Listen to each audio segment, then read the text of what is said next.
If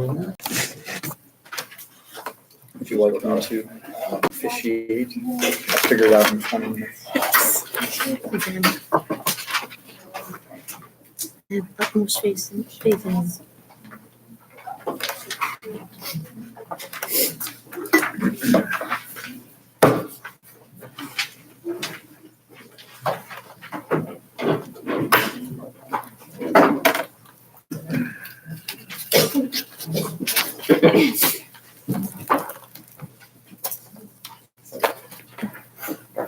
Let's go. All right, call this meeting to order at 6 p.m. Secretary David, will you please take the roll?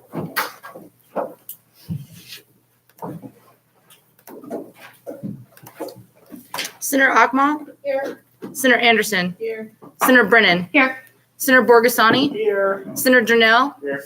Senator Flanagan? Here. Senator Fulton? Here. Senator Glukert? Here. Senator Hahn? Excused.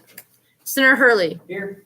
Senator Jimmy? Here. Senator Johnston? Here. Senator Kalanda? Here. Senator Kiefer? Here. Senator Nelson? Here. Senator Pfeiffer?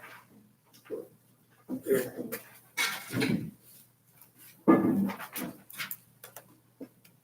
Senator Powell? Here. Senator Ream? Here. Senator Turallo? Present. Senator Thompson? Excused. Senator Wilmes? Here. Business Manager Parsons? Present. Vice President Hanley? Here. President Belcher? Here. All right. We'll now move into approving the minutes of the preceding meeting. I'll give the secretary a little bit to pull that one up. Does anyone want to get on my speakers list for this right now? It's not letting me hold on. Okay.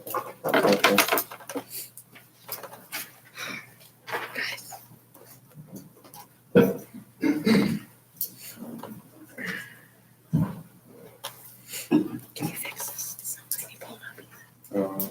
Okay.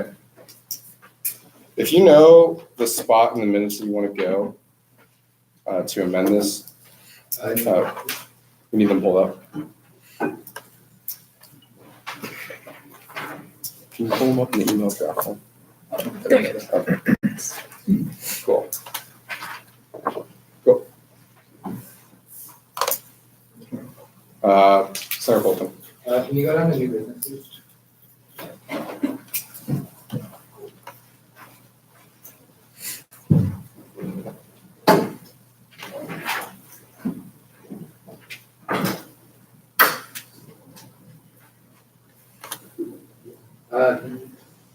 Okay. I move to amend to say student music meaning not just music.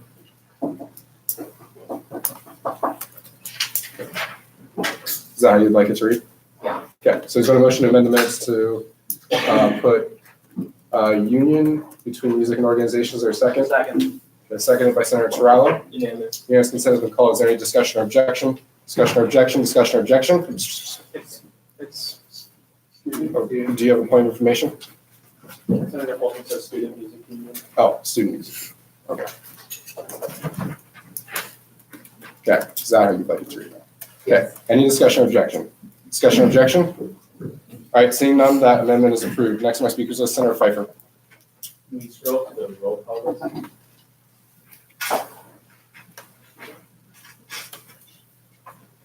Move to add my name to the list of those present. All right, so there's no motion to add Pfeiffer. Then I go between, no, so I'm gonna wait for the secretary to put that up before I take a second.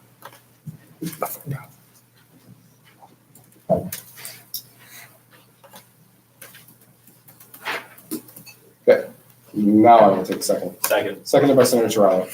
Unanimous consent has been called. Is there any discussion or objection? Discussion or objection? Discussion or objection? All right, seeing none, that amendment is approved. Next on my speakers list, Senator Flanagan. Yeah, can you move down to where we were talking about BOR, I believe it was at the end of the vice president's report? Near the end at least.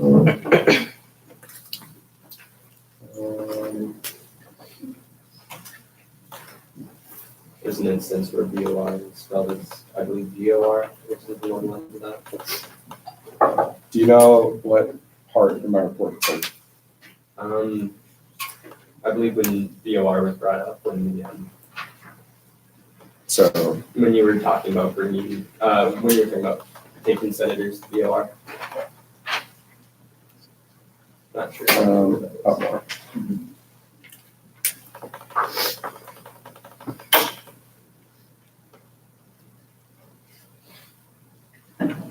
Okay. Yield. Okay. All right. Any more discussion on the minutes of the preceding meeting? Any more discussion? Last call for discussion. All right. Seeing none, I'll now entertain a motion to approve the minutes of the October 16th meeting. So moved. Moved by Senator Terrell, seconded by Senator Wilmes. Unanimous consent has been called. Is there any discussion or objection? Discussion or objection? All right. Seeing none, the minutes have been approved. Sweet. We'll now move into public comment. Just as a reminder, senators, no talking, no passing notes, and no eating during public comment. Is there any public comment at this time? Yeah, go ahead. Just whenever you feel like it. Hi, thank you for having me. I'm Jordan Lyons. I'm the director of the ASUM Research Center, and I just came to offer a comment in support of, I came to offer a comment in support of establishing an emergency grant fund for ASUM to administer. And there's a lot of research that shows that $300 can make a difference between a student persisting and completing their education and then dropping out. If an unexpected medical bill comes up, or for example, I read about a car repair and a student had their laptop stolen, and it was going to cause them to drop out if a grant like that didn't intervene. And there's a lot of research that shows that that's a really effective way to help students persist. And there's also a lot of guidance out there to help establish a fund and like award those funds in an equitable way that doesn't cause students, doesn't present like an undue barrier for students to access that money. So thanks very much for having me. I appreciate it.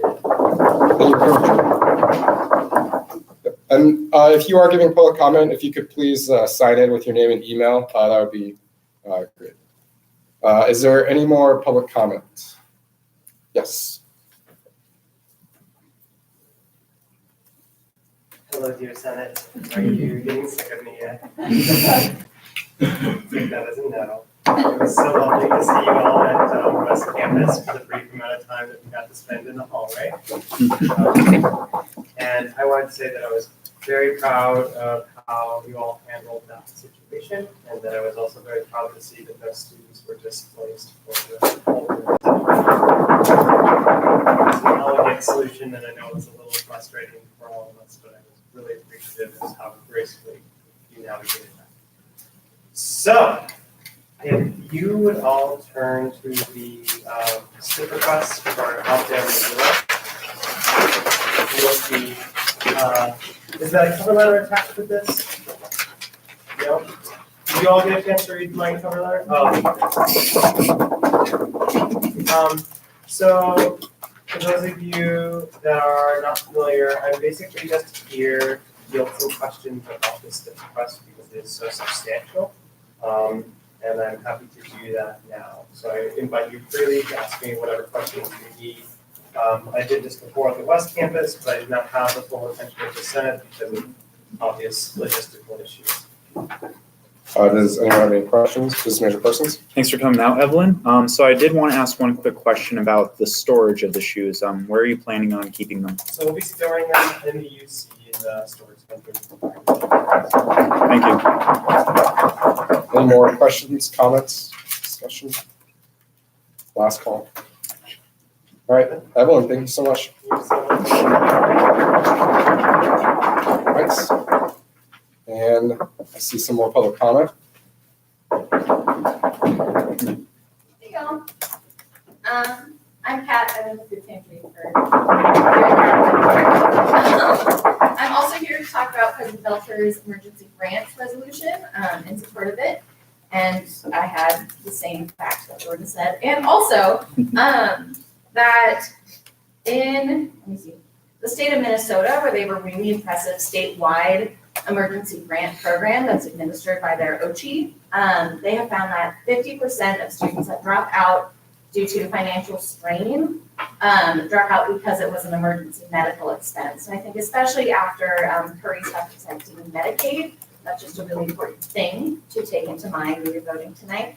And then again, according to the Real College survey we ran last year, 67% of those respondents, which was a little over 900 students, experienced some form of basic needs insecurity, whether it was homelessness, housing insecurity, or food insecurity. So that's 67% of 900 some students I will let you do that math, that have really benefited from a grant like this and who had maybe considered dropping out or considered not being able to return to school next year because they were $200 short on rent or their car broke down and couldn't get to campus.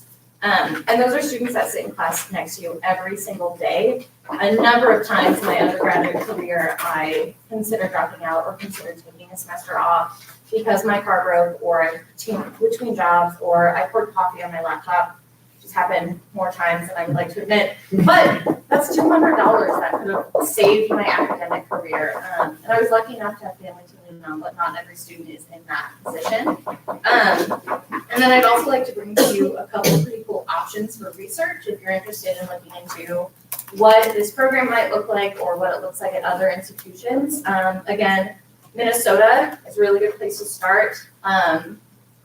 I forget what the program is called, but if you just Google like Minnesota College Emergency Fund, it comes up. It's a like $175,000 pool of money granted by OCHI that each institution can apply for, and that just can't be used for students by students for textbooks or like fees, but is free reign for like a bike and laptops or stuff like that. And then Equity is a nonprofit that created an app that campuses can bring on board that allows students to both budget and apply for emergency funds, and those funds are administered within 24 hours, which is vital. And then if you want to learn more about the Hope Center's FAST Fund or faculty-administered emergency funds, hopeforcollege.com, go into publications, and then guides and tools, and there's a lot of tools there as well. Yeah. Any questions for Cap? Any questions? All right, thank you very much, Cap. Is there any more public comment at this time? Yes. And when you get public comment, if you could sign in, that would be great. Hello, everyone. My name is Brandon Allen Fish. I am the founder of Montana Students for Equality Initiative. This is an initiative that came out of a class I took with Robert Zaha, which is in Washington.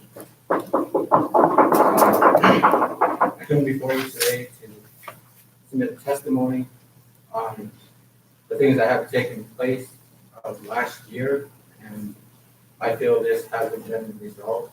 So I'm coming forward with my peers to see if I can get support on finding resolution and solutions for this problem as far as institutional gerrymandering of racial ethics.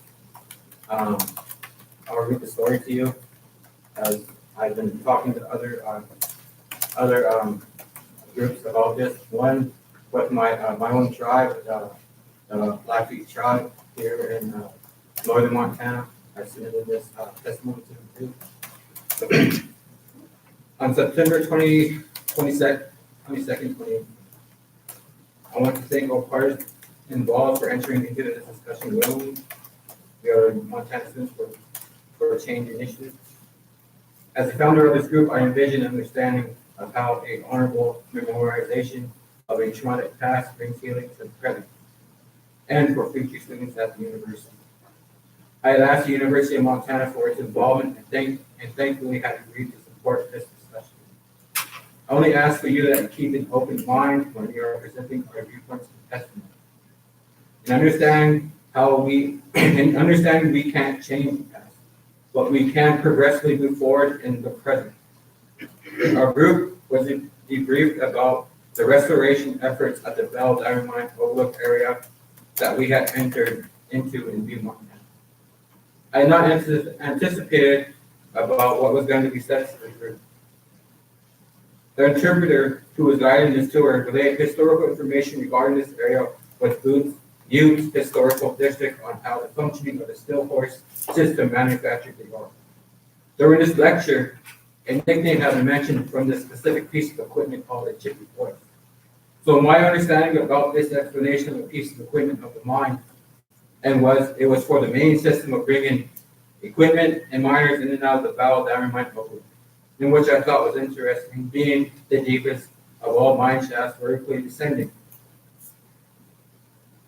Then the leadoff had been mentioned to the group if you wanted to know why they call it a Chippy Force. This is why I understood what was being said about that they would keep Chippewa women at this specific site at the diamond mine and would utilize Chippewa women as sex slaves, and the underground bar in which they were kept at. Going into explicit detail about this area and labeling them as chippies or chippy girls, and persuaded the group that they were nothing but prostitutes. All over minors repeatedly ran through just as still horse system. Then he went on to make a comparison. Just as they went in and out of the mine and making light of the situation, he mentioned that just like the woman that prostituted themselves at the diamond mine, he compared this piece of machinery, this chippy horse going in and out of the mine, as it did the chippy woman. The whole class laughed at this, as what was being mentioned. I had expressed my thoughts and said that this information was fucked up, and it wasn't funny. So he went on a tour, and he went to a place called a Chippy House. What made this very sinister for me was seeing the way this was staged, and laying this information, and seeing the garments of clothing that were clustered in the south corner of this building. After seeing this and going through this tour, I started hearing screaming, cries for help, and ghosts that had gone through this traumatic time of history. On October 9th, 2018, I had gone back to the diamond mine with a different class from the University of Montana. We were instructed at the same site, and the thing about this trip, it didn't go into explicit detail as it did the last trip, but it was still mentioned. They attempted to mention this to the whole class. They said, "You don't know what came first, a chippy voice or a chippy girl." They proceeded to laugh at this comment. These events displaced my thoughts and my drive, and has angered me in such a way I'm telling the story, the severity of what I'm presenting. This event has caused serious traumatic triggers that affected me physically, psychologically, and obstructed my views. The importance for remembrance is how we learn from each other and from our history. Until people can show that have learned from this, we will never forget, and we should never forget. We must realize that this is a part of who we are, not just as survivors, but as of a nation. It is the epitome of what this nation was built on. And as a nation, we must never forget what it did to the most vulnerable people. Now we entered into 4 reconciliation meetings. One on November 18th. I still haven't seen a finalized report from the University of Montana regarding this, and they said they would take accountability for this. We entered into another meeting on February, I believe it was 26th. We had rebuke. They would not allow press in there. They would not allow public in there into that public meeting. We had asked for the minutes of that meeting and for a finalized report of that meeting. Still don't have it. We entered into another meeting on April 30th with the Associate Provost, Nathan Lindsay. He made promises to our group on how they're going to address these issues. One of them was the training that the staff went through. We asked to see those videos. It never was submitted to us. A full finalized report of all those previous meetings we had wasn't submitted. And it wasn't until I went into another meeting with the provost at the NAS building, and we had a multitude of indigenous students talking about how they've been instructed psychologically with the racism and degradation of translating information to them. What are we going to do about this? This is a serious matter in this subject. Our group has made attempts for reorganization of moving forward with this. Now with this word, chippy girls, chippy boys, chippy shot, they said it was a myth. Their own community said that this was false. And our research and our efforts prove that this is false. A false narrative that is being said here at the University of Montana. The university has a duty to interpret accurate information regarding indigenous people. I feel should be at the forefront of what is said about us. We hardly have a voice, and we're fighting for that voice. Things like this doesn't allow us to heal from our past. How can we move forward if you're degrading us, making fun of our genocide? This is why I came here today, is to help us with this conversation. I'm having another meeting, a public meeting with Diverse You on November 6th between 11 and 12:20 in room 330. I urge you, I pressure you to attend, to help us with this conversation of resolving this. This is all I have to say. Thank you very much. And if you could leave your name and email there as well, that'd be great.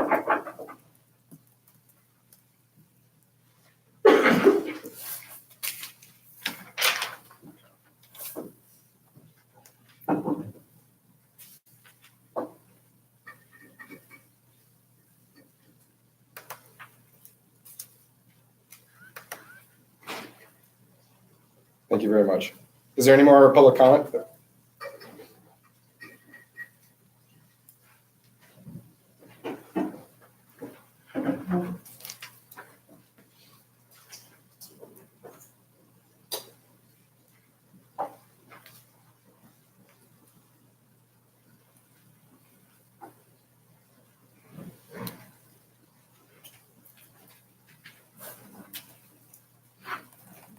I still have that long name. Aloha mai kako. Good evening. My name is Ka'aumoana Ahina. I'm the president of the University of Montana Pacific Islanders Club. There's a few things that I come before you today to address. And I'd like to start off with addressing the committee or whoever's in charge of the UDASH transportation. Anybody here? So I wanted to speak about the UDASH. The University of Montana Pacific Islanders Club last year adopted what is called Aloha Patrol. And so Aloha Patrol, we call it, as something that our students can contact us, since our office is open till 12 midnight every night here in the UC. And so they can contact us at our office or on our phones or anything that they're gonna do, even if it's Walmart runs, Target, anything that they need, we call it Aloha Patrol. We gather together and we kind of help our community to be able to fulfill their needs or get transportation here and there. And so Aloha Patrol for both Isaac and I, who's the treasurer of the University of Montana Pacific Islanders Club, was on Saturday. And we decided, we knew that a group of people were gonna be going to downtown for social activities. And so that was on the 19th, this past Saturday. And so we met at the Lewis and Clark stop, and we rode with females that in the past have been kicked off of the UDASH bus, maybe for being belligerent or drunk or any of that. And so we try to ensure that they're safe, especially on their way coming home. Going there seems to be okay, but coming home, we try to make sure that everybody has a way, or even if we're available in any one of our groups. But we did have an incident, and happened to be both Isaac and I working Aloha Patrol that night, between 9 and 9:30. And I'm sure there are video footage and I'm sure there are microphones and video footage in the bus. But we did have an incident where a drink was spilled in the bus, and the people that were with us, they were not part of the Pacific Islanders Club, but they were friends of those that we were taking over downtown, and we were going along for the ride. And it was a drink had spilled. It was a clear water drink, and I'm gonna hand it over to Isaac because he's gonna explain a little bit more about the kind of the pressure we got from an individual, and which was a worker, a bus driver. I believe his name was Todd. I don't know what the female driver's name, but he was, I think when you ride the Gold Line, there's normally two drivers, two people on the bus, one to assist and then the other that drives. Todd was his name. He came back, but in a very inhumane way. I disliked the way he talked to us.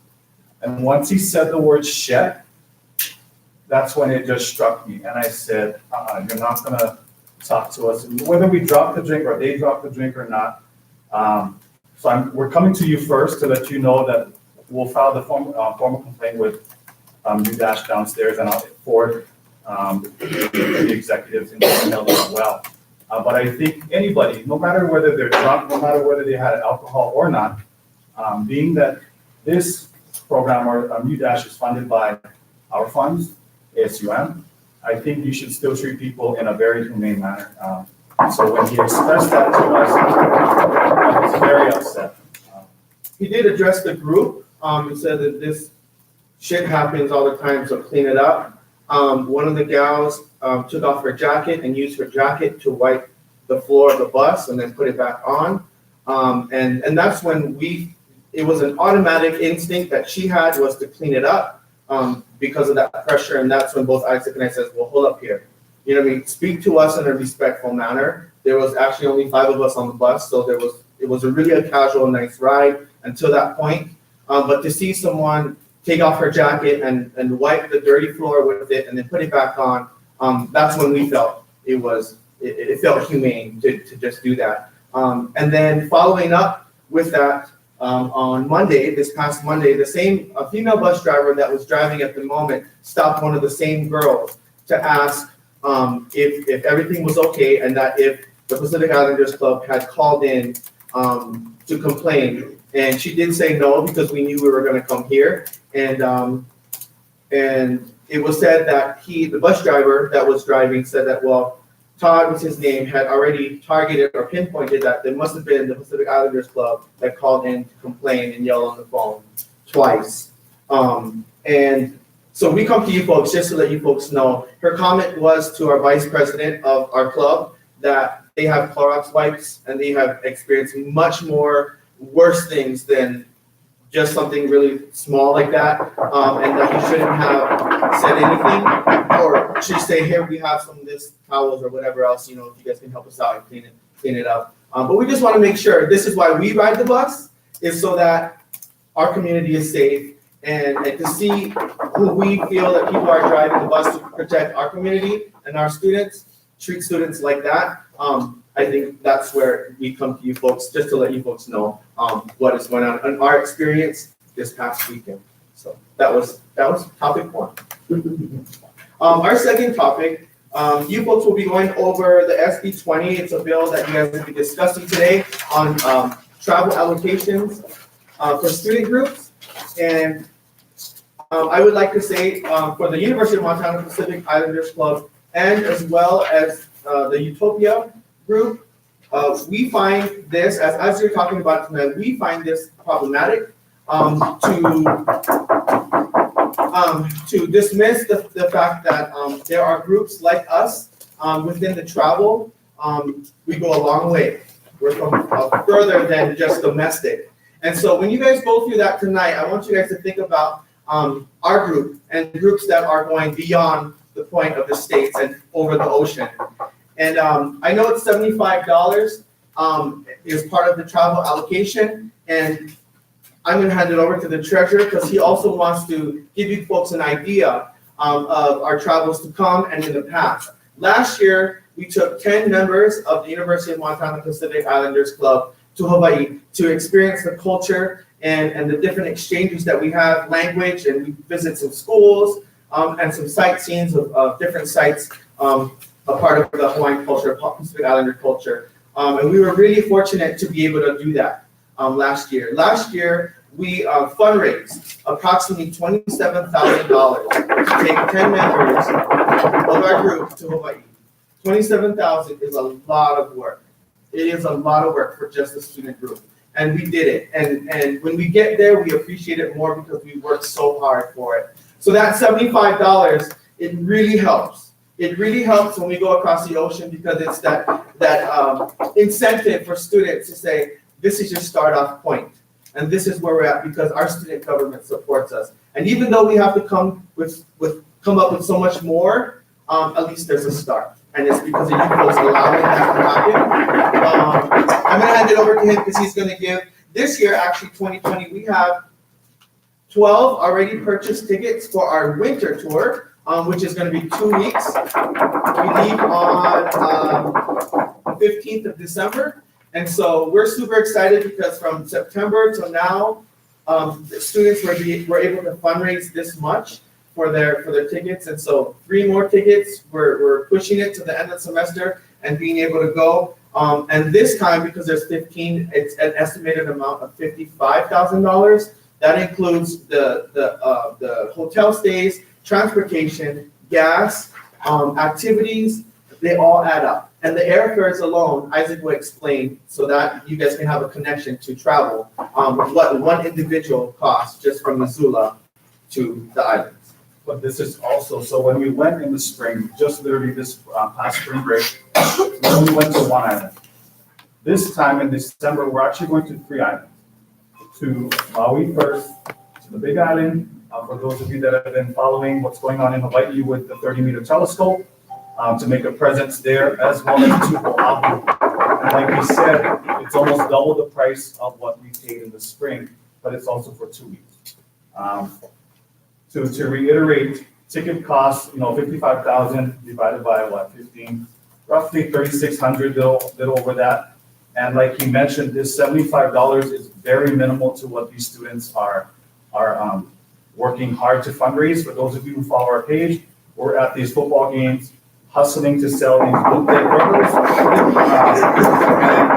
perform in the Missoula County public school system for a week long, just celebrating our culture and Native American Heritage Week. Just presenting to these elementary schools, constant fundraisers ongoing, and he'll tell us about the big sale and the upcoming fundraisers. So it takes it costs anywhere, and the longer we wait to purchase, of course, with airlines, it gets more expensive as the date comes up. So we try to have them at least purchase one ways at a time, so that at least we know we'll get there. We don't know how we're gonna get back, but we'll figure it out. We'll keep fundraising, and we'll get back, but it's really important for us, and I think it's been very helpful since the last trip and then this trip. So please think about that, because it does take between $500 to $600 round trip to leave Missoula, to get from Missoula to the islands of Hawaii on the best rates possible, and it could be more. And so we ask for your help in considering still allowing those things to happen, not just within the domestic, or within this area here, but across those of us that travel across the seas to exchange culture, which this year we're really excited. We have 3 students from the American Studies department, and they're also from the Blackfeet Reservation in Browning that will be doing their craft and beading this year. They're coming along to share with the children on Maui their craft and sharing their culture, and then be able to have an exchange. And so we're excited to have them be a part of this trip with us. With that being said, next week, Tuesday and Wednesday, downstairs in the atrium is our bake sale. It's going to be Tuesday and Wednesday. We hope to see everybody over there supporting us and buying treats, and that funds is to help generate the rest of the monies that we need to get there. So we invite all of you to come and support us at our bake sale next Tuesday and Wednesday. And then I know there's another club that is going to be there Thursday, so come and support them as well. And so that's going to help our efforts to get to Hawaii.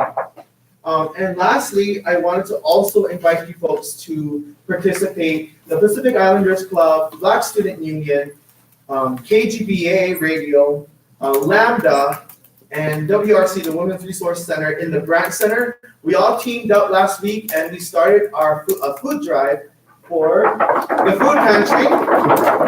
And we had it from last week to this week, and we're extending it all the way through Diverse U. So that, because I know Kat will be having a session during Diverse U, so we figured let's just do it one more week. We're almost there. And so we also invite all of you to come in the Branch Center and drop off whatever items possible. I mean, we need everything, right, Kat? Fruit and all kinds. So you will see these smiley boxes in front of each club door office. Just come by anytime, drop in those things, and at the end of Diverse U, we'll take it all down to the food pantry and donate it to the UN Food Pantry.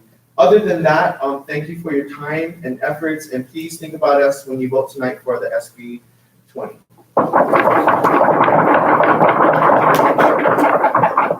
Thank you very much. Is there any more public comment at this time? Madeline Broom, some of you might recognize me. I was the Carmen reporter a couple semesters ago. But tonight I'm here, I'm the co-president of Thousand New Gardens.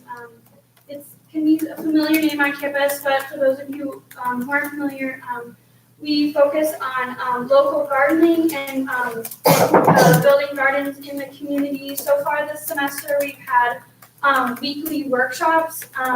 People have gotten to bring home sauerkraut, beeswrap. It's kind of like natural version of cling wrap. We've done sprouts.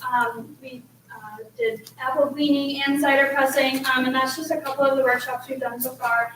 But I'm here to invite you all to our upcoming events. On Saturday, we'll be having our big dig day, which usually there's about 40 or 50 of us that go out into the community and we build garden beds in the community. And this semester we've had a couple students apply to get gardens, so we're even fortunate enough to build gardens for our UM students. And then, so that's on the 26th. We'll be meeting you next one if any of you want to come by.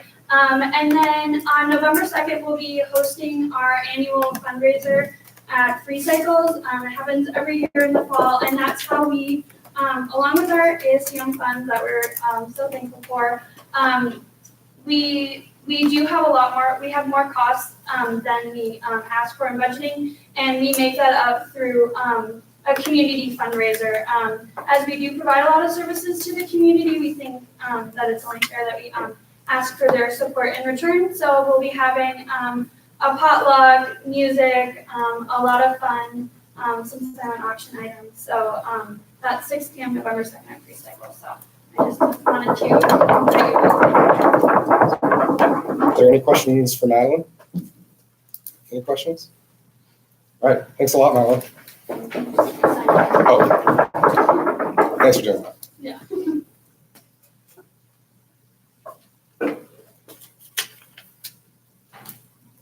Thank you. And then, Tim, I have your email and I can send to the senators if need be, so you don't need to sign it. Great, I'll be brief. I'm Tim Nichols, and I'm the new dean of the Davidson Honors College. I had a chance to get to know some of you, and especially Ethan was on the search committee who hired me, so thank you, Ethan. And as I was visiting with Ethan this summer and into fall, he invited me to come and just really extend a hand of friendship and let the student leadership here with ASUM know that we at the Davidson Honors College look forward to working with and partnering with you. We're deeply committed to student success and leadership development, and I know that you are too. So please consider the DHC partners in that work.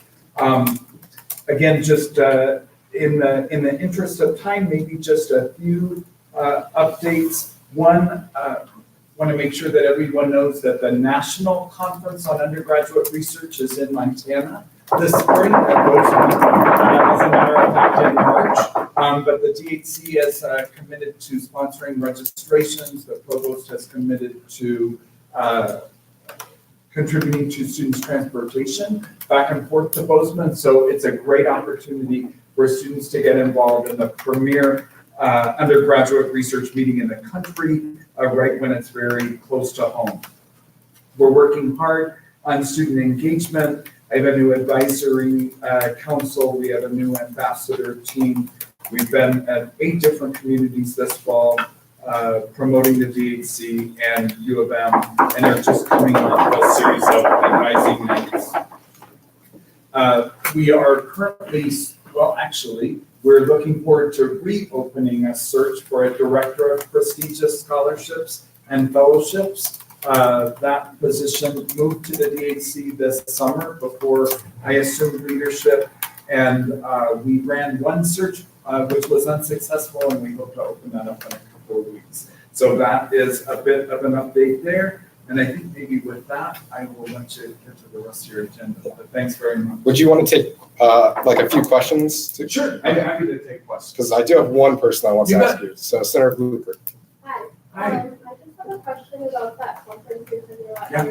Those like, do you have to be an honors to go? No, not at all. That is open to any student that is engaged in undergraduate research or scholarship. Students are invited to submit proposals, and there is a link on both the DHC site and the Provost site.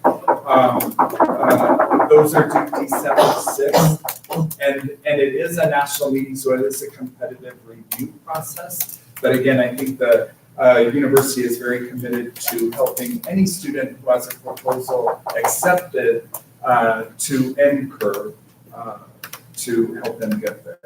And then the University of Montana's celebration of undergraduate research will proceed as normal. April 24th is the date for that. But we're hoping that this can be an especially strong year for diversity. Any further questions? Thanks for coming, Tim. Yeah, you bet. Thank you. All right. Is there any more public comment at this time? Any more public comment? Last call for public comment. All right, seeing none, so ends public comment.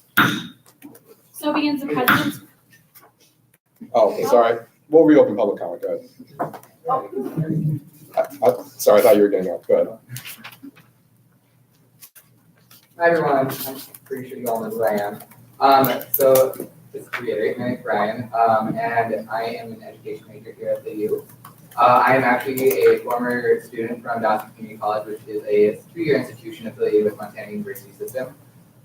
So at my advising meeting yesterday, theoretically next semester I was supposed to be taking all my observatory courses where I would go into classrooms and observe K through 8th grade classes and actually partake and possibly even teach some of these. At my meeting yesterday, I was told because I transferred into a new institution, all my lower division classes are now considered electives. And for example, I have taken intro to psych and developmental psych, which covered the psych core, but because it wasn't child psychology, even if you take a look at the course description of all 3 courses, they actually line up very perfectly.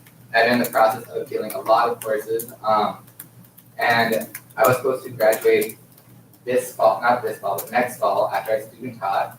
And I was told at my last meeting that I won't be able to graduate until fall of 2022.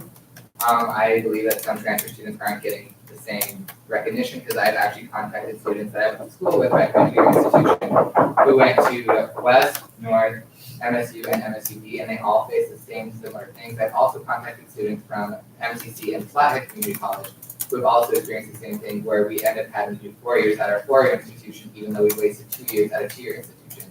Even with our degrees, and it is currently stated in Montana University systems where if you transfer with a degree already, you should technically have all those credits. But because they were not the right courses, they will not accept those credits for our actual degrees. And I just thought I would bring this forward to the Senate because it is honestly not fair to transfer students that have already invested so much after a 4-year degree ends up being a 7-year degree. It's honestly not. So thanks for your time. Thank you, Brian. All right, is there any more public comment at this time now? Last call for public comment. All right, seeing none, so any public comment? Right. So begins the president's report. First up, we have a couple of special guests, both of which I apologize for the wait and thank you for your patience. Barry Brown, Dean of the Marine and Mike's Mansfield Library. You're up first. Thanks for inviting me. So I gave a presentation at the University Library Committee, and James, who's on that committee, helped arrange all this. So. Okay.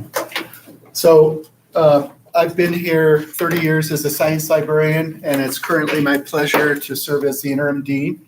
And it's an interesting point in the library's evolution. Okay, so hitting the space bar, let's see. That's not going to do it. So,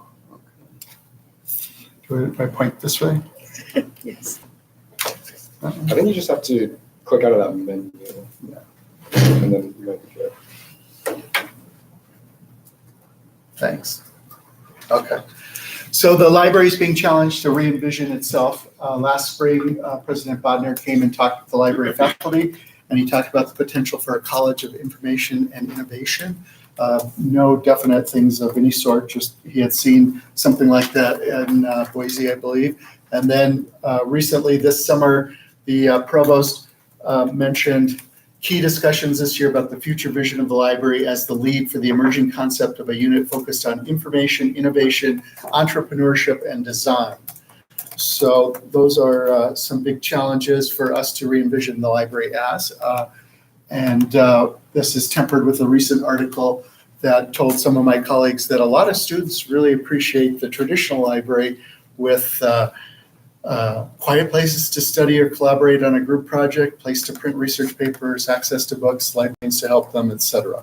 And those visions are not mutually exclusive, but it is an interesting thing to re-envision. So going back in time, the library started soon after the university started in 1895.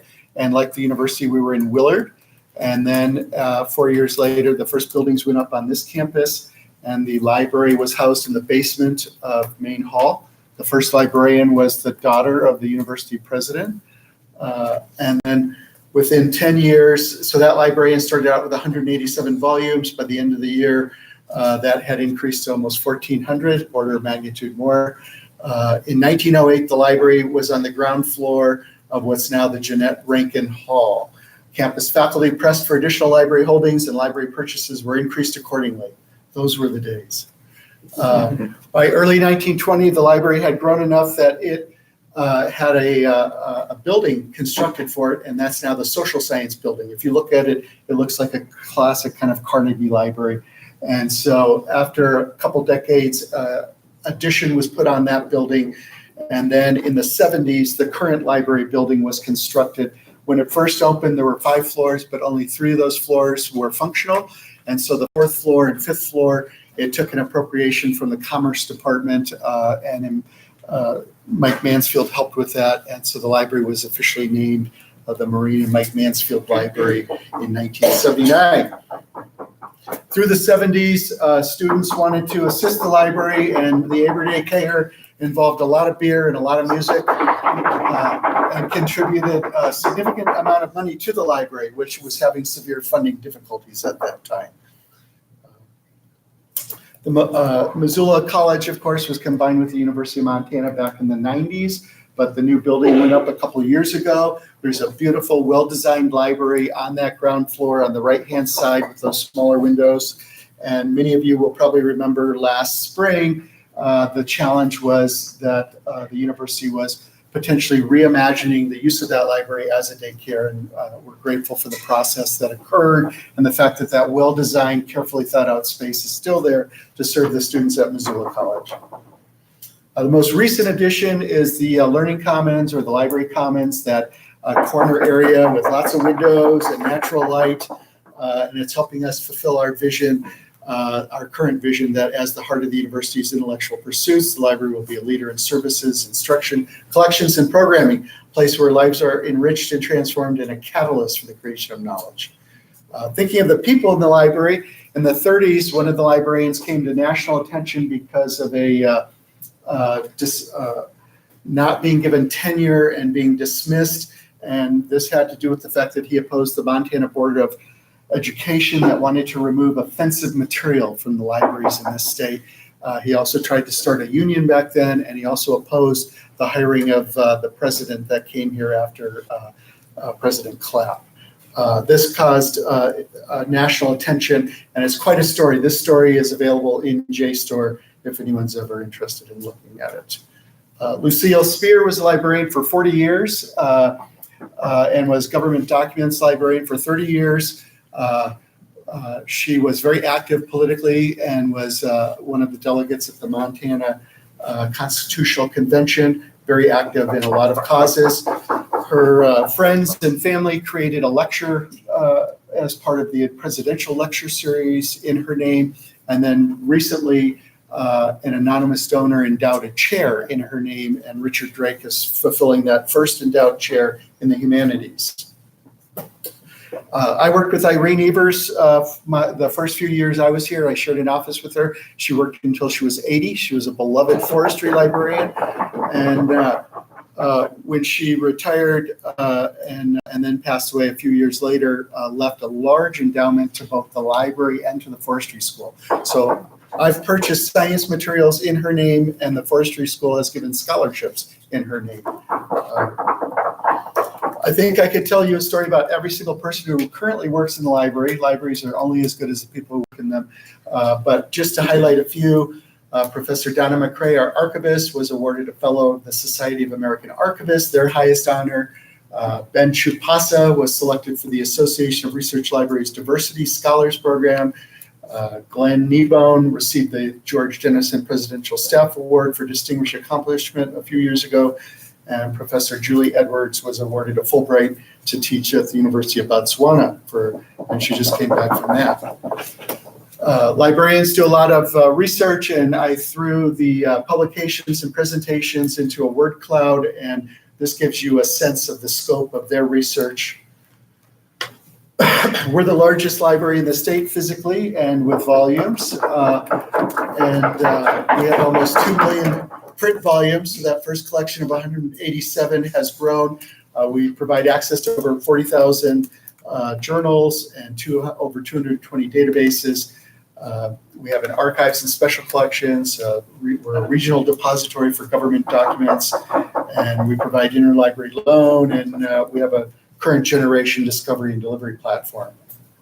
We have lots of trophy databases that are very useful to a lot of people, very popular. We've had a number of years of insufficient budget, and we've done a number of cancellations. What we've tried to do is to mitigate that each year and take into account what's least impactful. So we're lucky to still have a lot of these big e-journal packages and databases.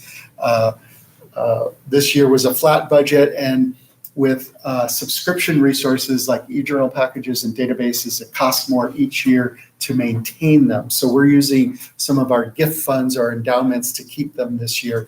This is kind of a rainy day. We're using those funds. It's not going to be sustainable for long. If the university doesn't invest in the collections, then we'll have to cancel things. And we're at the point where 85% of the budget are tied up in these large e-journal packages and databases. So I hope within a couple of years, we have a more sustainable budget for that. When we look at the most impactful journals as measured by impact factor by the people who make Web of Science, we have access to 90% of the top impact journals that are measured by that group. Long ago, people started recognizing the correlation between use of libraries and GPAs, and the correlation between library use and persistence or graduation. One of my colleagues did a study where she looked at the 6 months of logins of everybody who used e-resources, and she found during that 6-month time that almost 72% of all graduate students, 61% of all faculty, and over 45% of all undergraduate students used electronic resources during that time. And the results suggested a relationship between GPA and frequency of access of library e-resources. I mentioned inflation. That top line is the inflation of journals and databases, way above the consumer price index. This has been a challenge for 30 years for libraries to need to have more money every year just to keep what you've already got, let alone to add new things. At the same time period, university investments in libraries has declined. It used to be, when I first started, a goal was 4% of the university budget. That's long gone, and that's true nationally. This is a national graph. It's way down closer to below 2% now. So this year's collection budget is about 3.3 million for collections. 10 years ago, it was over 5 million. So we've had to do a lot of cancellations and not adding a lot of new things. We've also had a reduction of staff and faculty librarians by 1/3, but a lot of departments on campus have. You've heard that, I'm sure. We work with other libraries in the state. There's a Montana Academic Library Consortium called Trails. We work with them to purchase things in a more economical way. And we also share the library catalog with them. So 17 of the 24 academic libraries in Montana share this. We've always shown everybody's collections because we think it's great that all you have to do is put a hold on something and you can have it delivered to you. And if you have a mailbox on campus, you can reply to the email that says it's here and we'll send it to your campus mailbox. So because of that, we borrow tons of things from the rest of the libraries. Some of the other libraries have not set their systems up that way. They've decided to only show what they own locally. Our government documents collection, we provide access to the public. We're the biggest repository in the region, the largest in the state. And Archives and Special Collections has our most unique and rare collections. So manuscripts, photographs, oral histories, and maps, many of which are digitized and well used online, documenting the people, places, and politics of Western Montana. If you haven't been to Archives and Special Collections, I would really recommend you stop in there sometime on the 4th floor. If you want to do some original research and find out what was going on at other times in Montana, it's an absolute great place to drop in on. One of my favorite collections is GASP, Gals Against Smog and Pollution from the 70s. You're not going to find that in many journal articles, but they've got the papers of that group. We have lots of significant legislative collections, and so the Max Baucus collection is a big one that we got. He also gave us a endowment to take care of that collection. Richard Merritt loved books and gave us hundreds of books during his lifetime. And after he passed away, he left Archives $2 million as an endowment. So that's the biggest donation we've ever gotten. Increasingly, the challenge in Archives is managing electronic records. So people give their manuscripts, which are now electronic, or they just give their computers, and it's almost like a digital forensic setup up there to get those electronic records, to process them, and to preserve them. We have a number of digital initiatives going on. So we digitize collections. You probably know that we've digitized the Kaiman all the way back to 1898. And we've got the ASUM agendas and minutes and documents also digitized and available. We're assisting with research data management and helping people with their profiles and understanding some newer alt metrics, et cetera. Our digital collections feed into other state and regional repositories, and they end up in the Digital Public Library of America, which is a great open access resource. And locally, we manage ScholarWorks, the University of Montana repository, with over 73,000 things in there and over 2 million downloads so far from people around the world from 153 countries. So one of the things that distinguishes our repository is we've always wanted undergraduate research publications and presentations in there. So we will take presentations from UMCUR and Honors College, senior papers, et cetera. We're always looking to add more undergraduate research to the repository. And we host a number of journals that are available in the repository, as well as podcasts, and we're starting to accept data sets. This was a data set from a researcher from long ago, from the 60s or 70s, and I was at UMCUR a couple of years ago, and 2 different students had used this data to redo some new research with that data. So that's a big thing in science now, is to share your data, let other people analyze it. Use of the library is primarily electronic as far as collections. So over 1 million database searches during FY18, almost 800,000 downloads from the repository, over 700,000 eJournal article downloads, over 361,000 ebook views compared to about 65,000 print book checkouts and media checkouts. So we try to make these things really easy to find and use, and I think a lot of people think that there's just some magical data elves that do all this, but really every person in the library in each department works to make this all happen as smoothly as possible. And it really does take everybody in each department. When on the right-hand side, when I think of how we add a particular database, individuals from all of these different units are involved to make these available. The librarians and staff provide a lot of information literacy instruction. There are classes face-to-face and online. We try to emphasize first-year experience classes as well as upper division writing classes. We provide workshops, online guides and tutorials, individual research consultations. People can stop by the reference desk in person or call or email or do chat interactions. And we use the national ACRL framework for our model of how to do information literacy. And we've looked at some of the high impact practices to focus on.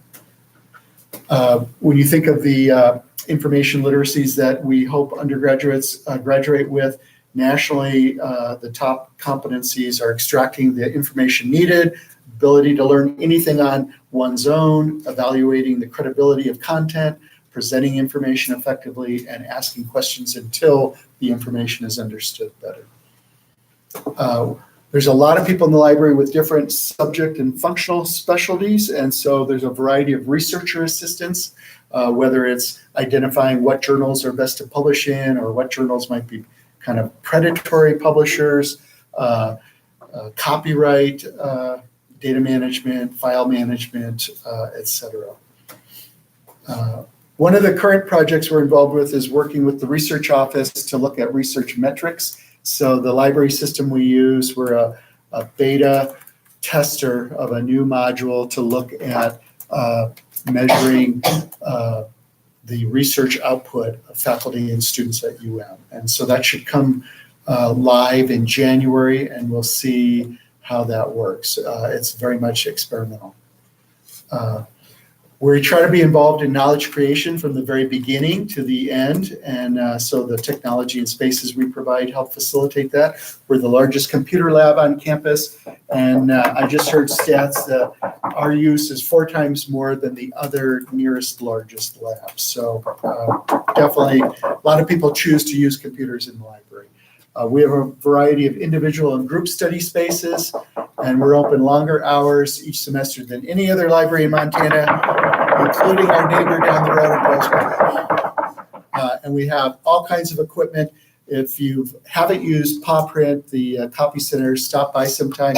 They can produce big posters for you. They can scan maps for you. There's all kinds of specialized services in there.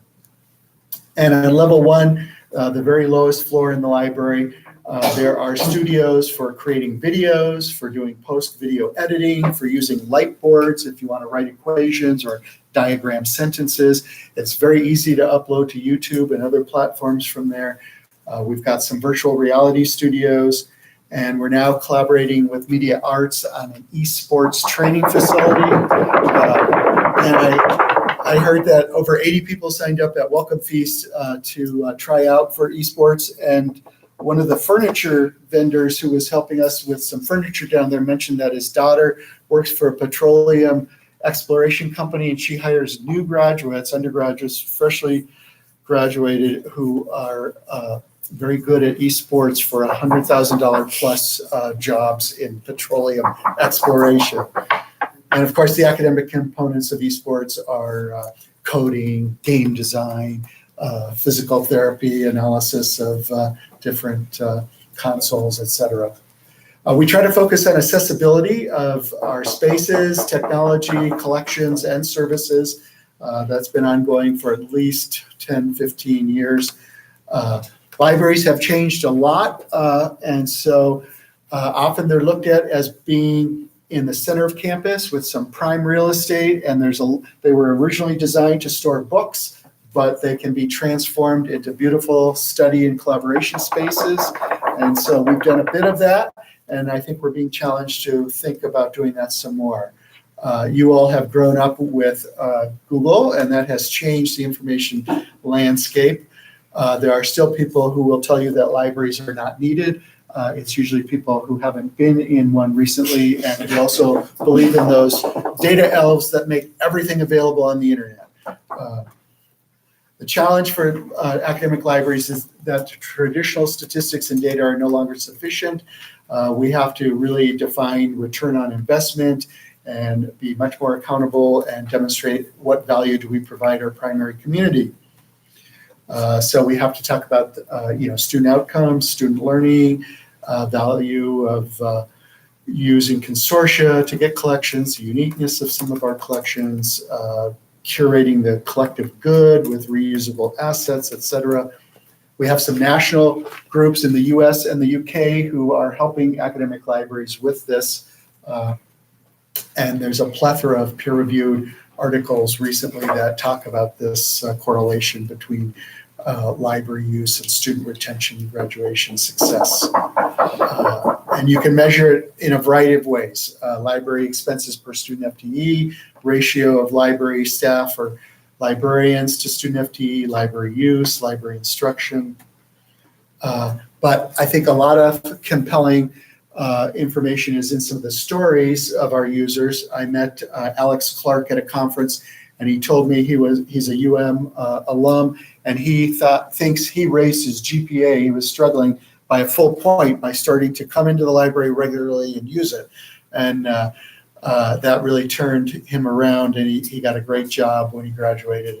And this was all unsolicited. He just came up to me and told me all this. And I said, would you email me an account of that? And he was gracious enough to do that. We hear of these stories regularly, and we're trying to collect them much more.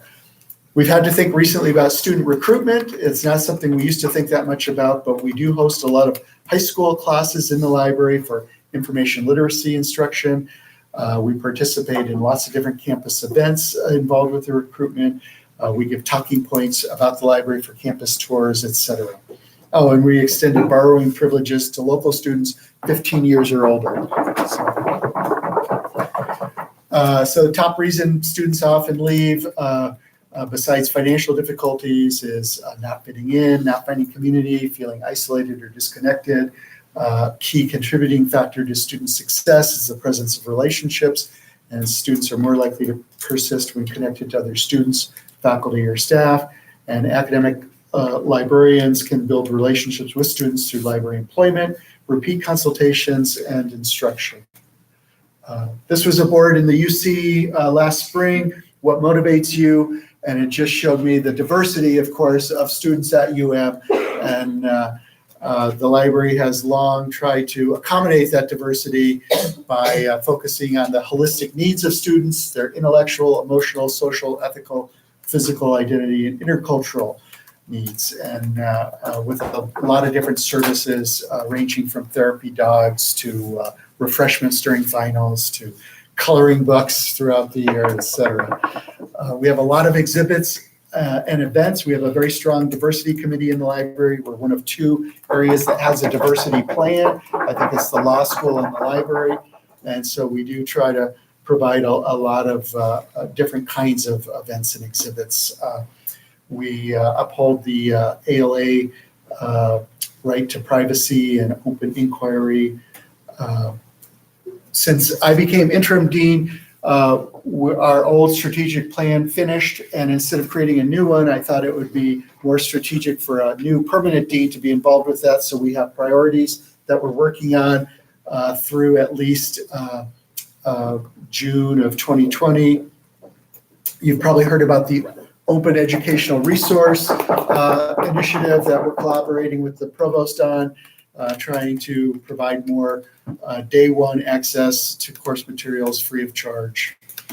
And we're trying to foster partnerships between the library and other UM academic support units. My colleague Megan Stark is involved with a lot of these units, and we're trying to reach out to others and become more involved with them. So I'm just about at the end here. So if, libraries have changed a lot since I've been in them, and I think they'll continue to change. If we're strategic about the way they change, they will continue to have enduring value to UM students and faculty.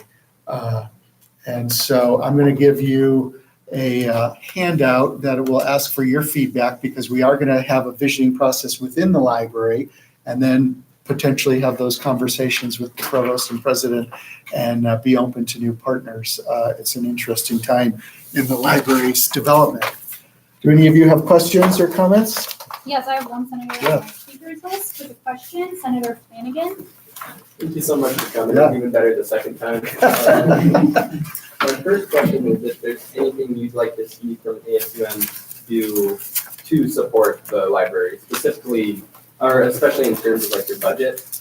You all have been very supportive in the past whenever we've had an issue, and our representatives from the ULC have come here, and we've appreciated that support.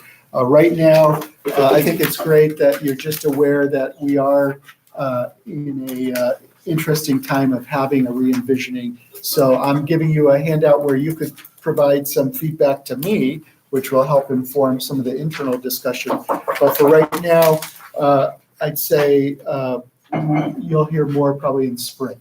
So there's nothing else I would ask you to do at this point. Yeah.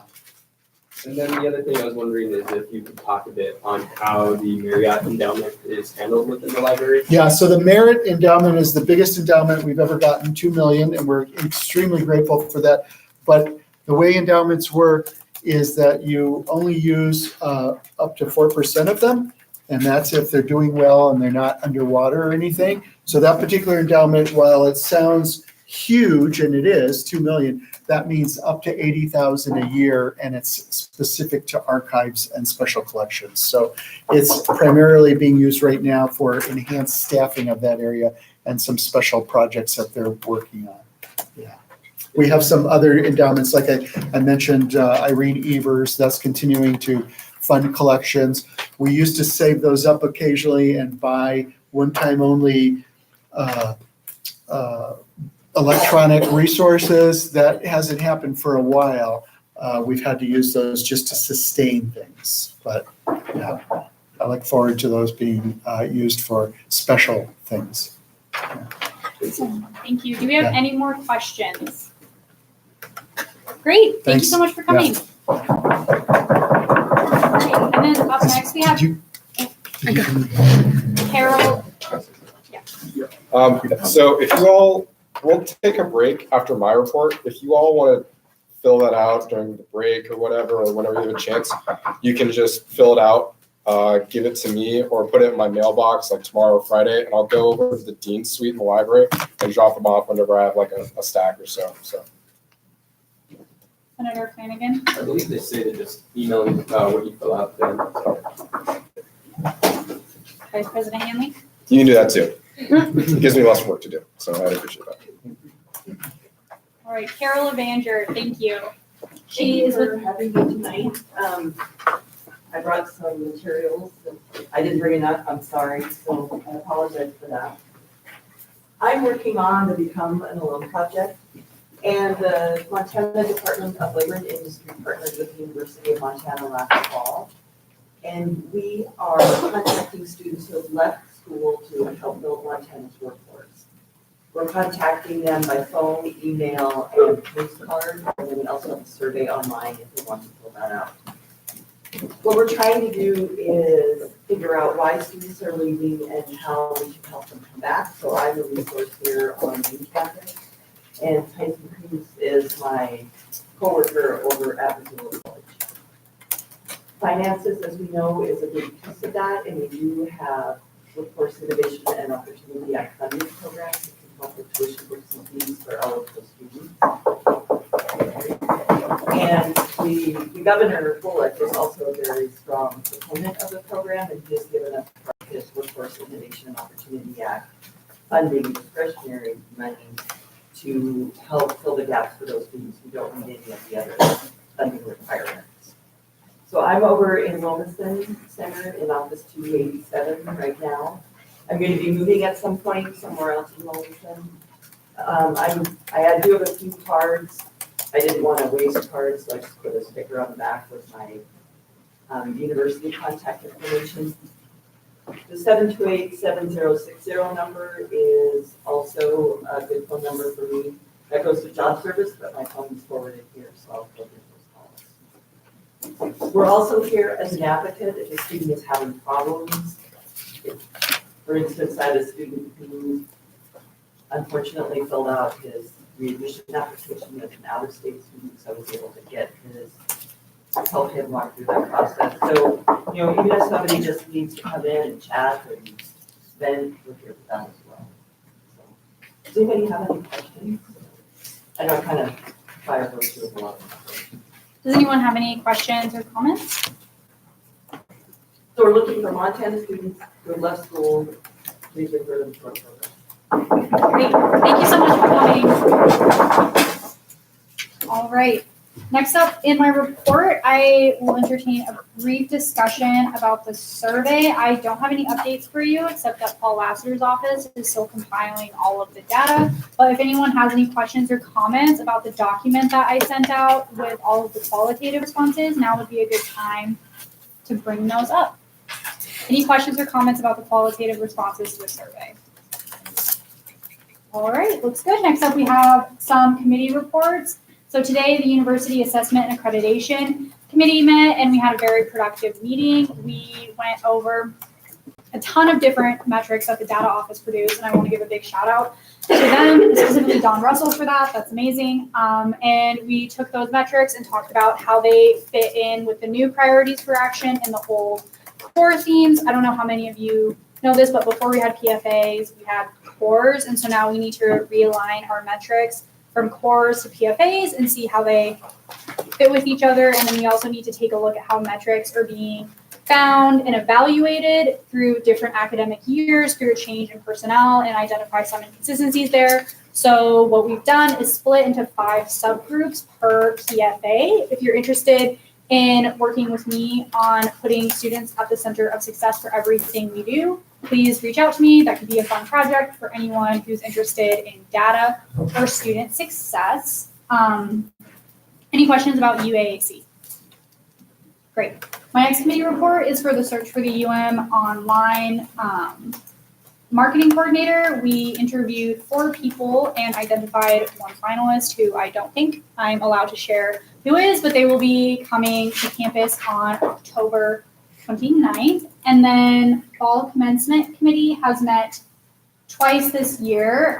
Just some general information about Fall Commencement. It's going to be in the Adams Center and not the Denison this year. There will be a cap decorating contest, and it's on December 14th at 9:45 a.m. Does anyone have any questions about Fall Commencement or UM Online Marketing Coordinator? Sweet. And then online public comment. There was no online public comment this week, which is why you didn't get any printed out or emailed. And then in my other, I just have a few things. So Soup Wednesday went really well today. Thank you to the senators who came and participated with that. And we had some pretty good conversations with some students over there. I'm officially changing my office hours. So they were Mondays and Wednesdays from 3 to 5, but now they're going to be Mondays and Wednesdays from 4 to 5. I'm doing this for a few reasons. First of all, no one ever comes to them, which isn't really that surprising, but Mondays and Wednesdays at 3 o'clock turns out to be a very popular time for people to want to have meetings. So rather than just having a weird, confusing every other week, sometimes it's at 4, sometimes it's at 3, I'm just changing it to 4. If any of you have a problem with that, please email me. And as always, if you want to get in touch with me or talk to me, you can come to the office hour or email me to set up an appointment. Are there any questions about anything in my report or for me in general? Great, thank you everyone. So ends the president's report. So begins the vice president's report. First thing we'll do is committee updates. So if you could go to the Senate box folder.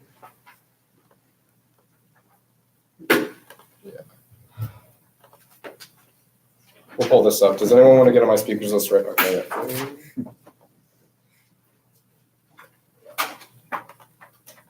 yeah. Would anyone else like to get on my speakers list before we pull this up? So it's at the bottom spreadsheet. Yeah, there we go. Cool. And just as always, we'll update them after the meeting because of how finicky that computer is. Senator Flanagan. Yeah, could you go to M&O on sheet 1?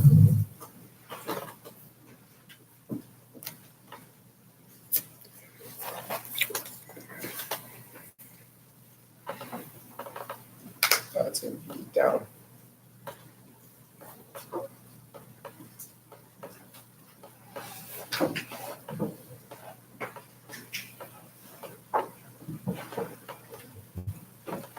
That's right down there, just up a little bit.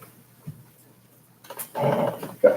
So, SAL, Glidden, I'm not sure. Sorry. Glidden no longer serves on the committee. Do I have to make a motion to? Yeah, you do. So would you like a follow-up? Yes, please. Okay. Move to remove SAL. You can say Sarah Glidden. Sarah Glidden. Is there a second? Second. Okay, so the motion's been made by Flanagan, seconded by Senator Terrell.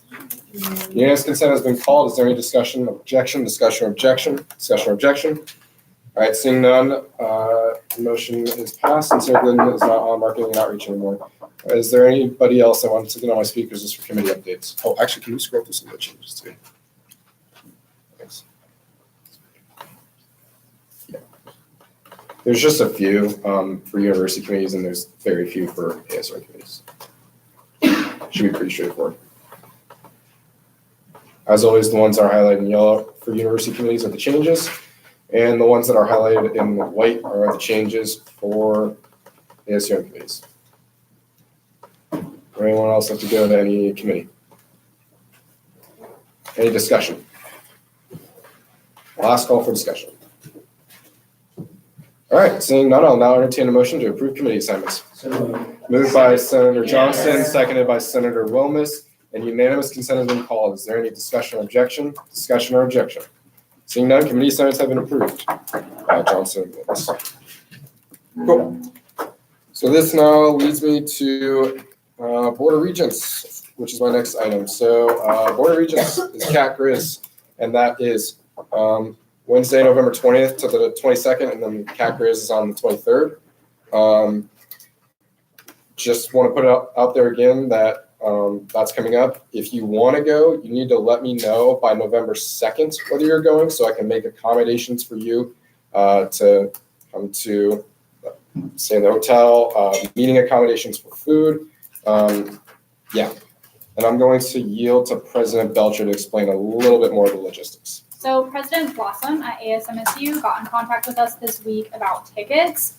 He said that their athletics department is originally offering 4 tickets per school. That means there will be 1 ticket available to a senator, but that if there are more senators interested in going, we could potentially work something out, but that means that those senators have to attend the Board of Regents meeting.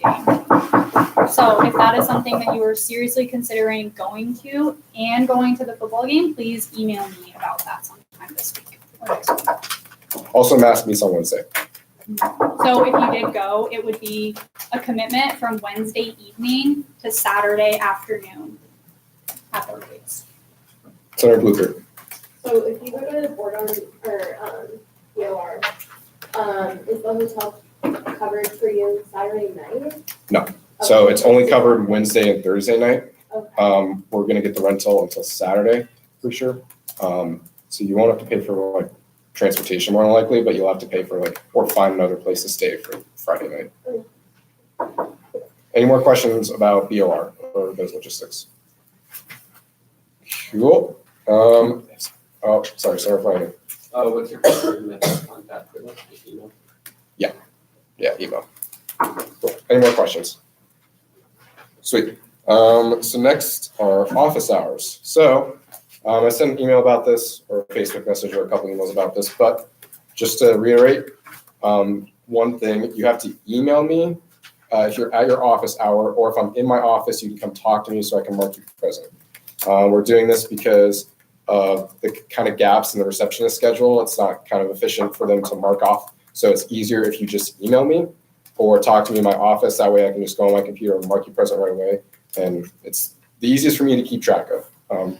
As well, please let me know what you're doing in your office hour. I didn't specify that in the emails, but a few of you have been letting me know what you're doing in your office hours. If you could tell that to me in the email or tell me when you come to the office, that would keep me great and it just keeps me updated on what you're doing. So that's good. And then the last thing I'm going to mention about office hours is if you can't make it to the time you signed up for and you have like a reason you need to miss or whatever and you're emailing me, I'm not allowing makeups anymore.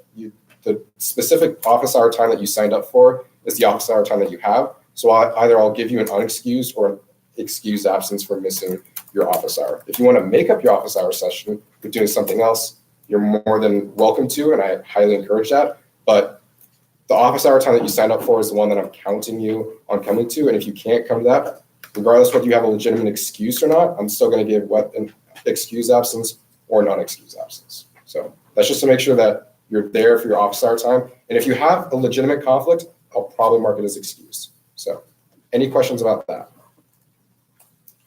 President Belcher. Can senators change their office hour time if it's not working for them? Senators can absolutely change their office hour time. If you do, go on the spreadsheet and change it. If you can't get access to the spreadsheet because Box is not working with you, email me and I will go onto the document and change it for you.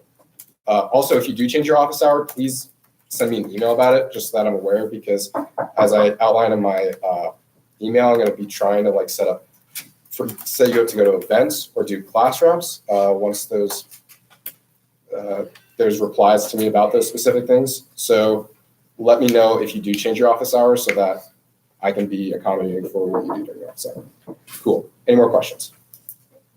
Awesome. Okay. University committees update. So I think I sent an email or Facebook message about this, but I have a document on the box that has all the contact info for the university committees. So this is what I want you to do if you can't get into contact with your university committees. 1, email me and I will try to get you into contact with your university committees.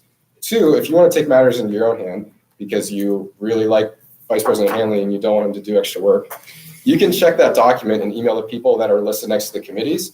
However, not all of your committees have their respective contact information because the ones that are on the university website aren't accurate or aren't up to date, or the previous contact information that I knew about is not right, i.e. the chair or point person for your committee is now retired and their email is no longer a valid email at the university. So if that's the case, you should just come talk to me and I will still try to figure it out. But if you want to take matters into your own hands, you're more than welcome to reach out to the chair or the point person and do it that way. Any questions about that?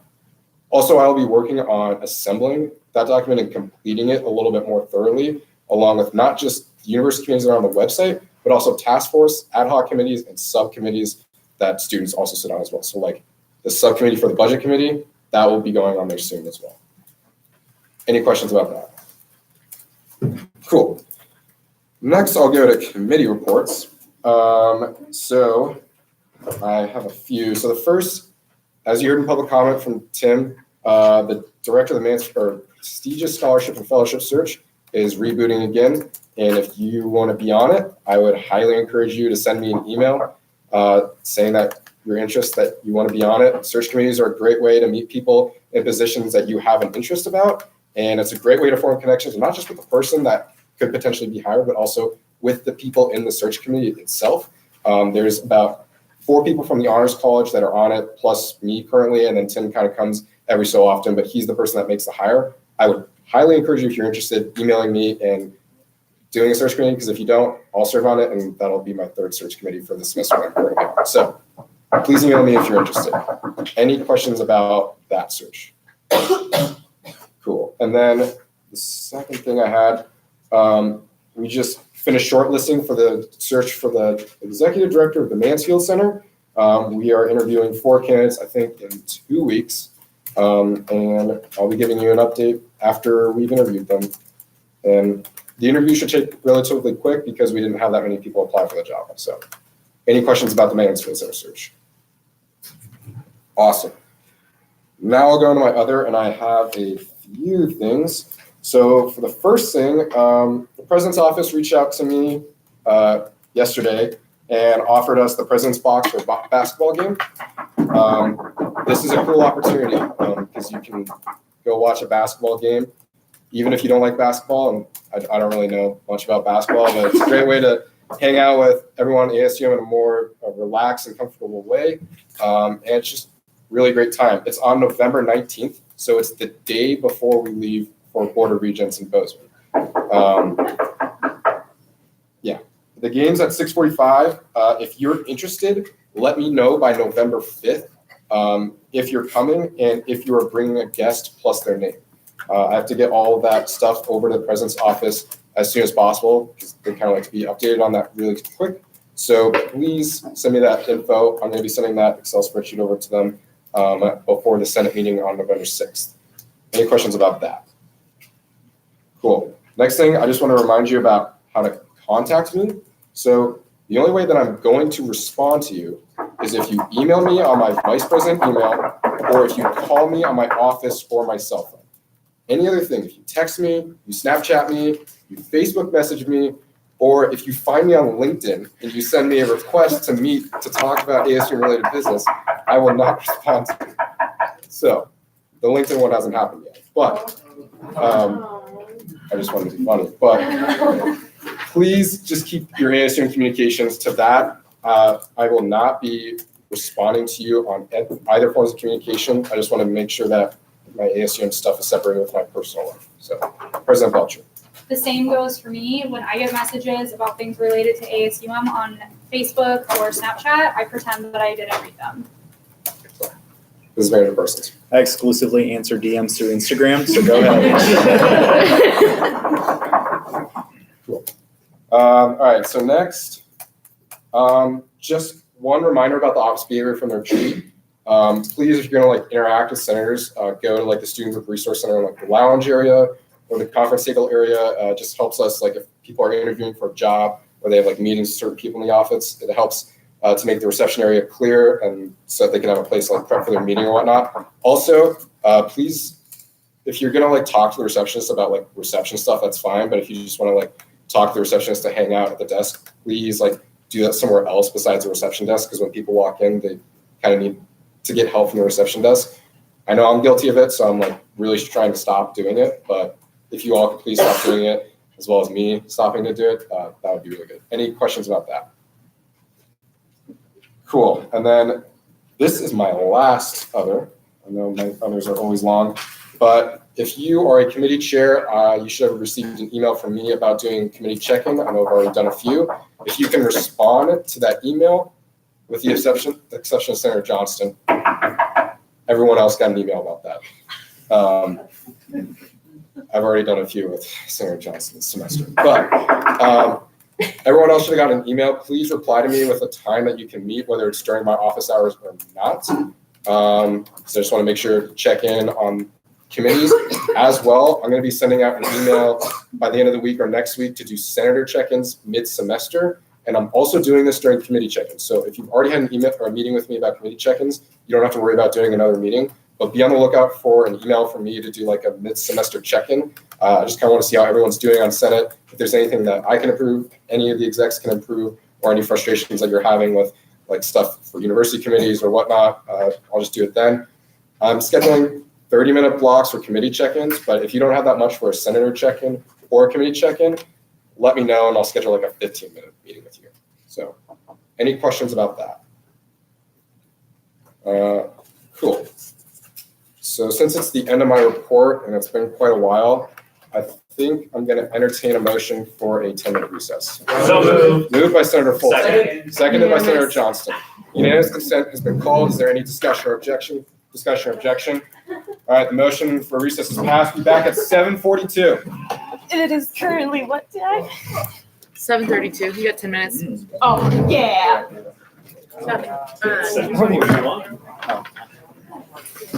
You have Christina. Like, trying to invite us. Cool. Christina, why are you pulling out a spoon and a pill bottle?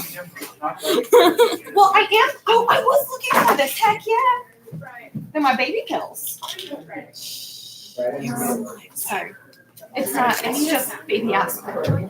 I know. I'm just going to point this at the ceiling.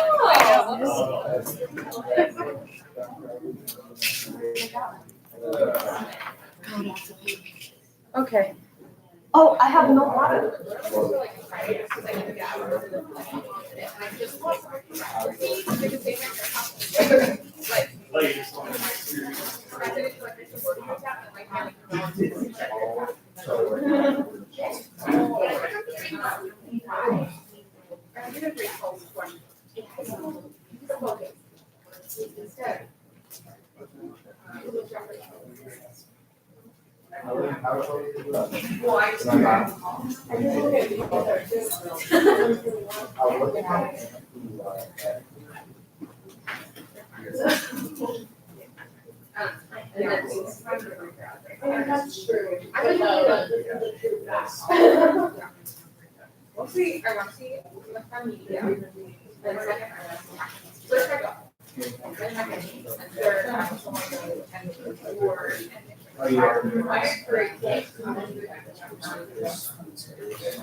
Right. I'm sorry, I was gonna do it and I right now.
I know.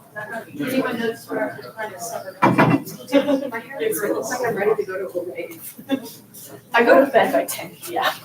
Hey, I've got some light up glasses you can borrow from my old rave days that I don't do anymore. I have glitter to put on my cheeks. Biodegradable glitter. Okay.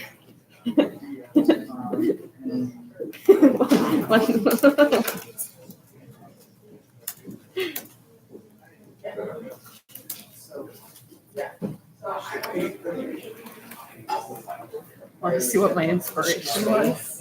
I mean, Yeah, what's up? I wanted to know from last week, vote resolutions. Is there Kind of. behind that? So the minutes for that we approved today. Which resolution? I said I wanted to look like I grabbed Resolution, one hot was the Cheeto dust and just rigged it through my hair. SB 18, I think. Yes, it would have been something close.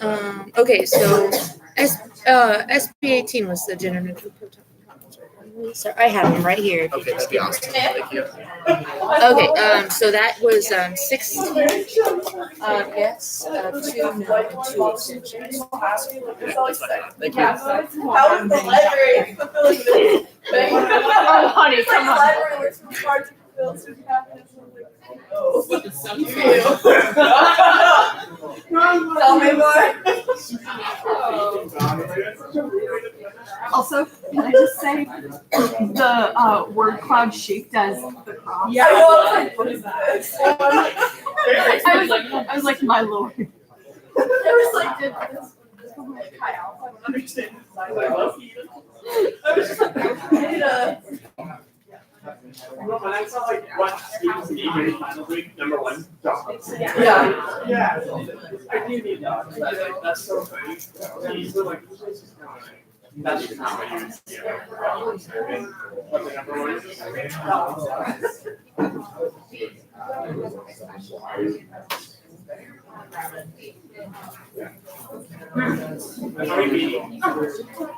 I don't know. I don't know. I don't want to do that. I've gathered those games. I'll look. I'm gonna show you chairs. Check that.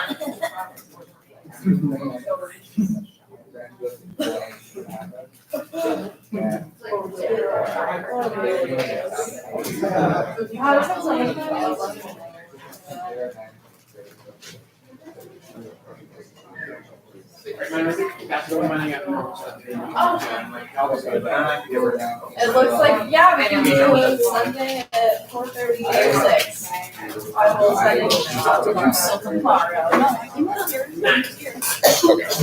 Oh, Oh, he's breaking me here. do you have this spare?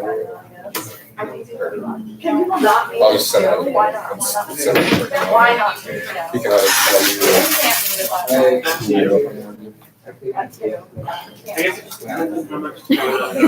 Yeah, I was like, I feel like Sierra. Yeah, because I just marked off one to three for our nail. But I could definitely be. Sierra can't meet. What? 4:30. Meeting. So they can't. Hey, Ethan? Yeah. Oh, when you guys pass, when are the resolutions actually effective? Is it the second you pass it or the second I sign it?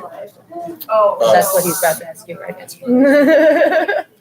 Pretty sure it's when I sign it and it's sent off to everyone. Yeah, it's when it's signed. It works the same way as the election. Referring to it as Yeah. Well, at least the resolution you were talking about, yes. Yes.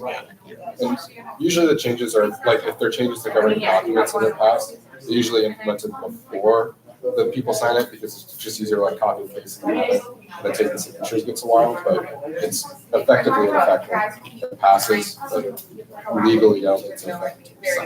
Okay. See, I knew that. I just wanted to check. All right.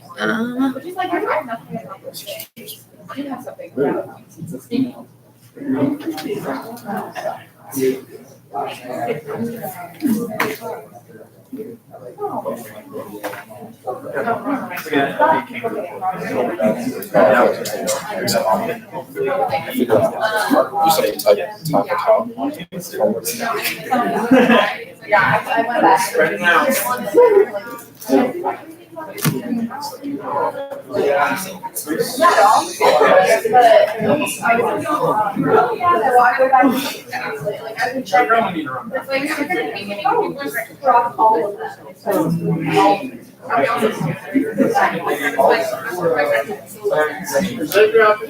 Thank you.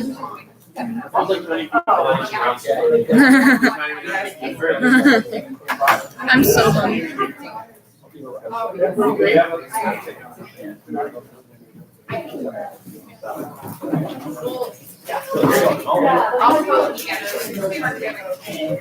No, I thought Pizza Hut was like, I thought Pizza Hut was having competitions. Well, I don't know, it was just there, and I was like, there, so I was like, yeah, I'm sorry. I really want to make it, but I'm like, my week's taking longer than I said. Probably just steal it so that they don't have. Yeah, they do that all, they call, so I don't know how many people have If it's the same. They'll be like just take 11:30, and they'll be like, Language as it was last time. And ask they always say that they're military. Oh, yeah. Either A is broken, real, and they never fix it, or B, they're just saying it. Or maybe someone just keeps breaking it.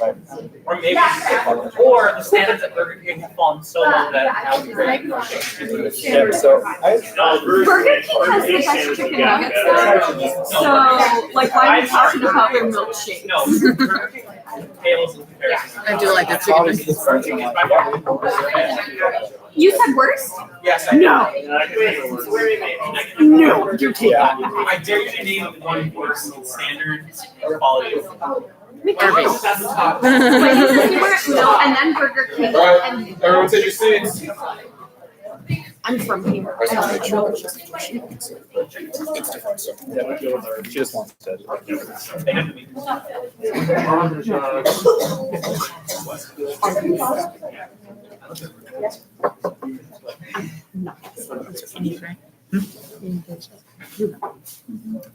Yes, but we will be actually going to my here for spreadsheet first. It's the Excel doc.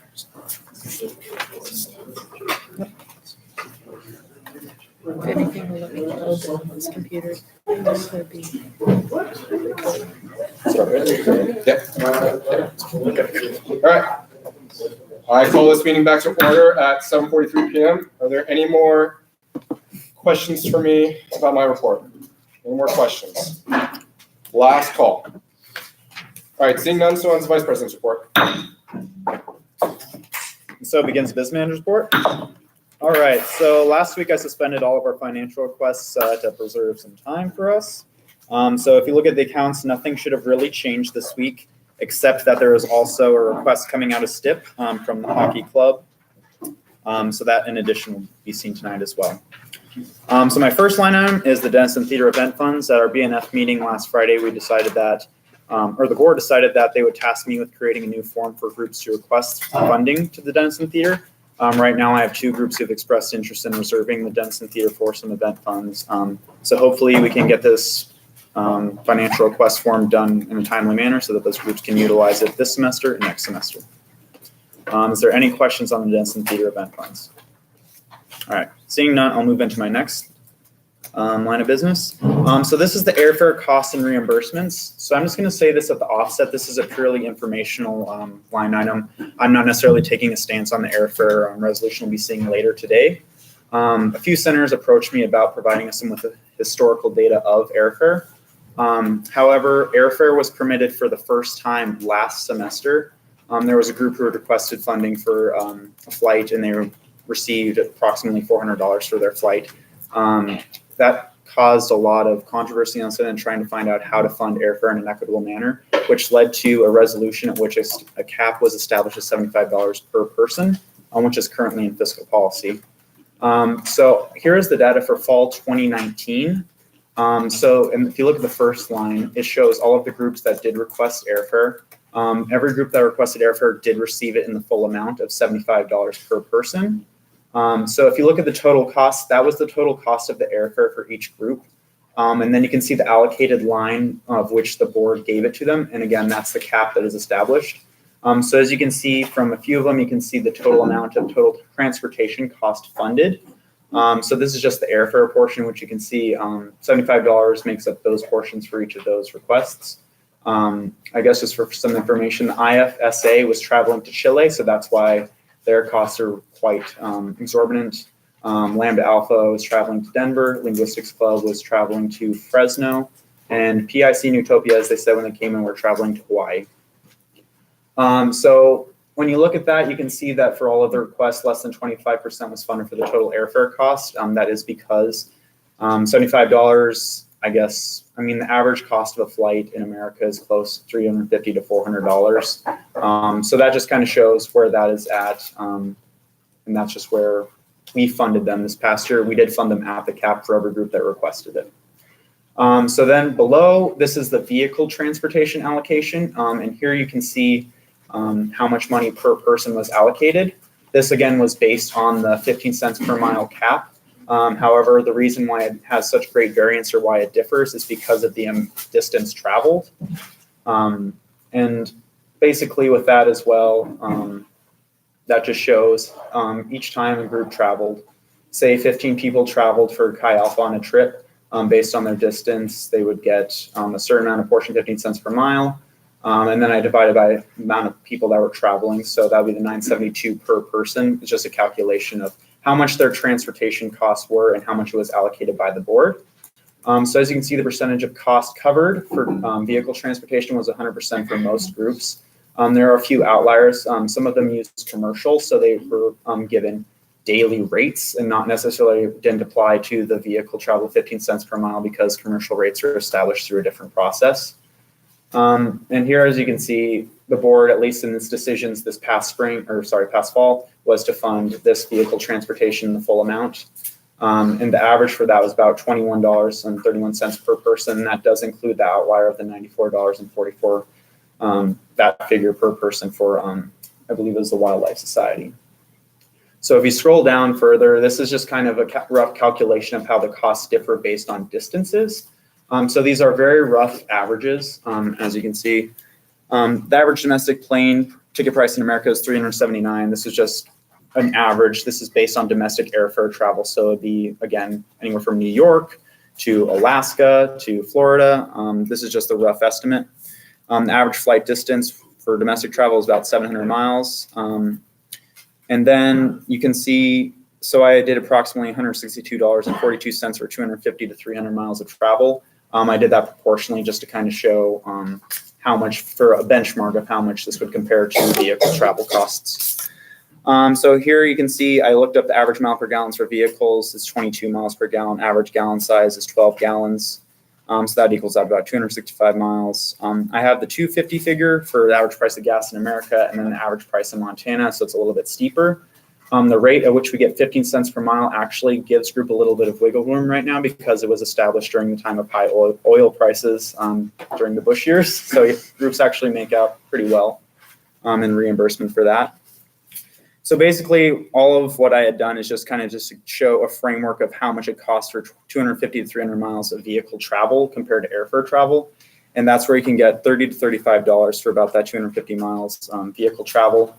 That's the low estimate. And then for the approximately $162 for about 250 to 300 miles of travel for a domestic airline. And again, these are very rough estimates, but even if you do kind of tweak it a bit, you can still see that airfare on average costs for the 250 to 300 miles, that's about 5 times as much.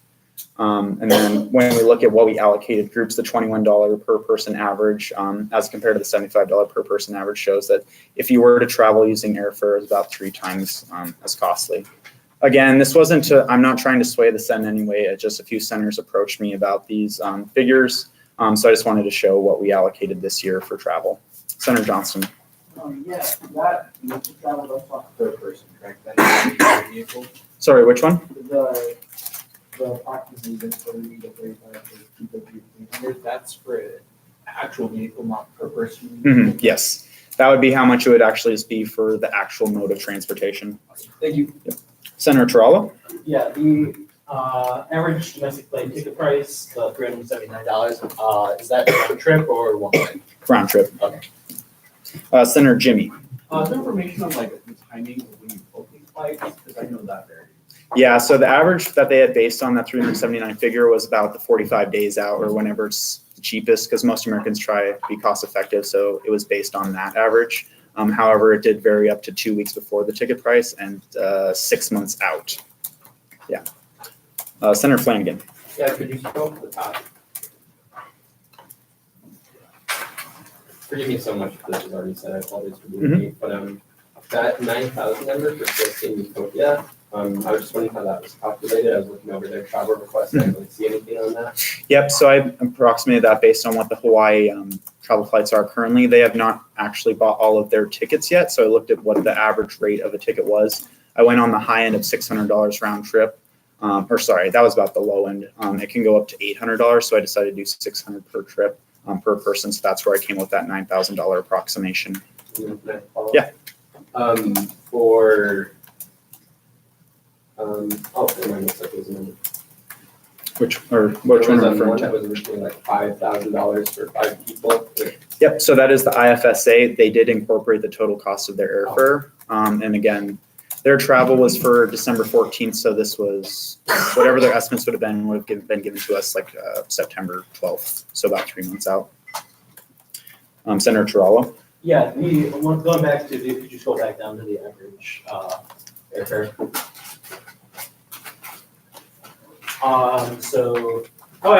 Yield. All right. So I don't currently have anyone on my speakers list. Would anyone like to get on at this point? Senator Flanagan. Forgive me if this is a contentious point, but is there a reason that lodging wasn't included for any long-distance travel in this?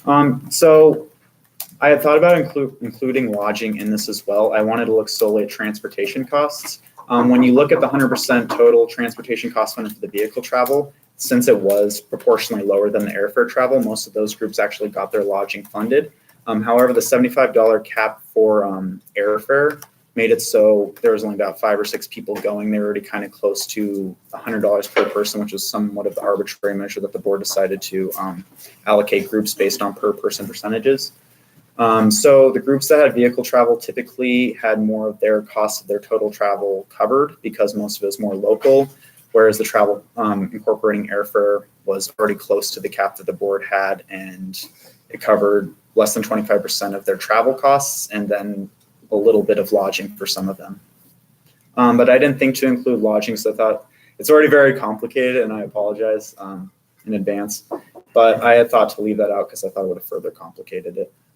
But as a general statement, vehicle travel also had lodging funded upwards of 50 to 75% for most groups on average, whereas airfare less than 25% for lodging as well. Is there any more questions? All right, so just kind of on the basis of this airfare, I did also want to mention that if we do see the resolution night and it does pass and the airfare cap is stricken from fiscal policy. All of the groups that did receive funding for airfare will still be allowed to utilize that. It won't be retroactive. It won't take away those funds from them. And I would say that if we were to do that, this would be applied for next semester. I just kind of want to clear that up from a procedural standpoint. All right, any more discussion on airfare? All right, seeing none, we'll move on to my next line item. So we'll just dive right into the financial requests. So we'll start with the special allocation request from the Pokemon Go Club. Senator Flanagan spoke on this at our last meeting, but I would now turn it over to the board to discuss. For the board to give an authorship if they would so choose. Senator Johnston. Yeah, we're reimbursing the student group. They originally costed $100, but it turns out they incurred expenses slightly higher than that. So we're just reimbursing that, right, slightly higher. Senator Trollo. Yield. All right. Do we have any discussion on this financial request at hand? Any discussion? Last call for discussion? All right, seeing none, we'll now go into a vote on the special allocation request form. All those in favor of funding this in the amount of $110, please raise your placard. All those opposed? Any abstentions? All right, and so it is approved. We'll now move on to our next financial request. So this is an emergency travel request from the Linguistics Club. If you look at what we have currently, we took back an additional $500 in the emergency travel request fund. That was because the Linguistics Club, who was originally allotted funds to go on their Fresno trip, decided not to go on that trip, and they instead incorporated this travel request basically in place of that. So with that said, there's currently $3,000 in the emergency travel fund. It was backfilled by the original $500 that was allotted to Linguistics Club for the trip to Fresno, and this is their new emergency travel request for a trip to Calgary. And I will now turn it over to the board if they would like to speak on behalf of this request. Senator Johnston. Yeah, so like Mr. Parsons said, we're just kind of switching trips. We're also bringing more people to this, so.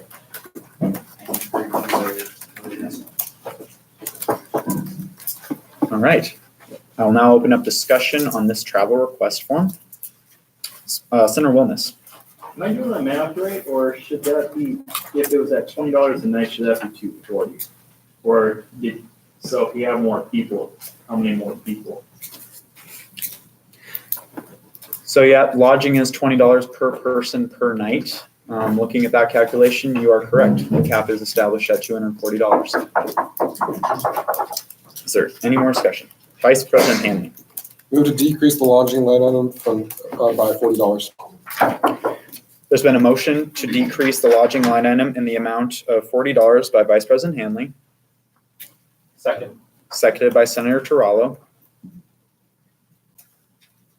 All right, you have your authorship. 20 times 6 is 120, times 2 is 140. Senator Johnson. Yeah, if you look at the number of people, it's like 7 people, they just. Withdraw. The motion has been withdrawn. Does the seconder withdraw? Yeah. All right. So we're now back into the main discussion on this travel request form. Senator Nelson. I still think, I understand, I think it's a valid point, I want to clarify beyond like just 7 people going. We figured it was better to fund the group a little bit over, and if they ended up not taking the full 7, they can't get that money in the first place. So that $40 will come back to us, whether they take 6 instead of the 7. All right. Is there any more discussion on this travel request from the Linguistics Club? Last call for discussion. All right, seeing none, we'll now go into a vote to approve this request in the amount of $584. All those in favor, please raise your placards. All those opposed? Any abstentions? All right, thank you. We'll now move on to the next request. This is the STIP request form from Out There, Missoula. This is the one that Evelyn was talking about during public comment, and I will now turn it over to the board for an authorship. Senator Flanagan. Yeah, we decided to fund this with goals just because of the investment that we saw for students in this. If anyone read the cover letter, you'll notice that a lot of what's being used here will be used for a long time, I believe, 10 years. So, yeah, we decided that it would be a great investment for students and for the student group. Senator Johnson. Additionally, everyone's getting the phenomenal price on these.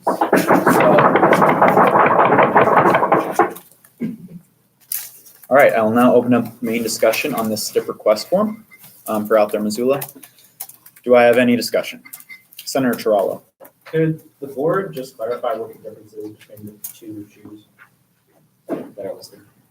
Senator Nelson. I believe Evelyn, when she came to West Campus, this isn't like on the record, because it wasn't an official meeting, but she had clarified that there are two different sizes. That the 5 finale shoes were for sizes that weren't as common, that weren't made in the lace shoes. They're like the sizes that are really big aren't made in the 55 other ones, so they had to look at some other options.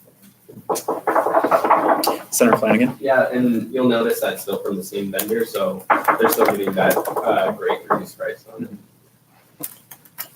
Any more discussion?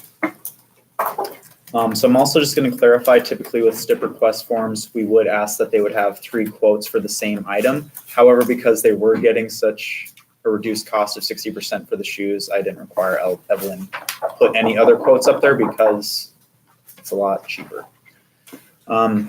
Any more discussion on this request form? Last call for discussion. All right, seeing none, we'll now go into a vote to approve this STIP request form in the amount of $2,720. All those in favor, please raise your placards. All those opposed? Any abstentions? All right, so it is approved. We will now move on to the travel request from UMEM. So this was a travel request form that was submitted to us later because the group wasn't currently recognized during the travel period. And I'll now turn it over to the board to give their authorship if they so wish. Senator Flanagan. Yeah, this one was interesting. We decided not to fund the motor pool just because of the Uber and Lyft, and we don't really have any policy outline for that. And we know that emergency travel is, right, this is, we have emergency travel? Yes. We know that emergency travel is a bit steep, so we were just trying to be fiscally responsible with these allocations. All right, and I'll now open up any discussion on this emergency travel request form. Any discussion? Senator Tiralo. Yes, I know we touched on this before, but is the entertainment management student group separate from the program here at the university, or? So in my discussions with this group, they had said that this trip was not affiliated with their academic program. This year we have had similar requests from groups who do have credit tied to their groups, but as long as they could tell me that this wouldn't be subsidizing academics or give me assurance that it is a student-led activity, I have been permitting it to come to the floor, and the Senate has passed 2 previous financial requests of this nature. I have Flanagan first and then Durnell. Or was it Durnell first? Okay, I'll give you first. I was curious about the $40 being given to that portion of the laundry instead of the quality class. Because the fiscal responsibility was like more open out. Senator Flanagan? Yeah, we funded lodging at our usual 20 per person per night. There's 6 people going, 4 nights, 4 days. And I have you again, Senator Flanagan. Yeah, forgive me if we touched on this during the meeting. I guess I don't remember it. We have kind of a weird relationship with Airbnb when it comes to funding, don't we? I thought I remember hearing something about that. So this is weird because Airbnb, we can't necessarily do it on the front end, but we can still do it through reimbursement. It's just that we can't actually pay for Airbnb prior to them going. I talked to the ops manager, Gwen, and she said that this one could still go through. All right, any more discussion on the UMEM travel request form?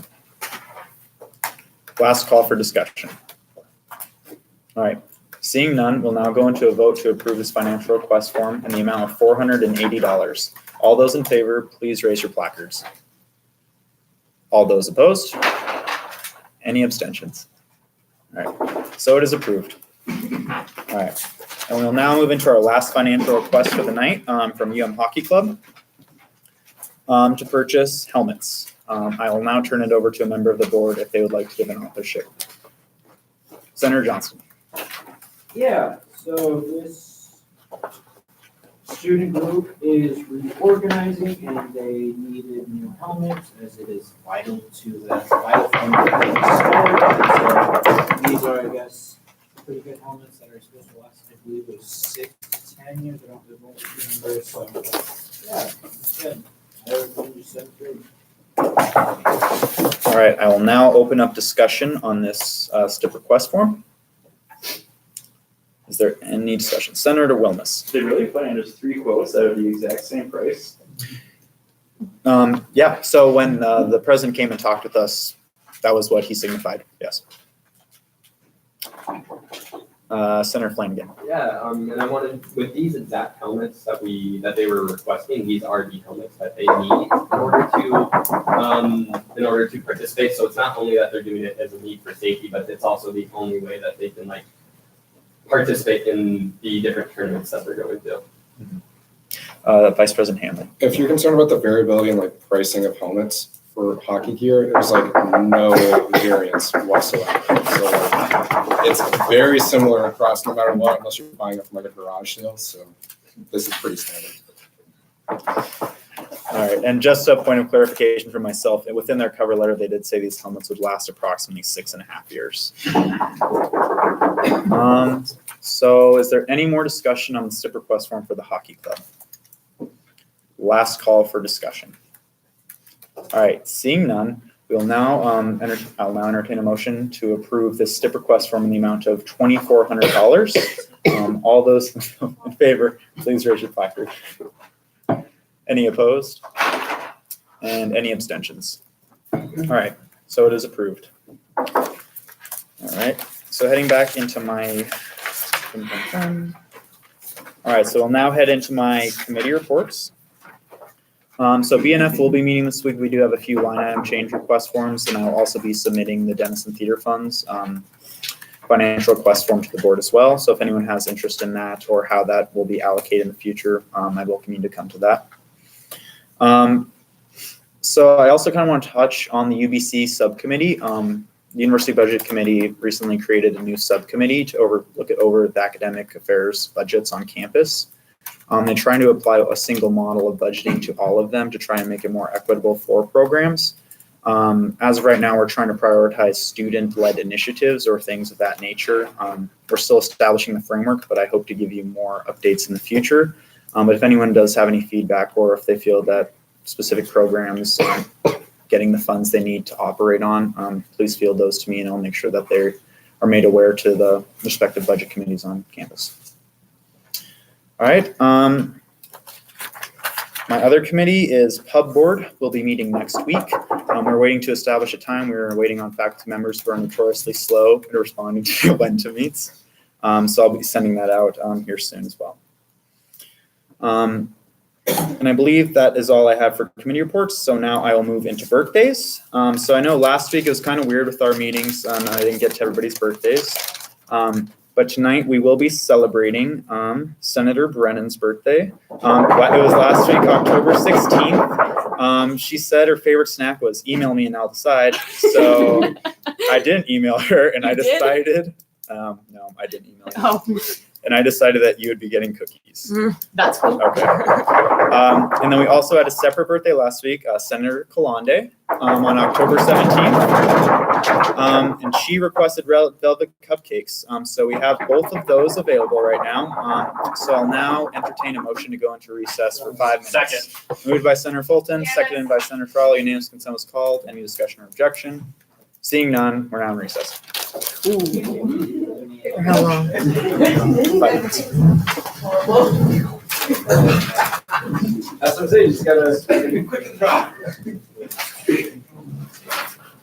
It was my fifth birthday yesterday last week, so that's. Last time I actually had to call on more than you today. Because you did your lump.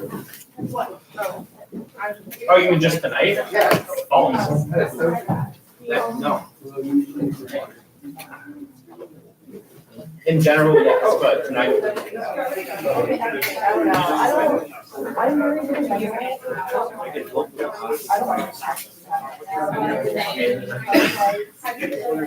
I've been sitting down for way too long. I have such a bad headache. I had one earlier. I had to literally turn the lights off in my office and like sit there. It was just like. Have you walked into my office lately? The lights are so bright. I've never been in your office. It's so bright. The sustainability office, the light is so bright, and the room is so small and closed in. It's just like. And I'm like, you need it. nah. I have a full bottle. Ooh, I'll take it. You need us? I'll take an extended. I'm not allowed to take it. I have ibuprofen. Actually, it's not ibuprofen. I can take it.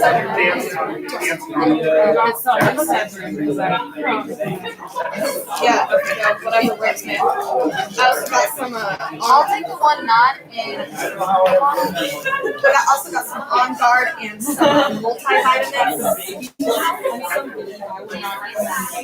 I would. My boyfriend likes to. He pops it in his mouth and I try to get it and he says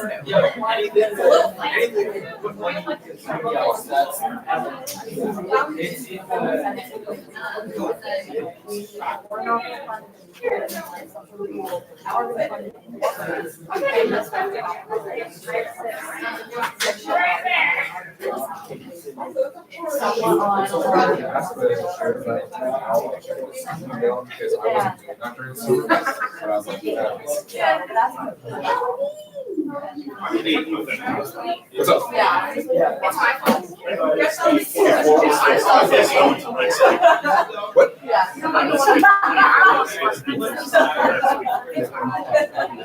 I'm so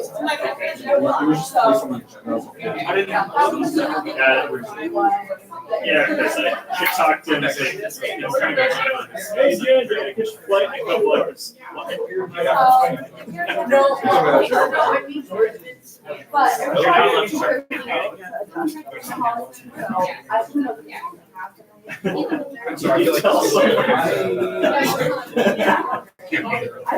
Good choice, Tina. Good choice. Thank you.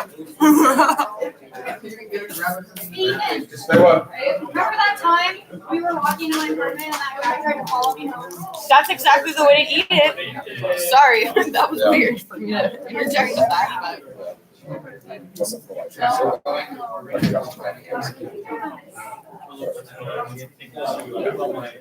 hope he's watching.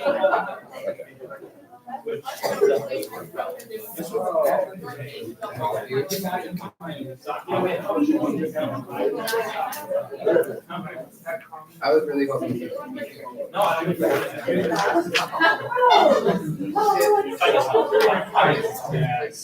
No, I'm just saying it like.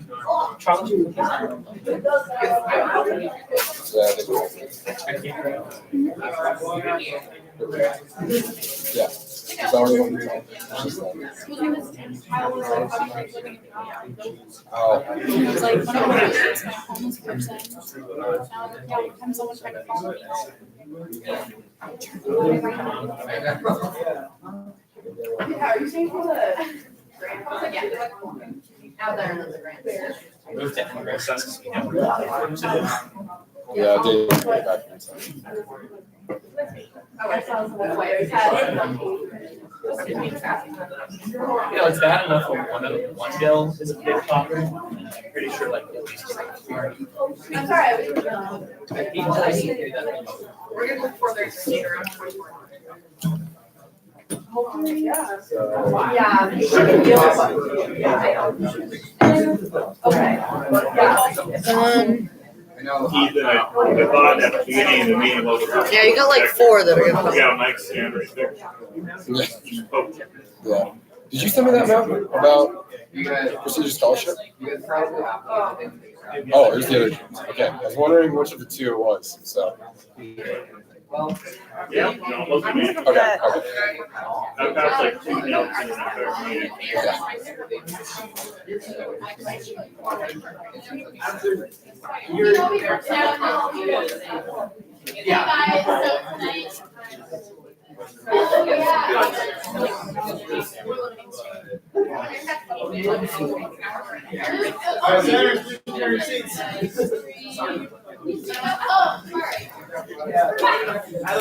We'll be starting soon.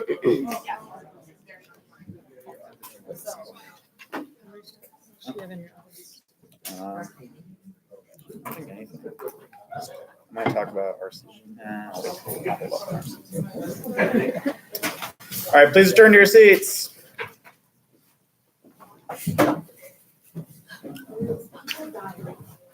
All right, so I'll now reconvene this meeting. I don't have anything in my other, so I'll now hand it off to Vice President Hamlin. And so begins committee reports. If you want to get on the speakers list, let me know by raising your placards. And then you can pull up committee reports on this too. Okay. This is also a time to talk about your mentor or mentee if you'd like to talk about it. And just a reminder, this is only time to ask questions about ASUM committees. Give your university committee report as well as mentor and mentee, as I just said. So we'll now get into it. Senator Flanagan. Yeah, can you scroll to the board of members organizations report?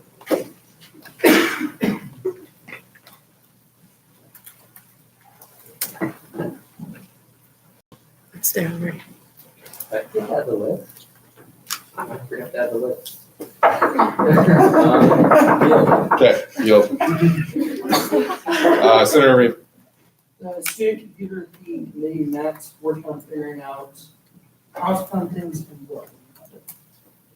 Cool. Senator Powell. Tomorrow I am meeting with Provost. So if anyone has anything that they would like, discuss with him, please send me a note and I will. Senator Anderson. Okay, I got it. Okay. Just a reminder, if you raise your placard now before I call for speakers list, I'm going to assume that you're asking a similar question that just spoke. So just a reminder. Senator Flanagan. Do I have permission to pull out my laptop to bring up the list? Yes. Thank you. I'll put you at the bottom of the speakers list. Thank you. Senator Anderson. I met with Kelly Webster and I'm super excited because she's gonna help push for some of the stuff that Jado's working on, but she's also involving me in the sea change block. That's super cool. And she is gonna help me start doing some things law school too. Any questions for Senator Anderson? Any questions? All right, we'll give Senator Flanagan a few seconds to pull this up. This is Ariel.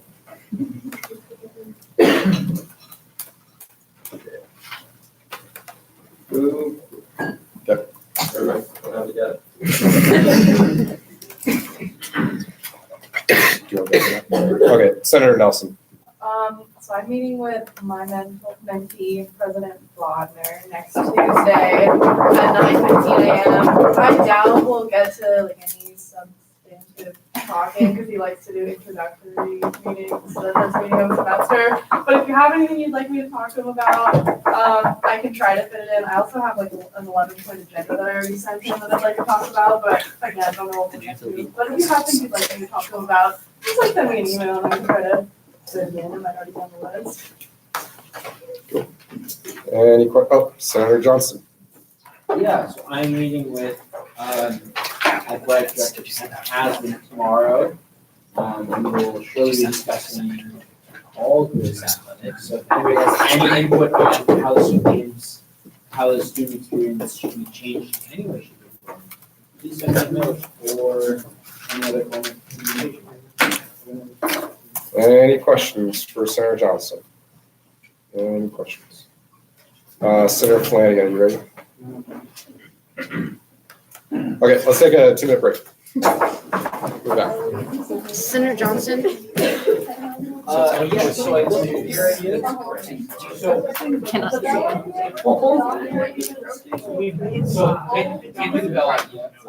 So all part of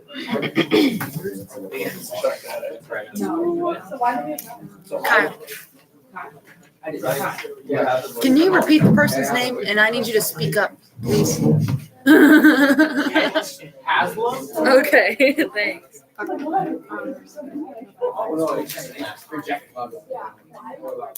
Sorry, I just, I can't hear a word you say. I have to always go back. I'll talk like this the whole time. Okay, that's much better.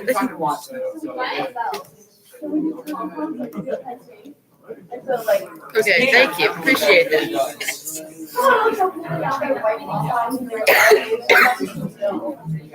So what I want to do is, I want there to be like, you know, like the sheer with the lines always projectors. That's not those aren't artificial noise, but they're so what we could all theoretically do is like yell into those. Yeah. You know, one James, ready? Okay. All right, I'll call this meeting back to order at 8:19 p.m. Next one speakers is Senator Flanagan. I'm so sorry, y'all. Move to provisionally recognized as a slate, Latino Student Union, Spanish Club, and Zoo Group. Okay, there's been a motion to approve Latino Student Group, Spanish Club, and Zoo Group. Is there a second? Second. Second by Senator Rockmall. And unanimous consent has been called. Is there any discussion or objection? Discussion or objection? Discussion or objection? All right, seeing none, that has been approved. Anyone else like to give a committee report? Anyone else for committee reports? Last call for committee reports. All right, seeing none, so ends committee reports, and now we'll move into unfinished business, starting with Senate Bill 16, resolution regarding expectations for student group leaders, and I will give Business Manager Parsons' authorship. Yep, so this one was tabled at our 2 Senate meetings ago now, so that I could upload the removal process for student group leaders. It was contingent upon me passing or bringing forth the other resolution. I don't have any edits at this time. I know some will be coming, so I'll just go ahead and let the body decide what they want to do with it. Okay, Senator Anderson, and if you have amendments, if you could like, yeah. Yeah, I know. Okay. I got it. Okay. Move to amend line 52, to, after subsection 1, add and 2 in Roman numerals.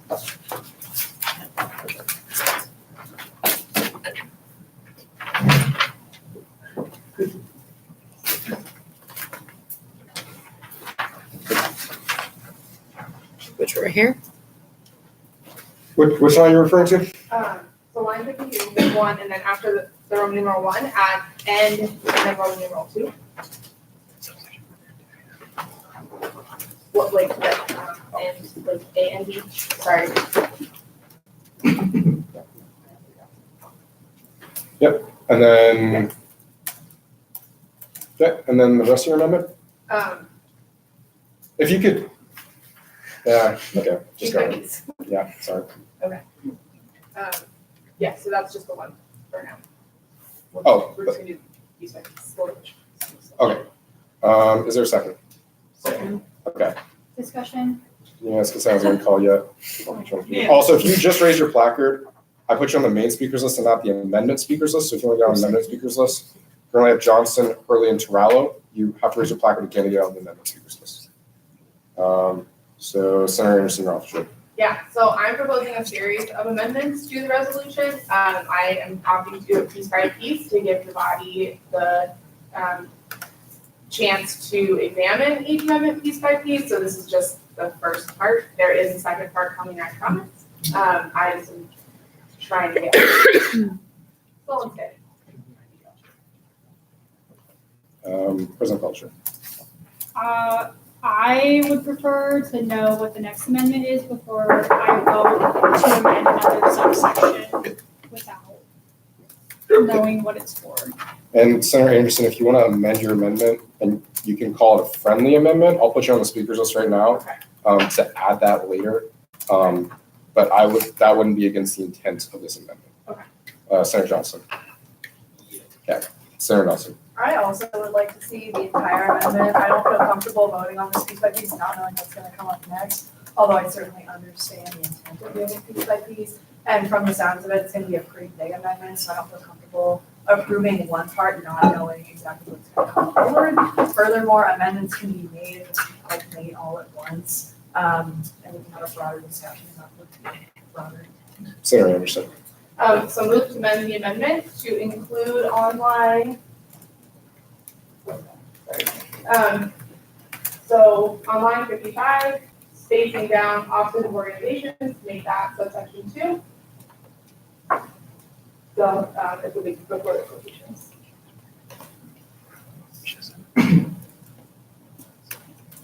Can you bring your notepad, please? That might make it easier. Yeah, just.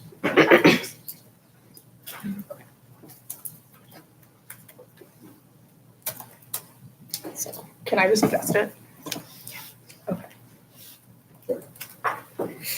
Can I see notes? We'll give her a moment to put that up. If you have any more amendments like this, please write them down and then send it as a note to the secretary.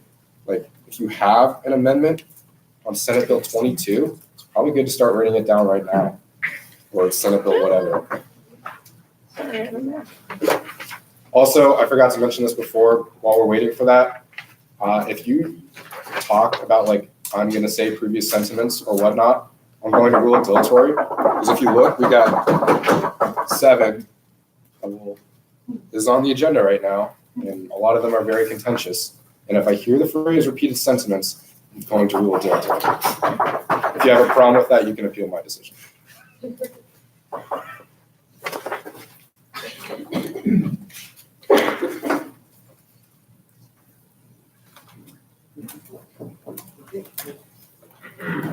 Point parliamentary inquiry center planning. If something is real dilatory, does that mean you have to stop speaking, or is it have to go? It depends on how I rule it. If I say dilatory based on like what you're about to say, you just don't say that next thing, you move on to the next thing that you're gonna say. If it's like egregiously bad, like the second time you're saying dilatory, then I will say you can't speak anymore. If you want to speak again, you have to raise your placard. That one's also discretion that I have. You can also appeal that decision as well. Moral of the story is please don't repeat previous sentiments.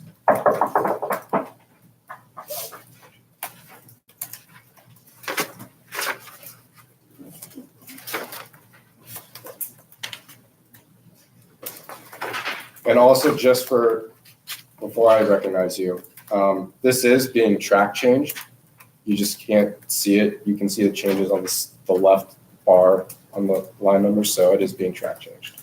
Point parliamentary inquiry, Senator Johnson. Will this amendment to the amendment need a second? If the author rules it friendly, then no. Because it's a motion, it's an amendment. So the friendly motions to amendments are allowed. But the friendly motions to a person's resolution that has been seen in committee are not allowed. You still need a vote on the amendment for it to pass. So that's why I'm allowing friendly amendments for that. Thank you.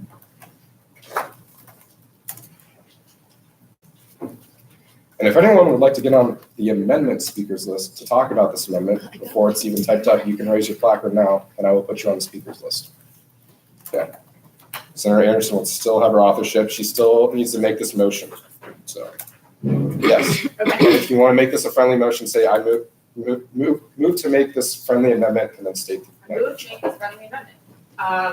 So that line 55 reads jurisdiction refers to federal, state, or tribal jurisdiction, and being convicted refers to being found guilty by a judicial officer or jury in an adjudication proceeding. Pleading guilty, pleading no contender, pleading guilty via an Alford plea, or accepting guilt to any type of plea bargain. Cool. And the one thing I forgot was that the seconder also needs to rule it friendly. So Senator Johnson. Okay, that's fine. Oh, you call it unanimous? Yeah. Who seconded it? You didn't say. So who seconded the addition of the subsection 2 proposed by Senator Anderson? Senator Pfeiffer. Oh, that's right. Yes, okay. Friendly? Yeah. Yeah, all right, it's rule friendly. Senator Anderson, your authorship. Or Yeah. you're back on the speakers list. So the reason I want to add this is because I'm going to be amending subsection 2 to carve out the felony as well as some misdemeanors on the advice of Lou Vilnas and Legal Services.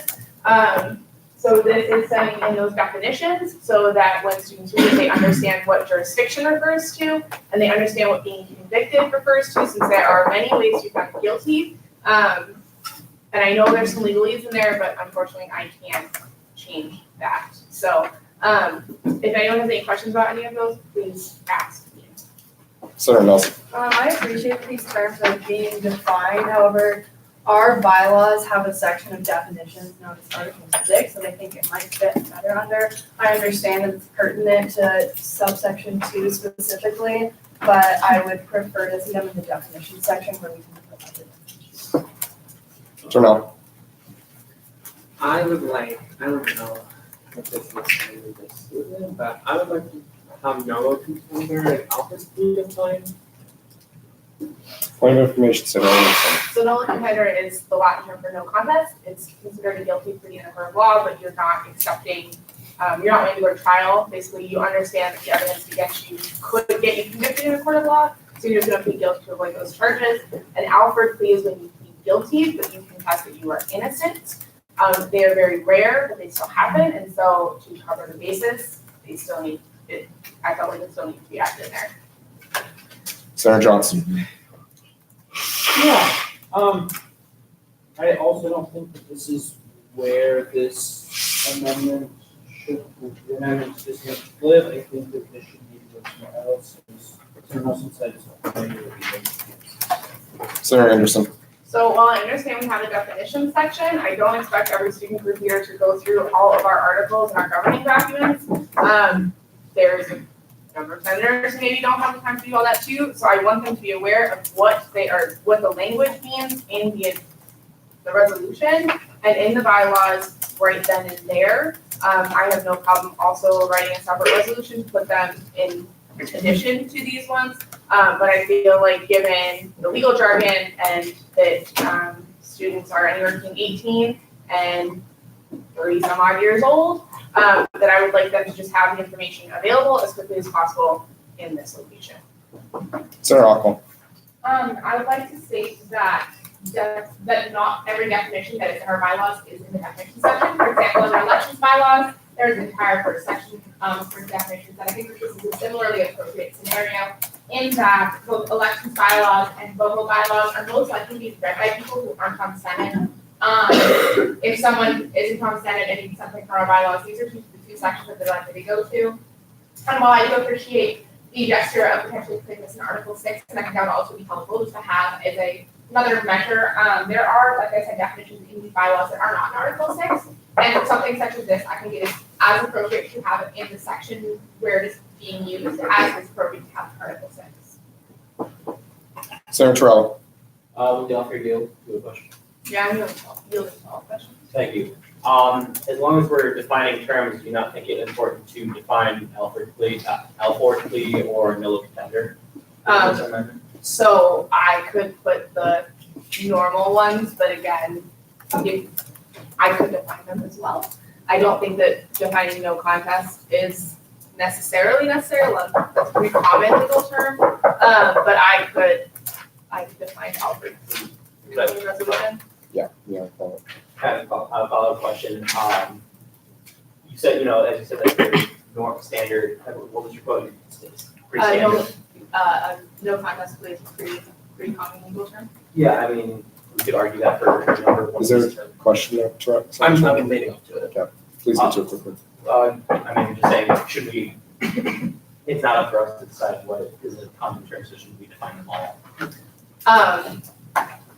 So if a student is looking at this and they're trying to figure out if what they have pled to or what they have agreed to under a plea bargain or what they have been found guilty of qualifies them for removal, then I don't think that's necessary. They should be pretty well aware of what they've pled to or what they're what being convicted meant for them.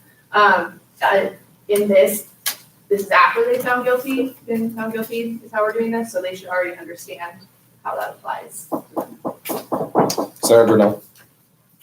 I'm curious as to where the defining jurisdiction and it's what I don't understand why they're being defined when in Article 2 the term are referenced. Is that a question you want for Senator Anderson? Yes. Okay, go ahead. Okay, so when I spoke to, Business Manager Parsons about doing these amendments, we agreed that it might be better to section them out. So they will be defined in Article 2 when we suss out the, felonies and then the 2 proposed misdemeanor language that we have in there. Can I follow up? Yeah.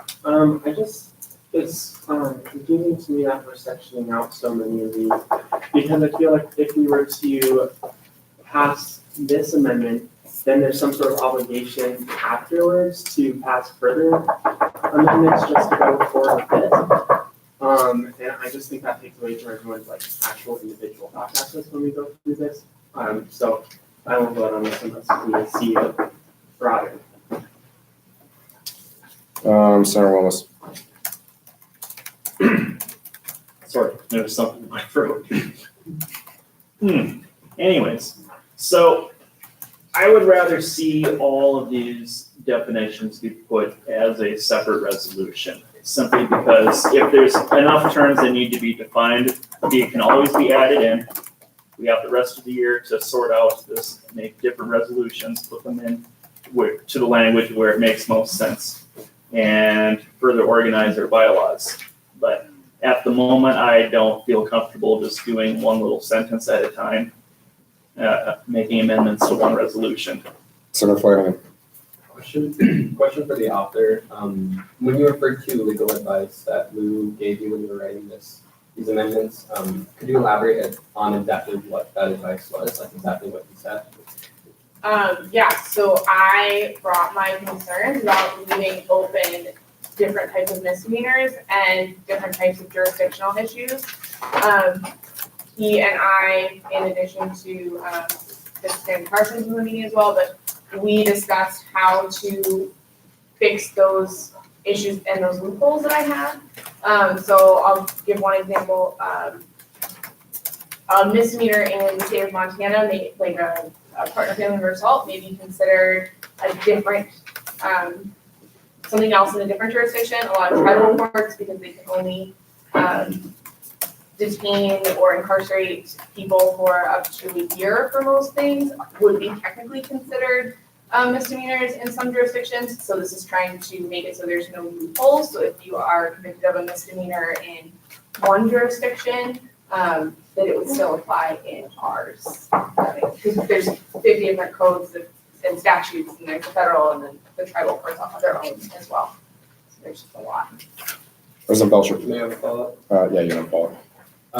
So if I'm understanding this right, Lou didn't necessarily give any advice on exactly what to put in the bill. He just gave advice gave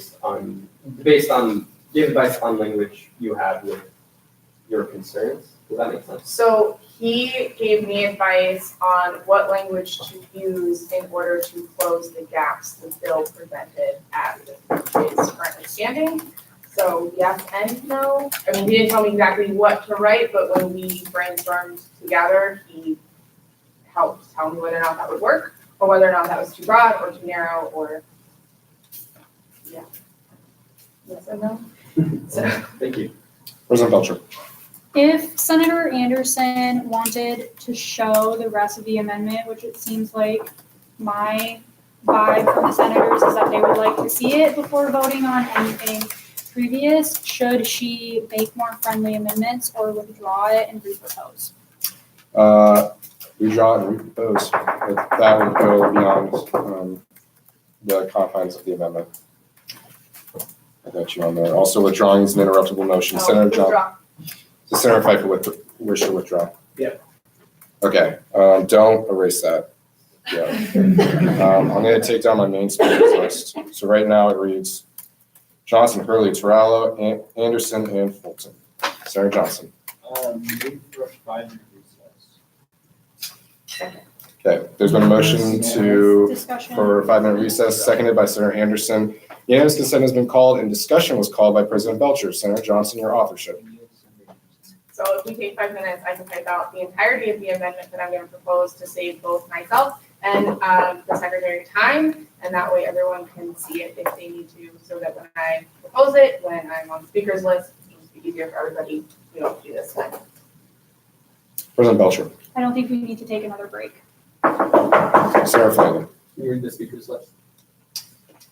There's no one on the recess speakers list, but the main one is Curly Terrell, Anderson Fulton.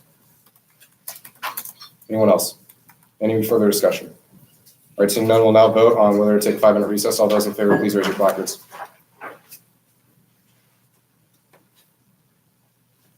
All those opposed? Abstentions? The recess passes 12-5 to 4. Be back at 8:44.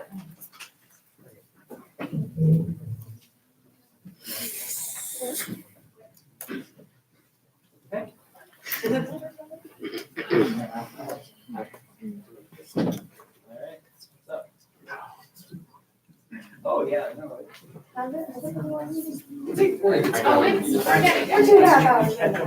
This is short, so.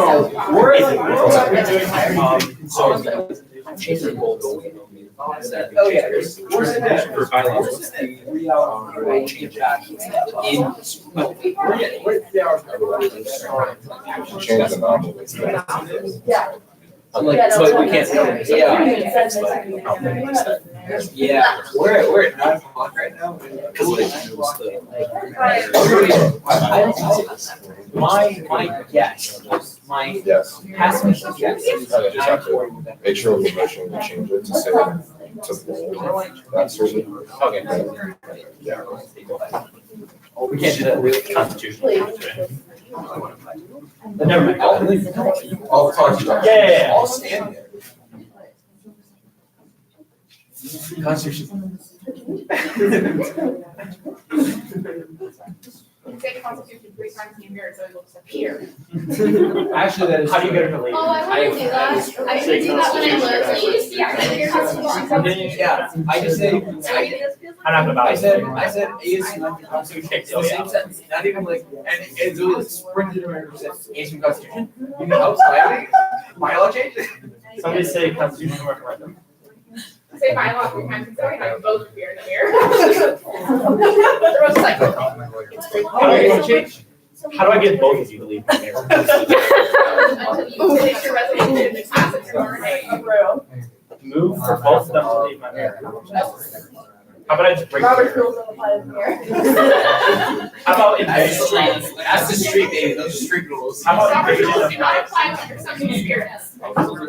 What if I get one more minute, guys? Well, that's what. When you leave the Senate, will that still work? Yes. It will work until the day I and it's actual spirit. Actually. For instance, like if we have teaching remove you, and then I say bylaws 3 times. Try. I can go on like. I can, but 35 because. It's been here in 4 years, and I can still smell fresh paint.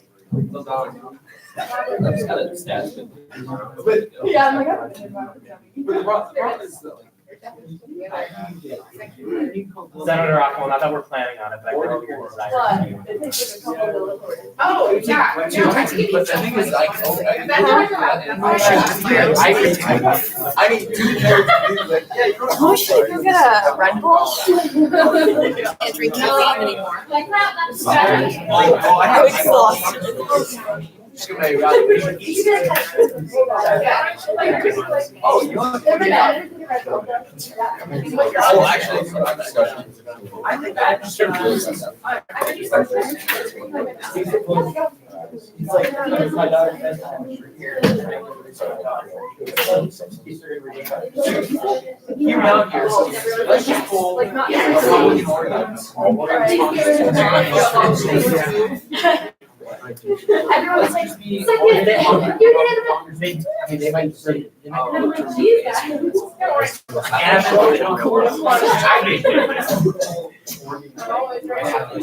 We bring up a resolution dissolving. No, I didn't snap. Well, let's look at this. Just look at something. You think this is bad right now? Honey, you haven't seen me in the middle of December. I don't know what that means. You know what it means. I don't. 1 minute, everyone. Is this a reference to the difficulties of the Are we gonna holiday type it season? over here? A little bit. I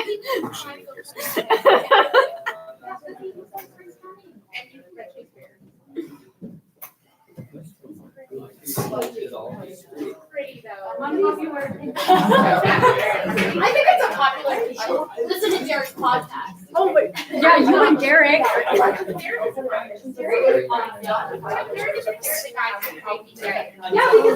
All right, I'll be calling the meeting back to order in just a bit. I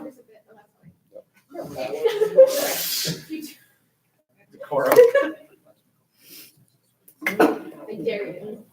All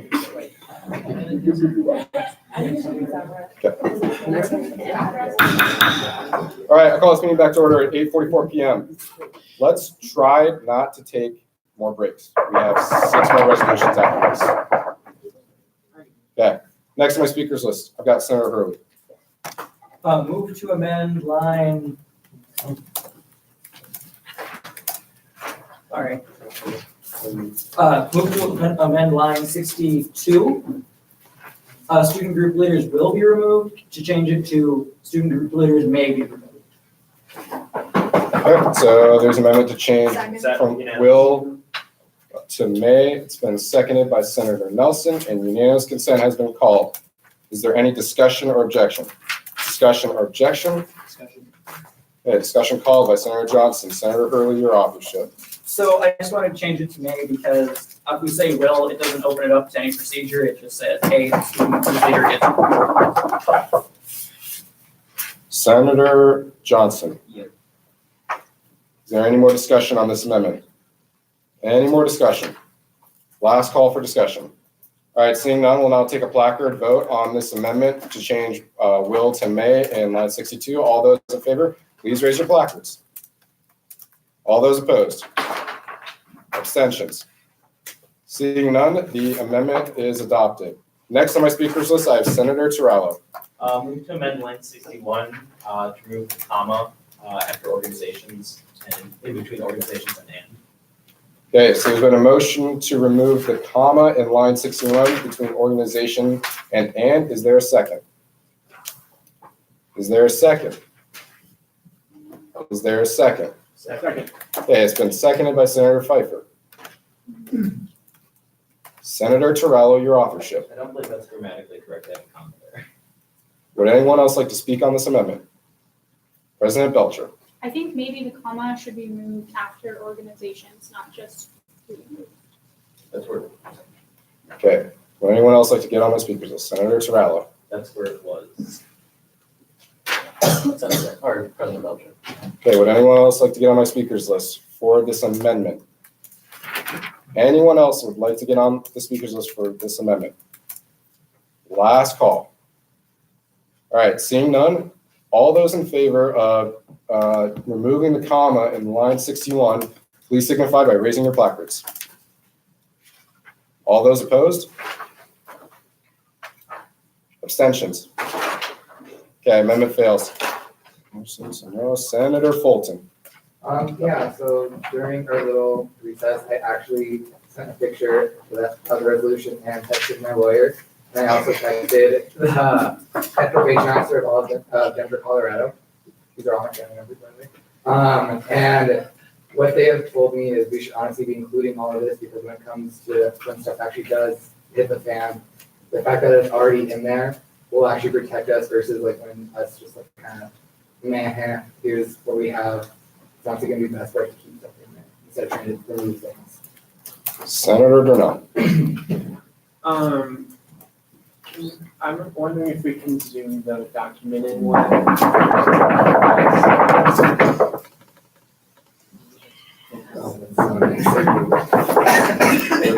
you like to follow? I would like to follow up. Okay. Actually, no. Senator Flanagan. Question for Senator Fulton, when you said all of this, what is this referred to? Currently what we added, so lines 55 through 58, the reason why they believe that it should be in there is so that way people, when they do read this, will have certain things where like if they do plead no contende or accepting any sort of guilty plea, That way it's already in there and not just like them guessing that it's in there. May I follow up? 1 second. Point of parliamentary inquiry, Senator Johnson. Is 55 through 58, was that currently approved? So no, that's just the amendment that we have queued up, but that's not being discussed right now. No follow-up? Senator Brunel. Question for Senator Fulton. This is your family that you consulted about this? Yes, so my uncle is actually the head public defender of Yellowstone County, and my aunt is actually the head probation officer of all of Denver, Colorado, and they have, she's also a adjunct professor at the University of Denver for criminal justice. President Belcher. I move to send this resolution to the Relations and Affairs Committee and Board on Budget and Finance. Okay, there's been a motion to send this resolution to Relations and Affairs and B and F. Is there a seconded by Senator Board on Terrell? members, I'm sorry. Okay. I and made board on a members. verbal typo, Okay. my bad. So it's been moved by President Belcher, seconded by Senator Terrell. There's a point of parliamentary inquiry from Senator Fulton. So it's going to RNA, BNF, and board on members? No, So board the on mo- members instead. The motion is sent back to board on members as well as RNA. Okay, so the motion's been moved and seconded. Unanimous consent has been called. Discussion. Discussion has been called by Senator Nelson. President Belcher, your authorship. I appreciate the thought and effort that has been going into amending this resolution, but I think the amendments that are coming and the amendments that we've already deliberated are a little bit complicated to discuss for the first time on the Senate floor. And I think although they are in the same idea as the resolution, they make it different enough that I think it deserves to be seen by a committee. Senator Nelson. I agree with that, but for those reasons, I think it should be a separate resolution. As it stands right now, I'm comfortable with passing this resolution and its supplemental resolution, and then seeing the amendments that are being discussed as separate resolutions. I think that this framework as it stands right now is it's good, and I think it should be implemented as soon as possible. And I don't want to have to discuss amendments that I don't particularly agree with and compromise the basic integrity of the resolution. Senator Rockwell. So have we, I have a question first. Are the other potential amendments, are they up yet or not? No. No, okay, may I have a follow-up? Yeah. So, I do not think this should be sent back to committee, not just because I don't want more work from my committee, I'm proud of more work from my committee, but I also recognize that that would be correct for me. I think that, adding in these sections is not necessarily compromising this resolution.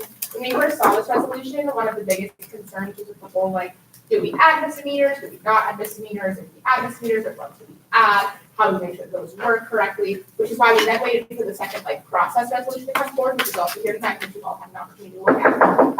And after reviewing the bylaws, my favorite activity, my favorite sport, really, I think that because of how the board on members bylaws are set up, I think that the best idea for this is to have these definitions be included in this resolution now and have a secondary resolution at a later point included in the general definitions clause. Currently, the definitions clause, we don't really have anything like this. It's more stuff like, what's a student? What's a senator? What's a this? What's a that? And not really anything like, what's a tribal jurisdiction? That's a very kind of different idea. And especially if there's a student group leader who's in the heat of the moment, losing their mind, I'd rather have it kind of be all together for them, rather than have it be okay, find this, where to find everything else. And to us, it's very obvious. You go to the definition section to figure out what everything means, but to just a regular student, that's not super obvious. I think that's something that's really important to consider here. And like I said, just all of this is just fulfilling the stuff that we talked about wanting at the last meeting where we discussed this. So. Senator Flanagan. I'll be honest, I didn't feel comfortable getting ready to send this back to committee without giving the author of these amendments a chance to really talk and defend her position on this. As it stands, I'm kind of on the fence, and I'm hoping to hear more discussion on the topic. Senator Pfeiffer. I apologize for my exit. Okay, Senator Wilmes. I yield. President Belcher. Yield. Senator Terrell. Yeah, I think it's clear that the Senate intends to talk at length on the amendments being proposed. And I feel that in doing that, we're kind of ignoring the rest of the bill and the main content of the bill, which I don't want to see happen. So I do agree with the idea, the motion to send this back to committee, because I think we should be talking at length about these amendments in a smaller, more condensed setting instead of at the full Senate, especially when we have 6 other bills to get through, many of which are going to get mentions. There's no one on my speakers list. Senator Flanagan. There's no one on my speakers list for the motion to send back to RNA and board members. Is there any more, or does anyone else want to discuss? Any more discussion? Last call for discussion. All right, seeing none, we'll now take a placard vote on whether to send this resolution back to board members and relations and affairs. All those in favor of sending the resolution back to committee, please signify by raising your placards. All those opposed?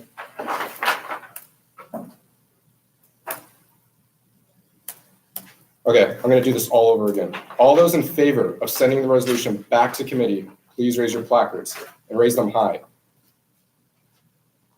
Okay. Has everyone voted yes? Okay. All those opposed?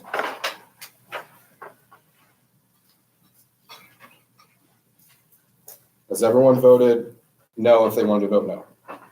Abstentions?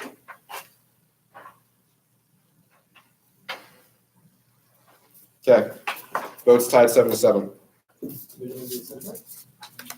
All right, division has been called. Secretary David, will you please take a roll call vote? Senator Akmal, No. Senator Anderson, Abstain. Senator Brennan, Yes. Senator Borgasani, Yes. Senator Jernell, No. Senator Flanagan, Pass. Senator Fulton, Senator Gluckert, No. Senator Hahn, Senator Hurley, Abstain. Senator Jimmy, Yes. Senator Johnston, No. Senator Kalanda, No. Senator Kiefer, Abstain. Senator Nelson, No. Senator Pfeiffer, No. Senator Powell, No. Senator Ream, Yes. Senator Terrell, Yes. Senator Thompson, Senator Wilmes, Yes. Senator Flanagan, No. Business Manager Parsons, Abstain. President Belcher. Yes. 7 to 9 to 5. Okay. So the motion to send back committee fails 7 to 9 to 5. Currently, I have no one on my main speakers list. Would anyone like to get on the main speakers list? Would anyone like to get on the main speakers list for discussion on the resolution? Also, if we vote to pass the resolution, the things in red would not be seen on the final version of the resolution. Would anyone else like to discuss? Last call for discussion on Senate Bill 16. All right, Senator Ogmore. So I think that this is like a really great resolution, a really important resolution. But as I said before, I think we have those amendments to, kind of define those misdemeanors a little bit better. I'm just not comfortable putting this in our bylaws. I think that the idea of, how it is right now, felonies, obviously, I'm in favor of. There's no part about misdemeanors in here right now. But the thing is, it has been stated before that there are some things which are misdemeanors that you would not want a student leader to have done. And so I would love to hear more about those ideas. Senator Johnston. You scroll down to line 75-ish. Follow up. Yeah. Move to amend line item 75 that reads Chair of the Relations and Affairs Committee. Would you like that applied to board on member organizations as well? Yes, please. Yeah, so there's been a motion to amend that line. I'm going to wait for the secretary to get up on the screen before I take a second. So don't lose your placards. To change line 79 to read Chair of the Relations and Affairs Committee, and then change line 83 to read Chair of the Board on Member Organizations. A second. Hold on. Senator Johnson, is that how you would like your amendment to read? Can I insert a the? Yes. So if you could put a the after the in both. Thank you. Okay. Yes. Okay. Now I'll take a second. Second. Seconded by Senator Darnell. Unanimous. Unanimous consent has been called. Discussion has been called. Senator Johnson, your authorship. I don't know what's wrong. Senator Fulton. Yeah, so the little ampersand, I've actually went through all of our previous documents. There's only one other document that has an ampersand. If we want to keep everything uniform, we should put an and not an and. That would be against the intent of this amendment, so you can't make it. Anyone else like to get on the speaker's list? Last call for discussion on this amendment. All right, seeing that, we'll now take a placard vote on this amendment. All those in favor of voting this in, please signify by raising your placards. All those opposed? Abstentions. All right, the amendment passes. Next on my main speakers list, I got Business Manager Parsons. Yeah, so I know we've had some discussion about incorporating misdemeanors into this resolution. I know this one was postponed at this level. It would have been good to go back to committee to incorporate that at a later point in time. However, I think trying to add in misdemeanors at this point in time would be it'd be rushed because a lot of people were unaware they'd be coming. So I'm hoping that if there is interest in this still to incorporate misdemeanors, that we could do it at a later resolution. Senator Rockwell. Move to amend line 79 to make the ampersand an and. Okay, there's been a motion to change the ampersand to an and in line 79. Is there a second? Second. Seconded by Senator Pfeiffer. Unanimous. Unanimous consent has been called. Is there any discussion or objection? Discussion or objection? Discussion or objection? All right, seeing none, the amendment is adopted. I'll give the secretary just a little bit to put that up on the screen. Cool. Next on my speakers list, I got Senator Flanagan. So as it stands, I would be comfortable with adding the definitions for, the definitions that were listed, but that is the most I would be comfortable adding. Anything above that, with misdemeanor or otherwise, I would want more, I'd want more depth on that. I don't feel comfortable adding the misdemeanor section just yet. Business Manager Parsons. Move to amend line 7 so that it reads the associate students of the University of Montana. Okay, there's been a motion to amend line 7 of the resolution to read the associate students of the University of Montana. Second. Seconded. Give it a second. Okay. Is there a second? Second. Seconded by Senator Blucher. Unanimous. Unanimous consent has been called. Is there any discussion or objection? Discussion or objection? Discussion or objection? All right, seeing none, that amendment is adopted. Next on my speakers list, I have Senator Johnston. Yeah, I'm very comfortable with how the resolution currently sits, and I would highly encourage everybody to vote this on, and if they'd like to make changes to add misdemeanors or other things, we should do that at a later date. Senator Nelson. I would also like to see a separate resolution. We have another resolution coming up on the same topic, it's SB 17. But it just also passed, if there's also discussion to include misdemeanors in that language. I would like to see a comprehensive resolution come forward in the future that addresses misdemeanors as it pertains to both sections that'll be amended. And that also includes the definitions perhaps in a different place than where it's been discussed now. As it stands right now, I think we should get this framework in place and give more deference to the idea of misdemeanors. Senator Terrell. Yield. Business Manager Parsons. Yep, so I would also support a resolution adding misdemeanors at a later point in time. I do think that is an important addition that we need to make. Given the circumstances, it was kind of hard to add that in at this point in time, so I think a separate resolution would be appropriate. Senator Flanagan. Previous question. Okay, previous question has been called. It requires a 2/3 vote to pass, and this would end discussion on the bill and go straight into a roll call vote on whether to approve Senate Bill 16. All those in favor of ending discussion on this resolution, please signify by raising your placards.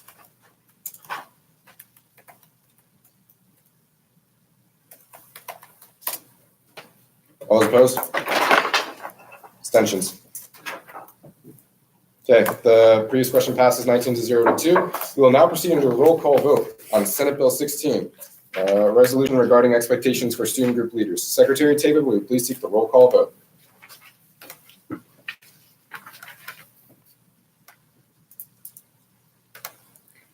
Senator Borgasani. No. Senator Darnell. Yes. Senator Flanagan. Yes. Senator Fulton. Yes. Senator Gluckert, Yes. Senator Hahn, Senator Hurley, Yes. Senator Jimmy, Yes. Senator Johnston, Yes. Senator Kalanda, Yes. Senator Kiefer, Yes. Senator Nelson, Yes. Senator Pfeiffer, Yes. Senator Powell, No. Senator Reen, Yes. Senator Terrell, Abstain. Senator Thompson, Senator Wilmus, Yes.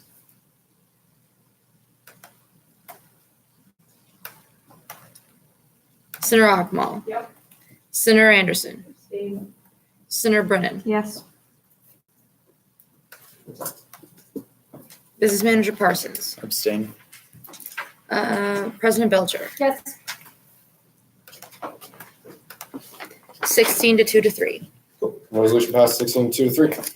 We will now move into discussion on Senate Bill 17, resolution establishing student group leader removal process. Business Manager Parsons, your authorship. Yep, so this is also just a thin board on members policy in which student group leaders would be removed from their position. And that kind of outlines the process which it would go through. Yep, so as it currently stands, I have the felony in there as well and larceny against the university. I know the language I have in here of removal seems a little bit steep, and I would welcome any changes to that, of which would be somewhat more along the lines of disqualification. Okay. Anyone would like to get on my main speakers list at the time?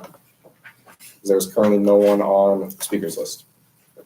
Senator Akmal.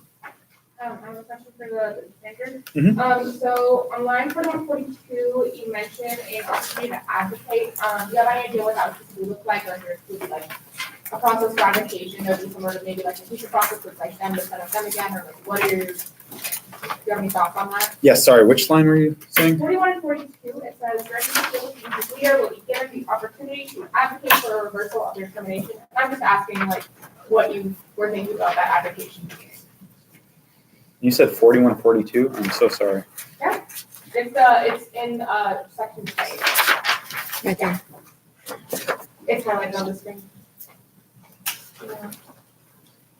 So at that point in time, that basically would be somewhat more like when a senator is up for impeachment, they have the opportunity to come sort of plead their case and just allow for some discussion. And I think that's just kind of, I would just like to get at least offer the opportunity to someone if they do want to defend their right to be a student group leader, or to try and state extraneous circumstances as to why they were removed from that position. So yeah, it's more that, and anything, it was just an opportunity for them to speak on their behalf. Would you like a follow-up? I would love a follow-up. Okay.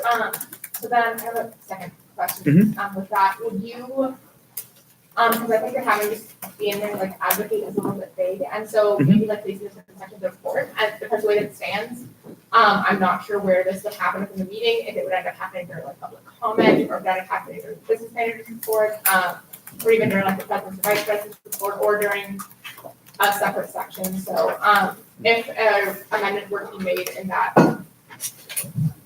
area, what would you recommend, or what were you thinking of? Yeah, so previously I did state the appeal would be in my report as well.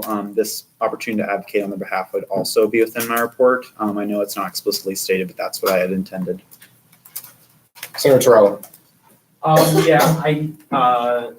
think the outlined ability of the board to remove a student leader is way too easy. I think removing a student group leader should be a lot harder for us to do. So may I have a follow-up? Yeah. Move to amend line 32 to say with a 2/3 vote. And to strike a simple majority vote. All right, so there's been a motion to change with a simple majority vote to with a 2/3 vote in the line 32 of the resolution. Is there a second? Second. Seconded by Senator Wilmus. Senator Terrell, your authorship. Again, as I said, frankly, I don't like the idea of us, having this power to begin with, but I think it should be a lot harder, to take a student group leader out of their position. That could hinder the group's ability to do whatever they do. I think it should be a lot harder to remove someone from their position. So. Yeah. Sorry, I'm just going to do something.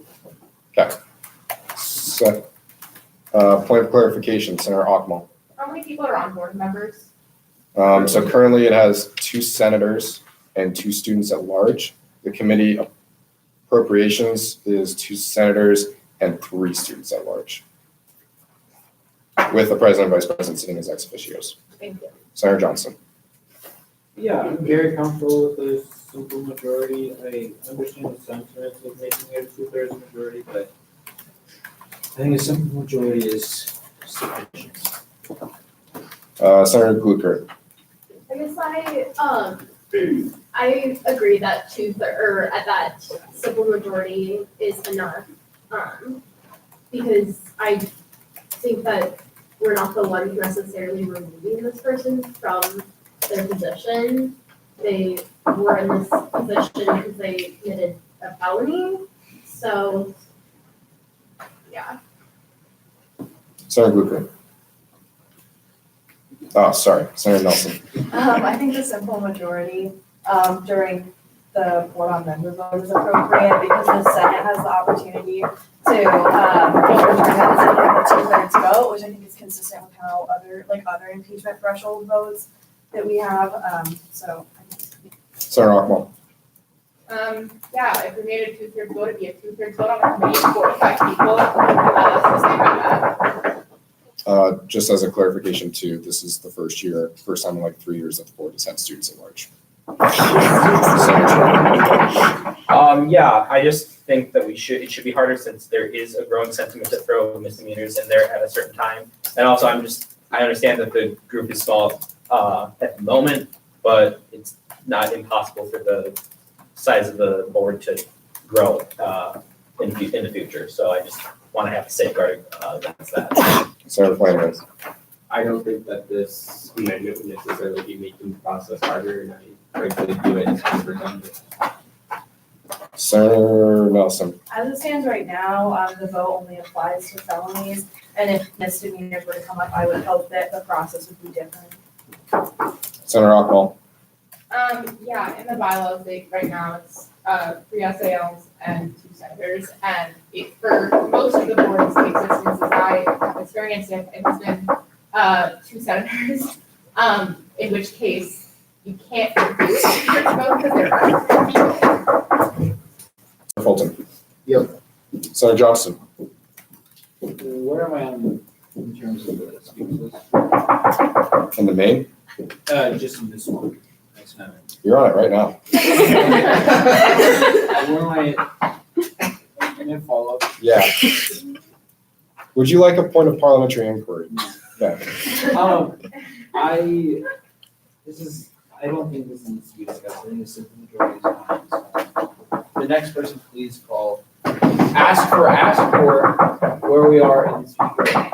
Okay. Did you want the speakers list read? Is that what you're? Okay. So the speakers list for this amendment is Wilmus, Flanagan, Gluckert. Wilmus. Previous question. Okay, this question has been called. Sorry about that, Senator Johnson. All those in favor of ending discussion on this amendment, please signify by raising your placards. All those opposed? Abstentions? Okay, the previous question passes 17-0 to 3. We'll now move into a placard vote as to whether to change with a simple majority vote with a 2/3 vote. All those in favor of adopting this amendment into the resolution, please signify by raising your placards. Okay. Okay, has everyone voted? Yes, that they wanted to. All those opposed? Abstentions? Okay, amendment fails. Back to my main speakers list, I have Senator Durnell. Move to replace termination in line 42 to removal. 142 from. Oh yeah, it's just a little bit over. Okay, I'm gonna give the secretary a moment to get that up on the screen. Okay, so the motion to change removal from line 42, or to change termination on line 42 to removal is made by Senator Durnell, seconded by President Belcher. Unanimous consent has been called, and discussion was called by Senator Fulton. Senator Durnell, you're off your ship. Yeah, there's no other language about termination in J or K, but there is language of removal, and termination here is used synonymously to removal, which makes it just kind of absurd to use it. That's all. Senator Fulton. Yeah, so with student group leaders, I kind of consider that like a job. You're head of a student group, and most of the time when you do sign a contract, it says termination when you get removed. So I believe we should keep termination and not have removal. Senator Johnson. I don't think of student group leaders as a job. I mean, like, they're doing a duty to their group, but I don't necessarily think that they're a employee of ASUM, and so I think removal is a good word. Senator Flanagan. The title of the resolution is literally establishing the student group leader removal process. Can I follow up? Yeah. Previous question. Okay, previous question has been called. It's a 2/3 vote to end discussion on this motion. All those in favor of any discussion on this amendment, please signify by raising your placards. Please raise them high. Okay, all those opposed? Abstentions? Okay, previous question passes 18-0 to 1. All those in favor of replacing terminating with removal, please signify by raising your placard. Okay, if you're gonna vote yes, please raise your placard high. All those opposed? Abstentions? Okay, amendment passes 15-0 to 4. We'll now move into, oh, yeah, we've already done that. Okay. Now back in my main speakers list, Senator Janelle. Yeah, you're on the main speakers list. Question for the author. Mhm. Is there any reason, particular reason that we chose to make it that the Senate has to vote 2/3 to overturn the decision of the board versus a 2/3 approval of their decision?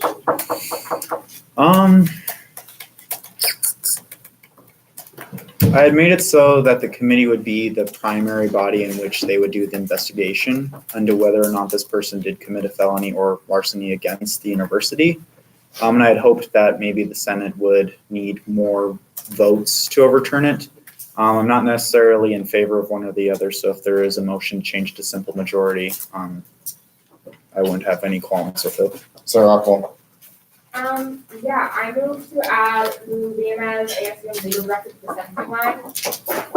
Okay, there's been a motion to add Lou Villamis to the sentencing line. We'll wait a second for a second on that one.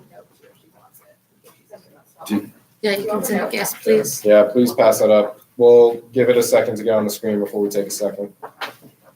It's just the same like semi-colon as the other ones. Which one? Yeah, you can just go there. So it's just.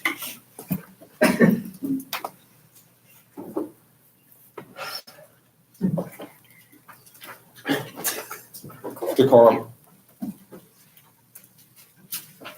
And then, did you want a semicolon after that? Does it need a semicolon? Oh, I think there's a semicolon. Okay. All right, is there a second for this amendment? Second. Seconded by Senator Wilmes. Yes. Unanimous consent has been called. Is there any discussion or objection? Discussion or objection? Discussion or objection? All right, seeing none, the amendment passes. Next on my speakers list, I got Senator Flanagan. Yep. The main speakers list is empty. Would anyone else like to discuss this resolution? Anyone else like to discuss this resolution? Last call for discussion on Senate Bill 17. All right, seeing none, we'll now move into a roll call vote as to whether to pass Senate Bill 17, which is resolution establishing student group leader removal process. Secretary David, would you please take the roll call vote? Senator Gluckert. Yes. Senator Hurley. Yes. Senator Jimmy. Yes. Senator Johnston. Senator Kalanda. Yes. Senator Kiefer. Senator Nelson. Yes. Senator Pfeiffer. Yes. Senator Powell. Come back to it. Senator Ream. Yes. Senator Tirallo. Yes. Senator Thompson. Oh, Senator Wilmes. Yes. Senator Akmal. Yes. Senator Anderson. Abstain. Senator Brennan. Yes. Senator Borgasani. Yes. Senator Jarnell. Yes. Senator Flanagan. Yes. Senator Fulton. Can you go back to Kiefer Powell? Senator Kiefer. Abstain.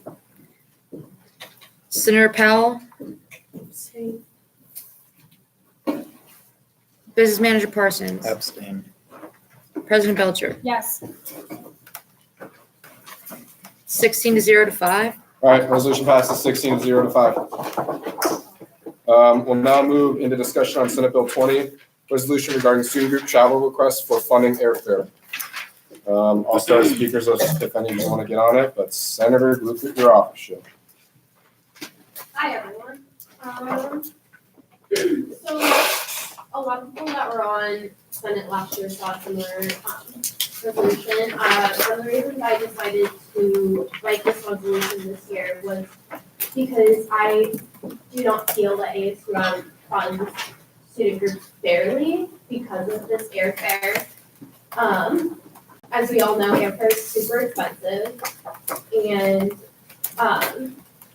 it's hard to fund a student group fairly when airfare is just for one person, and if the student group is going in a car, that is for multiple people, and so it tends to be when ASUM prioritizes the cost per student, the price goes up a lot when it's with airfare. I didn't write this resolution to take money away from student groups. That was not my intention. I wanted to write this resolution because I do see these inconsistencies, and there's always a fight during travel allocations, and I feel like if we did not fund airfare and these groups would be able to prioritize these other kind of travel related expenses, so they would still be getting money, just in different ways. I just wanted to make this more fair, so. Senator Terrell. Yeah, no, actually, yeah, I'm sorry. Senator Flanagan. So I am against this bill. I want to start by taking a moment and thank the author, thank the author for all the work that she did. That being said, I think there's been a lot that has showed us why we shouldn't be passing this bill. I understand that the intention of it wasn't to necessarily take money away from a student group, but if it were to be passed, that's exactly what would be happening. A great example of this is the travel request for Pacific Islanders Club and Utopia. So I'm going to rule that dilatory because you're referencing a specific one. If you could just reference them in general, like saying some student groups only request travel, that's acceptable. Okay. You can overturn my decision if you want. That being said, I believe that there are certain student groups where if you compare the cost of airfare to what would be funded if their airfare isn't funded, they would still be having to raise more money for their airfare. This can be seen in past travel allocations if you want to go look at what was previously funded in airfare. I think that this does a lot of harm for our body. I think it restricts our body from funding in extraneous situations, and I believe that instances that are being brought up where student groups are maybe hurt by by requesting airfare, we can better fund them, or we can better help them through education and working with them rather than help them through restricting ourselves. Because really, and when we're doing that, we're not doing anything for ourselves, we're just hurting ourselves. I urge you all to vote this down. Senator Fulton. Yeah, so I am actually very against this as well. Growing up, we come from a family, like now we actually, all my family is a lot better off now. But growing up, it came to the part where we couldn't even afford ramen. So $5 is a lot of money when you can't even afford basic food, but when it comes to traveling, $75, it may not seem like a significant amount, but it actually ends up being a significant amount. Earlier today, I went on Skyscanner, a lot of other like flying websites, and I was able to find a trip from Missoula to Miami and back for $198.53. And that's basically from our end of the country, the completely other end. And the fact that I was able to find that, I don't understand why $75 is we should be taking this away. But out of that $190, that basically covers a quarter of it, and that would help out people so much when it comes down to it. Senator Johnson. Yeah, I would like to kind of pop the bubble that we're not gonna fund student groups, or all of a sudden that the money's just gonna disappear. There's still a lot of other costs associated with traveling, not just airfare, so I'm not saying that potentially certain certain student groups won't necessarily be negatively affected by this resolution, but I think as a whole, I think it is a greater benefit to all students, to a majority of student groups. I think that this provides for more funding for more diverse trips and maybe more local trips, which isn't necessarily a good or bad thing. I think that you can get a lot more, I need this bang for your buck. And with business manager Parsons' statistics show, I believe it was $30 for a tank of gas roughly, compared to, what was it, 300 and some odd dollars for a flight. So look at that. Yeah, you can fit 5 people in a car versus 1 person for the $75. So right there, you can do 2 tanks of gas for the equivalent of 1 plane ticket allocation you can do. So I don't necessarily agree that you are necessarily, if you're against this bill because you're worried that they're not going to be able to request funds for travel, there's so many other different costs associated with travel that can be funded that I would highly urge you to find a different reason to be against this. Point of information, business manager Parsons. So the statistic you brought up earlier, the $30, that was for 250 to 300 miles. Similarly, for an airplane, the distance would be 162 and 38 cents. President Belcher. Business manager Parsons, it's okay if you don't know the answer to this question, but do you know, I guess on average or trends, about how many students are traveling on a trip that requests airfare? If that question makes sense. Mm-hmm. So for this past semester, I'm not going to name groups. One had 4 people going, the other had 5, one had 15 going, and one had 5 as well. 3 flights have been funded in the past as well, last spring, and then there was one in the fall. The one in the fall only had 1 person going. And then in the spring, 1 airfare was funded in the amount of $75 for 3 people. 1 was not funded at all. May I have a follow-up? Yep. Thank you, Business Manager Parsons. And you can take this as completely anecdotal because I did not track this, but in the few years that I have been on Senate and participating in travel allocations, I feel like I've noticed that the amount of students on a travel request that are requesting airfare is lower than the amount of students on a travel request that are requesting other modes of travel. I also noticed that with airfare specifically, it's a lot of situations where it's 1 person traveling representing their group, which is great. And I think those students should be able to travel, but there are other scholarships and grants available on campus that fund like those specific kinds of travel opportunities. Senator Borgestani. So I commend the author for putting forward this bill, and I voiced similar concerns last semester when I thought we weren't being conservative enough with our spending. And I frankly think it's inappropriate to characterize skepticism of spending too much money as being willing to deny other student groups the right to travel. I think Hawaii is a beautiful place. I would never want to deny someone the right to travel to Hawaii because I love Hawaii and everyone else has the right. Okay, I'm gonna rule out dilatory because you referenced it. Okay, yeah. Well, I digress. I digress. So anyway, what I mean is that we need to learn when to say no. I'm not saying we need to say no in this specific instance, but we need to know where to limit our money because we don't know how many more requests we're going to have coming in future semesters, and we're going to need to draw the line at some point and say this is how much money we can legally feasibly give any group to travel. Also, if you want me to do something, if you want to call decorum or dilatory, you can call a point of order, and I'll recognize you just as a future reference. Business Manager Parsons. Yeah, so I just kind of wanted to give a brief history of what the airfare was like before. So in the past, Board on Budget and Finance had taken the stance that they would fund no airfare. And that had been always the standard that was applied when I was a senator. It changed last fall semester when we did fund a trip for 1 group. And then at that point in time, then there was the resolution which established a $75 cap. And in that semester, it applied to 1 group, but didn't apply to the other. The board last spring both times denied the request to have travel airfare. The Senate reversed course in one of those decisions. This past fall, we approved all the airfare at the cap amount. So that's just kind of a brief history. So last spring, the body did change course in its stance on airfare. But up until last semester, airfare was just never funded. So that's just some brief context about the history of airfare funding. Senator Flanagan. Thank you. So I just would like to touch on a lot of what was just said and also give some context to this bill's forwarding to the Senate floor.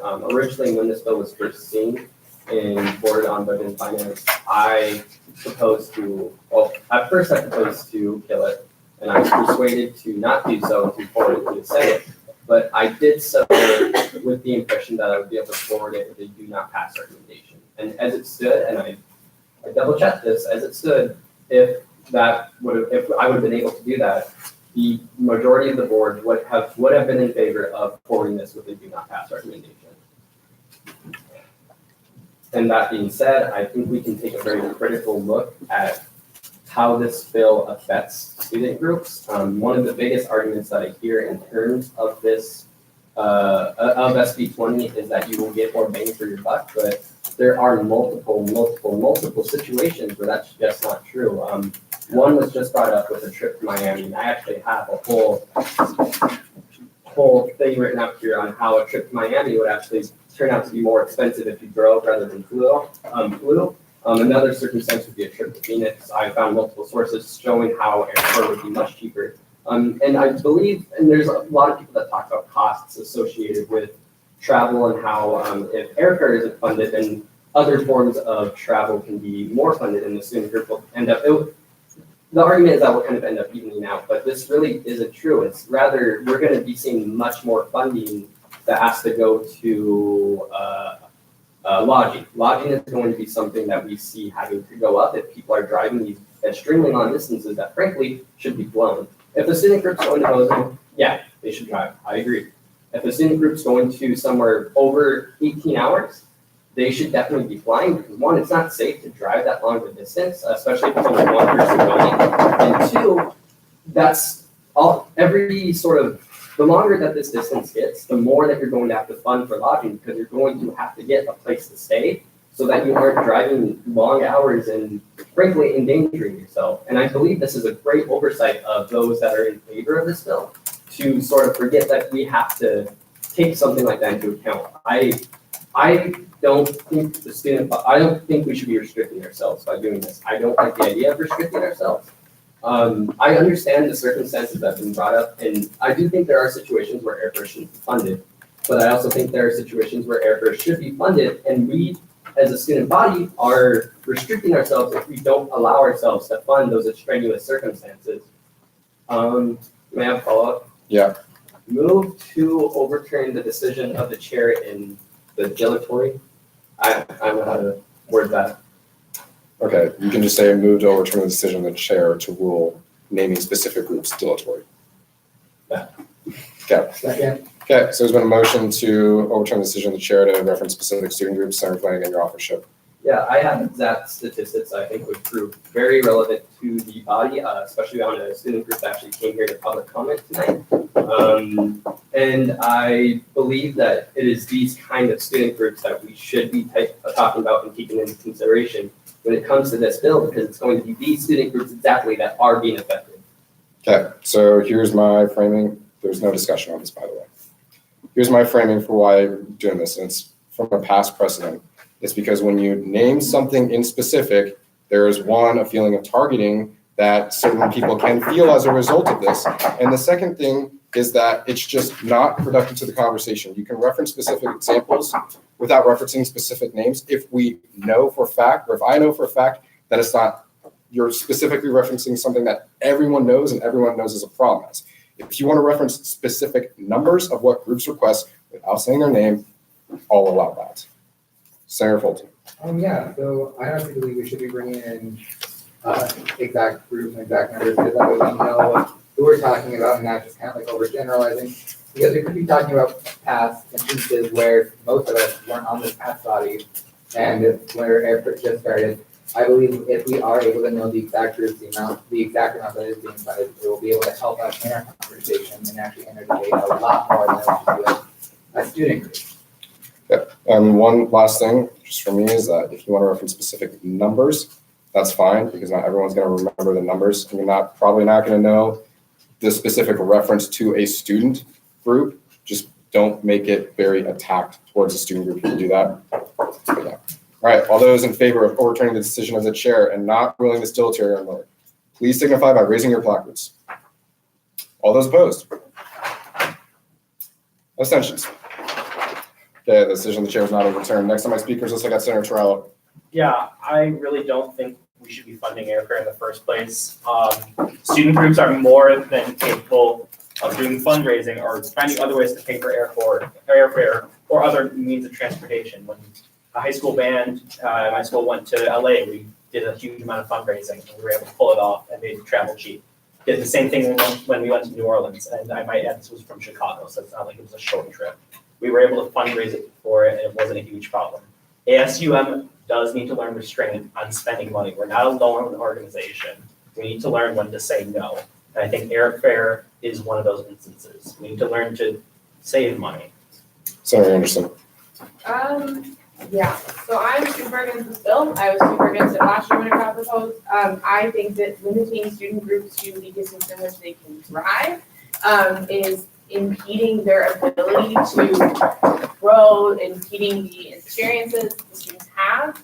And I am of the opinion that it is one of the fundamental jobs of this body to help student groups in any way that we can, because we are helping students. The other thing that I would like to touch on is that I understand that people keep talking about restraint. The way the rule is set at now is up to and not to exceed $75.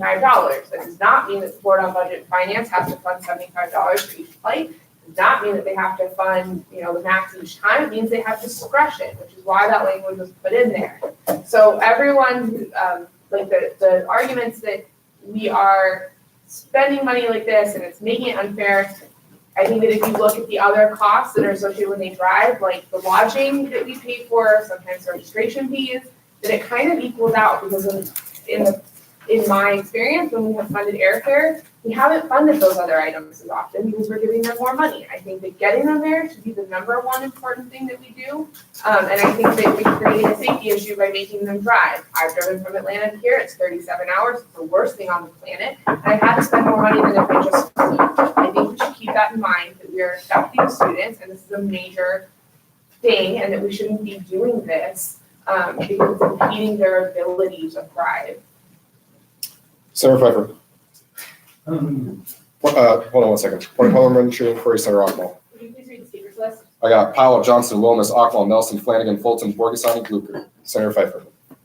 So it's apparent that based on the data comparing driving and air and relief, and the data presented to us by the business manager, that the data is telling about how much more it costs to fly as opposed to drive. And I recognize that it's not considerate of all routes. You can't drive everywhere in Montana. And with that in mind, I do think the groups that need to fly to extraneous places seem to be rare. And if you want to make allocations for those people, I would be open to any amendments to this resolution that doesn't close the opportunity for us to make allocations of that variety. But I haven't seen any of those so far. I think the rules should be made more clear about it. Before I recognize you, Senator Flanagan, if there are any motions made to do this other than not funding airfare, it would be ruled dilatory on my part. Okay. Senator Powell. So while I appreciate trying to save money and consistency, I don't think that it is our goal as a body to dictate what student groups can and cannot do. And so it just goes to what certain student groups, whether, where certain conferences or whatever are. So I will be voting no. Please keep your knocking quiet so the live stream can hear you. Also, if you knock super loud, I'm going to call a quorum on you because that's kind of rude. Senator Johnson. Yeah, I would like to talk about some things. So first, when I said bang for your buck, I did not mean that like, I didn't mean that I want somebody to drive from Missoula to Houston and, you know, I want them to drive the whole way, that one single student, and they pay for lodging the entire way. That's not what I meant, and I really hope that that's not how it's interpreted. I'm not suggesting that we just make all students drive to everywhere now. That is absolutely absurd.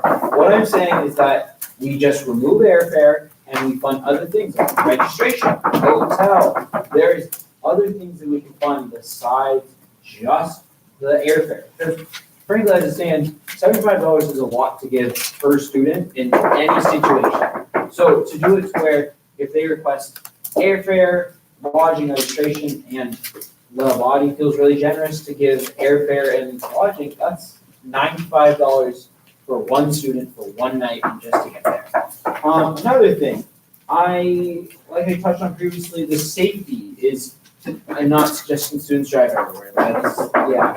And I highly recommend that you keep kind of personal anecdotals about flying and fundraising and all that stuff. I think that we all are individuals, and how students raise their money and how they obtain their money is great, but our personal whatever doesn't really benefit the students. Senator Wilmes. I would recommend that if somebody wanted to, say, redefine what airfare would look like, that would be probably a lot better than just removing the clause altogether. It's airfare is it's only been around for, what was it, like a semester or so? Can you do a follow-up and ask him a question? Yeah, may I have a follow-up? Yes. So, be in person. So, how long has airfare been part of this? This resolution was establishing the cap was passed in mid-spring of 2019, so this year. However, there was never a clause in there before about whether or not they would fund airfare. It was just that the board would never consider airfare or funding it in the past. Okay. Do you want to get back on the bottom of the speakers list so you have a chance to speak? Okay. Senator Rockmall. Okay, so I have a couple things to say on this. So I am in favor of this resolution. You all know I love funding students. I love funding students. But the thing is that I really like funding students fairly and like competitively. And my continual issue with airfare ever since the first issue, friends that it came up last fall, when I was fortunate enough to watch the debate. Call it that. It has been an incredibly contentious issue where it tends to turn into this kind of like moral debate over like, if we don't fund the airport, then the students are gonna have to like walk, and it's like, no. Because the thing is that like, I like funding their travel, but I also really like funding their registration, so they can go to the conference in the first place. So they'll need the lodging and the transportation. And I think that if we don't fund the airfare, there's so many other things we can do with it. Student groups come in with these huge amounts of like registration or in lodging or something, and we haven't been able to attend to those this semester for the airfare groups because they've been requesting the airfare. And I think that the thing is that they're going to have X amount of money, and they're going to give them X amount of money to give away. So I don't see why it is so important that we put all of it into airfare and why we can't put it into other things, and they'll still have that X amount of money built into airfare. Speaking about like when we first started talking about airfare, that was an incredibly rare kind of occurrence and a very particular circumstance where if the student group had not been able to go and they had no way to raise money at that point, they desperately needed this, their organization would have died, essentially. Their organization would have died, and it had not only effect on the campus. Okay, so I'm going to rule out dilatory because it's a specific reference. But anyway, a certain student group was really struggling, and that's how this came up in the first place. And now it's just sort of turning into this thing where I think that student groups might even start preferring airfare because they think it might be more likely to be funded. And I think that I'm much more comfortable funding the things that we've always funded and making sure that they have those things that are set in stone, and that airfare kind of returns to where it was except for schools this time. And I think that, again, like I said, like, if a student group is traveling somewhere overseas, hotels overseas are also expensive, and like gas prices overseas can also be expensive, and so like, they'll need money for that too, and I don't see why we can't just fund their lodging or their registration. Sarah Nelson. So this resolution was particularly contentious in BNF, and it was recommended to be killed or sent forward with a do not recommend passage, but I lobbied very heavily against that because for one, I don't think it's wise to kill controversial bills in committee. I think it's better to let the Senate see them. And as you can see, there's a pretty clear divide, and there's a lot to say about it. A lot of I am personally in favor of this resolution as it stands. I think regarding the funding, just the numbers, we're clearly not able to fund airfare to the degree that we can fund other things such as lodging or costs of other travel. For instance, like the numbers that Business Manager Parsons brought up showed that like at the very most, if during this fall travel request session, it was like $28.90 for transportation if you were driving by car. That was like the most, that was the absolute most per person that we funded for my car. Was the most was $75 for airfare. And on average, we were only funding about 4% of the transportation costs for airfare versus very regularly funding 100% of the cost driving by car. Giving only 4% of the transportation cost seems like a really unfortunate and unwise use of our travel allocated money. For one, we don't have a lot of money that we have allocated to us for travel, and so to only be able to fund 4% of their transportation costs when we could very easily be funding like large portions of lodging or large portions of registration funds or large portions of like travel on the ground, it just seems really unwise to only be being able to pay 4% of any given transportation fee for one student group. In addition, I did some research last year when this was a particularly contentious issue. Other student governments that have money that they give away to travel, schools that are 2 to 3 times our size don't fund airfare because it's, for one, it's not equitable. It's simply not. You look at like funding 4% at a higher like rate per person than funding 100% at a lower rate per person. It just doesn't seem equitable. That's one thing. And for two, it's incredibly expensive and it's really hard to come up with restraints. As we can see, this $75 cap as it stands right now is really kind of weird and it doesn't really work. It was like kind of the best compromise that we could come up with last year, and in my opinion, it doesn't work. But student governments that are, again, 2 to 3 times bigger than us, that bring in 2 to 3 times more than us, that have, 6-figure budgets when it comes to travel allocations, they don't fund airfare because it just simply doesn't make sense. I really think there are other things that we can prioritize when it comes to travel that we should be prioritizing as an equitable way to give out funding. In addition, it was stated that we aren't really in the position to tell student groups what they can and can't request, but within travel allocations, section 14 of fiscal policy, we literally explicitly state we will not fund food. We simply will not fund food. We don't have to fund flights. And just because we're not funding flights doesn't mean that student groups can't utilize flights. For instance, last year there was a request in which a group was traveling to like New York or something like that, and they had flights secured, and what they requested instead were registration costs and lodging costs, to which we funded them almost in full. This shows the point that there are other ways in which we can fund student groups in which they can prioritize other aspects of our travel allocation form that still allows us to dole out funds in an equitable manner so that we're not, grossly misallocating huge sums to one group versus lower sums to another. So that's where I stand on this resolution. Yeah, point of parliamentary inquiry.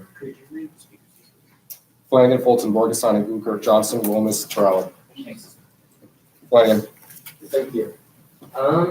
Yeah, so there's a lot that has been said, so I'll just start going through it. First and foremost, I would like to rebut the claim that by stopping the funding of airfare somehow makes us more fiscally responsible.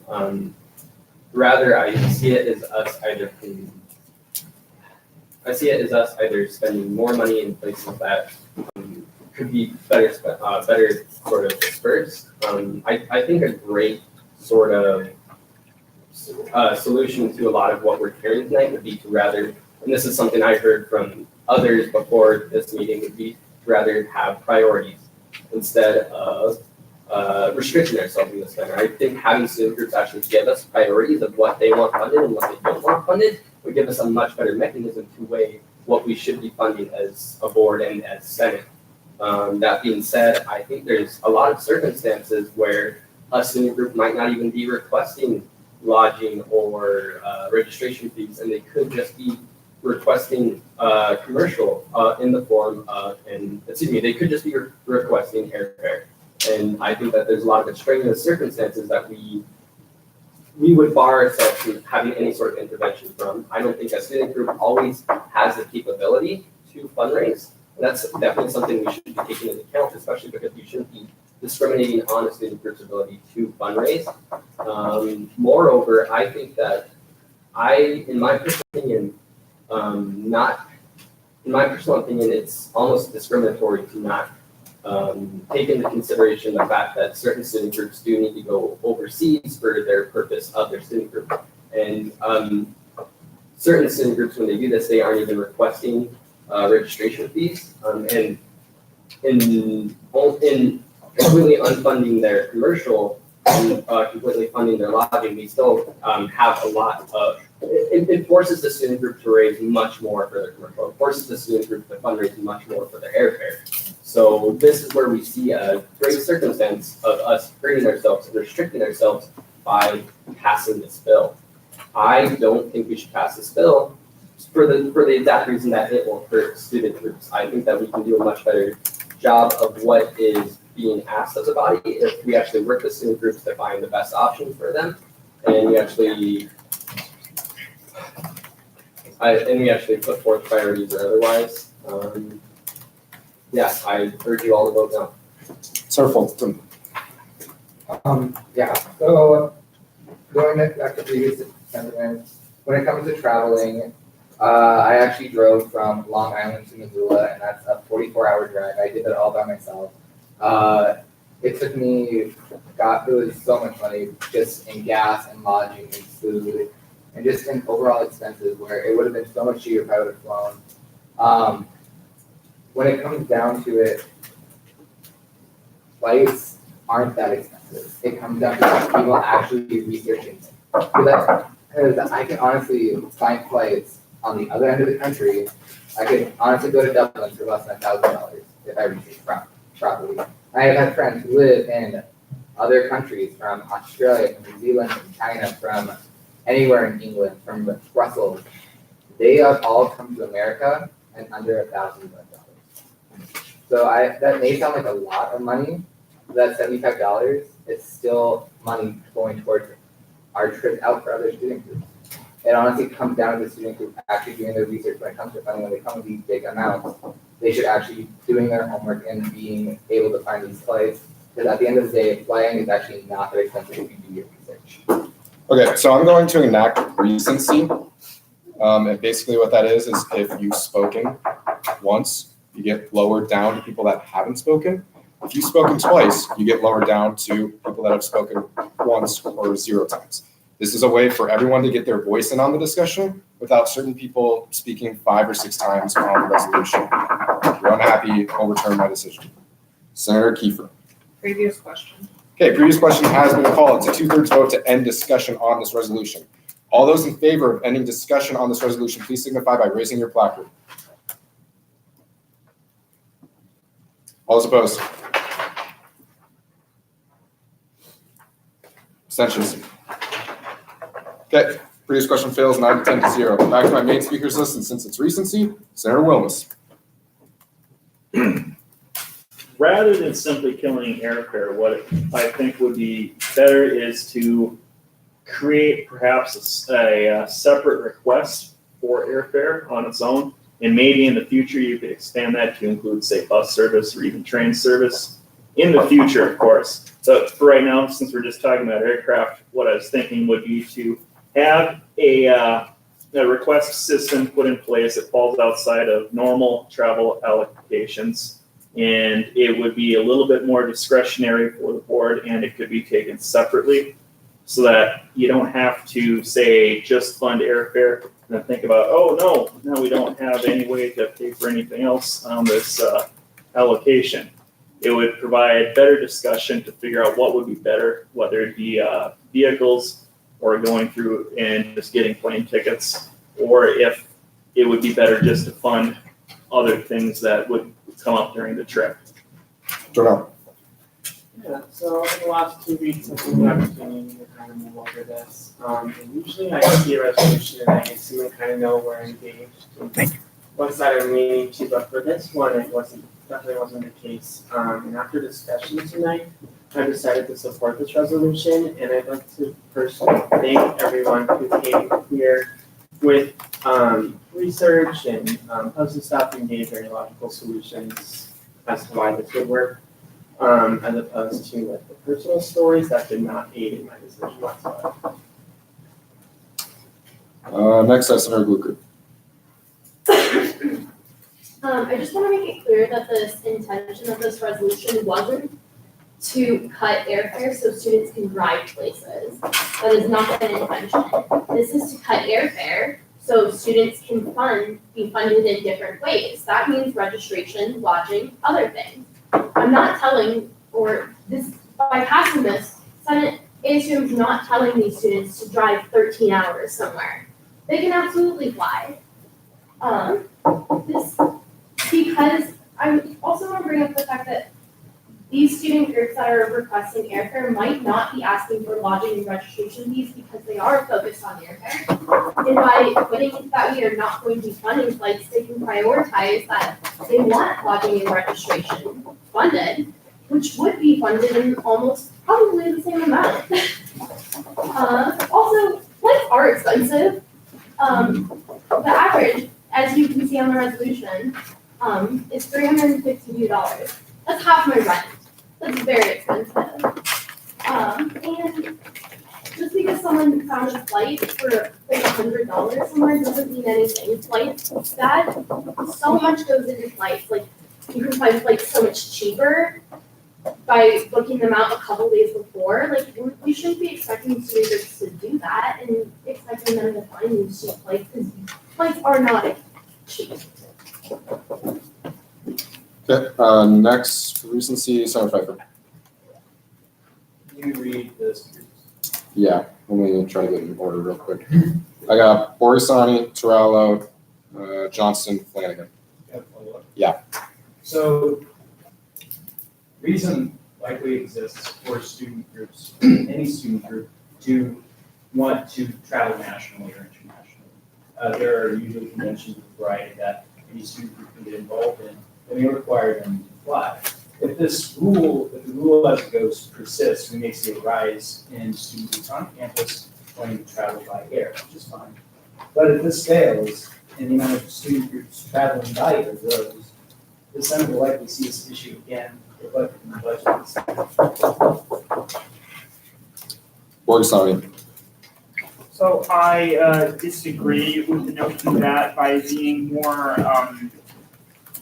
generous with our spending, we're actually really helping these student groups. I think we're doing a disservice to them by giving them more money than we actually have, and setting a precedent for us to be inevitably more fiscally irresponsible in the future, because airplane ticket prices always fluctuate, and as I said previously, we don't know how many more students will be requesting us for funds in the near future, and if knowledge that we're suddenly being more generous with flight spending, we can't really exactly determine how many more groups will come forward with the knowledge that we might not even be able to set a limit on how much money we'll be spending in the future. So it's kind of a self-reinforcing cycle, and I think we honestly are shooting ourselves in the foot by deciding to be more generous with our spending with flights when we don't even really reach a clear consensus on how to limit it in the future.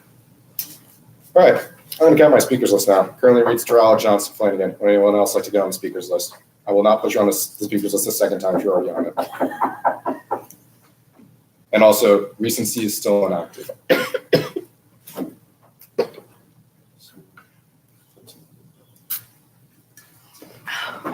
Okay. Anderson, I have you at the top of my speakers list. Also, if you want to be moved to the bottom of my speakers list, you can just say so. Before you say point of parliamentary inquiry, Senator Ockwell. Yeah. So in order, I have Anderson, Nelson, Ockwell, Trello, Johnson, Flanagan, and Parsons. Thank you. And Fulton, sorry. Fulton is right above Parsons. My apologies. Senator Anderson. Yeah. Yeah, you can do that. Senator Nelson. I would also like to not be at the bottom. Yeah. Senator Ockwell. I would set my placement. I'll deal with it. Okay. So yeah, I'm still very much in favor of this resolution. I think it's really, really important that we make sure that we're able to fund the students in the best way possible, both to be able to treat the different student groups fairly, and to make sure that we are being able to fund them as much as we possibly can. Trello. Previous question. Okay, question has been called. It's a 2/3 vote to end discussion on this resolution. So we'll now take a placard vote on that issue. All those in favor of any discussion on this resolution, please signify by raising your placards. All those opposed? Abstentions? Okay, previous question fails. Next on my speakers list, I've got Senator Johnson.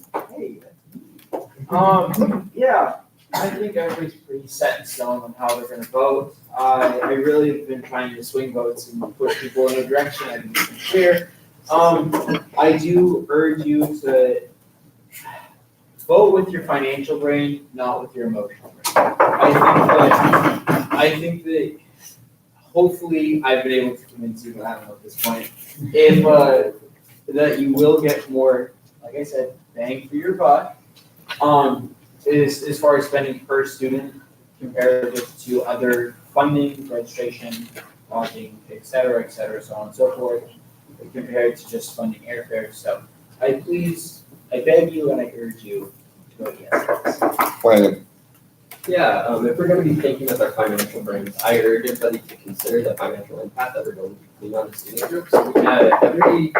All those that have been in favor of this bill have admitted that we are going to be making student groups have to fundraise more, have to do more work. And as I previously said, there are student groups that don't necessarily have the capability to fundraise. There are gonna be student groups that won't be able to fundraise due to the proximity of the event and they don't have time to fundraise the right amount. Some student groups are going to have to actually dump their own personal funds into this trip if they don't have the time to fundraise. And this is an instance where we are hurting ourselves and we are restricting ourselves from being there for the student body.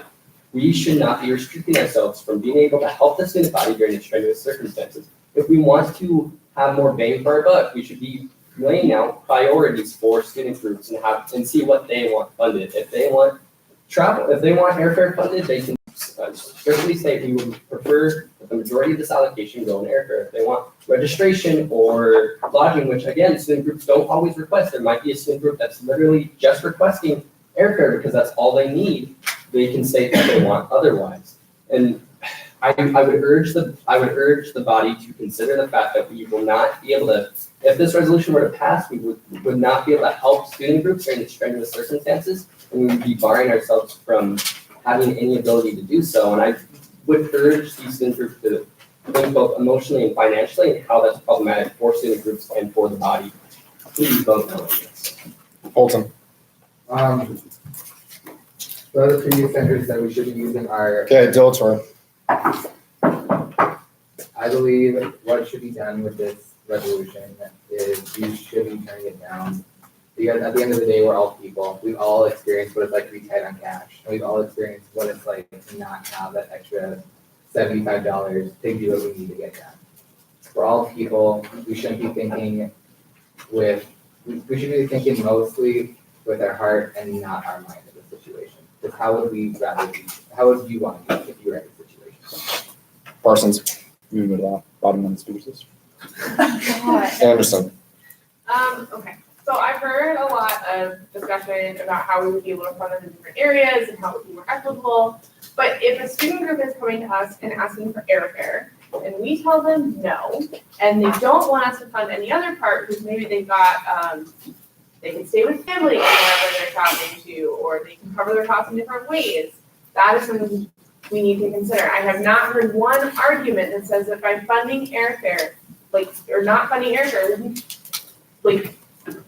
saving money or funding people a little bit less because we're going to fund them in different areas. it doesn't make sense to completely cut off this avenue for student groups. It makes sense to not let this bill pass and then work together to come up with a different process or a different set of solutions for funding this specific issue. Because airfare is a thing, it's a method of travel student groups are gonna wanna use, and we shouldn't cut out that completely by passing this resolution, because then it would be final, and it would be up to next year's Senate to try and change that, and we would be having this fight all over again.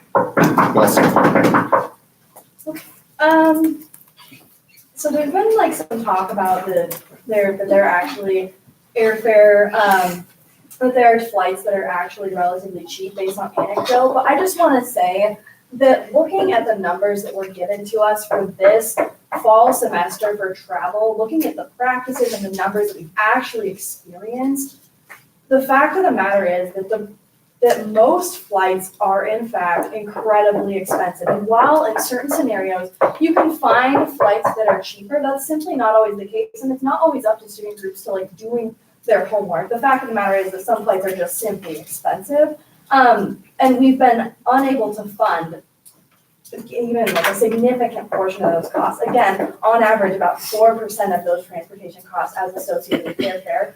I think it's a disservice to student groups to only be able to fund 4% of their transportation costs when we could be funding 100% of their lodging costs or 100% of their registration costs. And I understand that not every single student group will request in those areas, but I also don't think it's necessarily the responsibility of ASUM to have to fund airfare that isn't equitable and that isn't, that just isn't fair to other student groups. It's in our fiscal policy that we're supposed to be funding to the like broadest beneficiary that we can, and only funding 5 students in airfare when it's really not going that far in the first place just doesn't seem like a very efficient or wise use of our funds. And so I would really advocate for the passage of this resolution.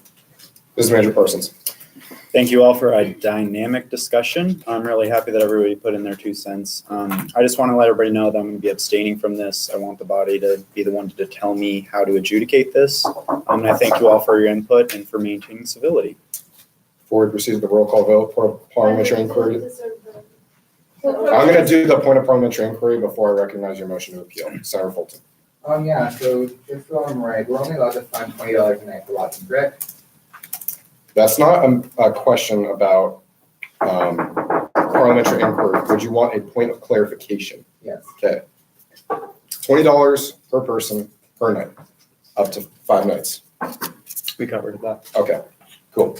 Move to appeal the decision of the chair. Okay, there's been a motion to appeal the decision of the chair regarding what?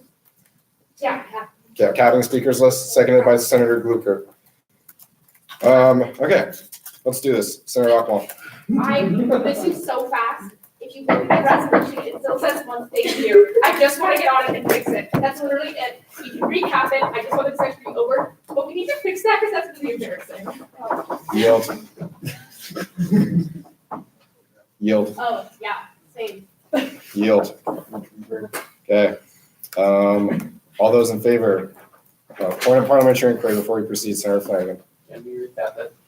I can recap it. If you want to recap it, the cap is previous question. All those in favor of getting rid of the speakers list in regard to the issue of month to year, please raise your placards.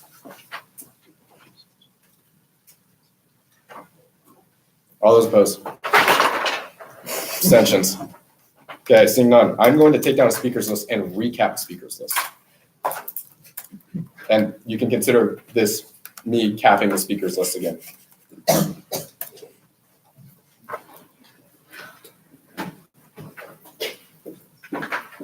Early? Previous question? No, I'm Okay, you'll be second because recency is enacted. Walk. Move to amend. Card. Go ahead. Move to amend line, I can't remember line 3, to have it read October 23rd, 2019. Okay, so there's been a motion made to strike everything in line 3 to have it read October 23rd, 2019. It was moved by Senator Alkmaar, seconded by Senator Fulton, and unanimous consent was called. Is there any discussion or objection on this amendment? Any discussion or objection? Last call for discussion or objection. All right, seeing none, I'll now go to Senator Hurley. I'm sorry, previous question. Okay, previous question has been called. This requires a 2/3 vote to end discussion on the resolution and proceed immediately to a roll call vote. All those in favor of ending discussion on the resolution, please signify by raising your placards.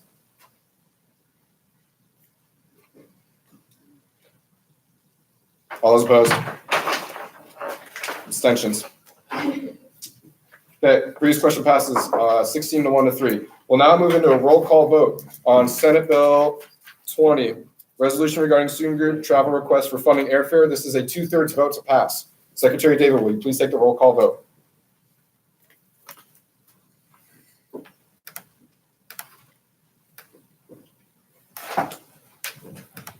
Senator Alkmaar, Yes. Senator Anderson, No. Senator Brennan, Senator Borgasani, Yes. Senator Jornell, Yes. Senator Flanagan, No. Senator Fulton, No. Senator Glukert, Yes. Senator Hurley, Yes. Senator Jimmy, No. Senator Johnston, Yes. Senator Kalanda, Yes. Senator Kiefer, Yes. Senator Nelson, Yes. Senator Pfeiffer, Yes. Senator Powell, No. Senator Ream, No. Senator Torello, Yes. Senator Thompson, Senator Wilmes. No.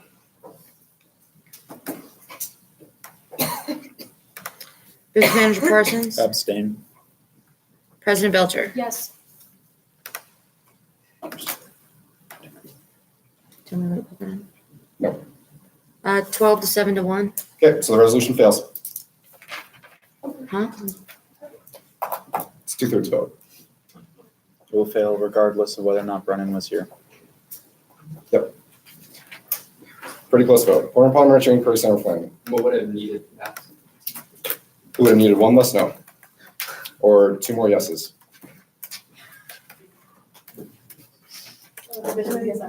You can't call that if it's a roll call vote. We would just, no, we only did it for Black Toe. Okay, now we'll be moving into Senate Bill 21, resolution supporting the creation of an emergency grant program at the University of Montana. President Belcher, your authorship.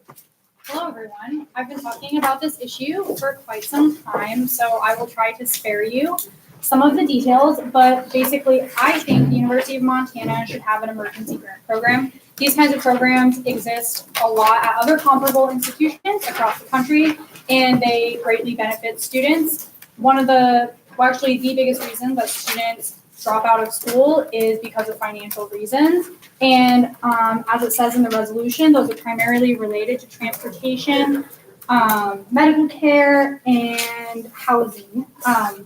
And a lot of these things, ASUM in its mission has already attempted to address in various ways. We have the Off-Campus Renter Center to help students develop strategies to mitigate costs of housing in Missoula. We've adopted the food pantry because we recognize that basic needs and security surrounding food can be an issue for students, and we do provide free transportation for students because we understand that that's something that they struggle with. But I think a program like this would take all of those needs and circumstances surrounding our students and be a way to holistically address those needs.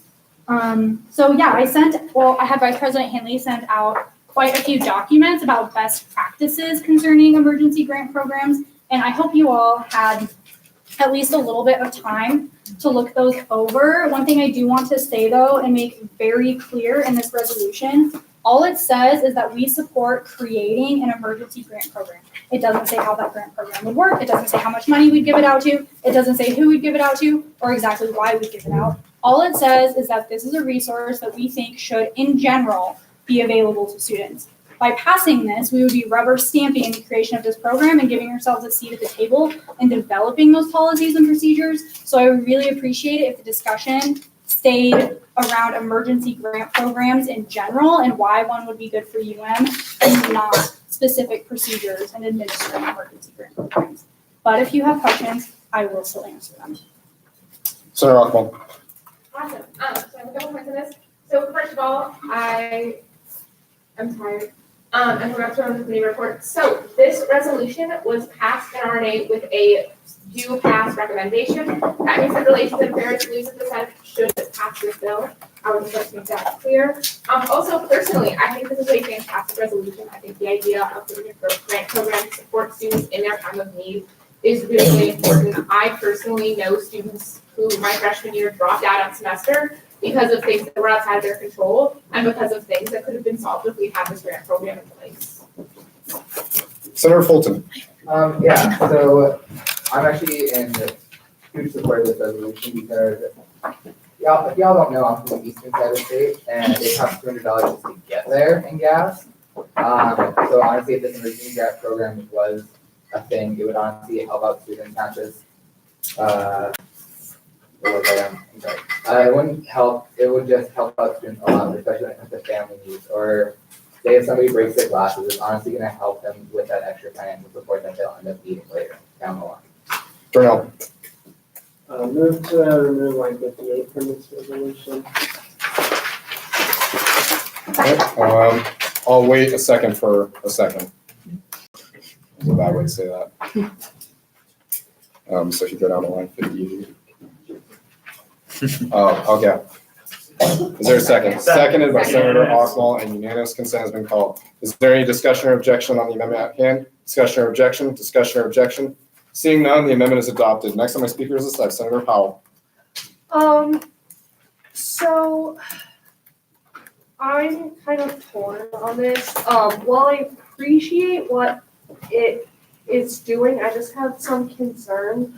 One of those being, we've continually voted to increase student fees, and I know that that is necessary to support those programs that they're supporting.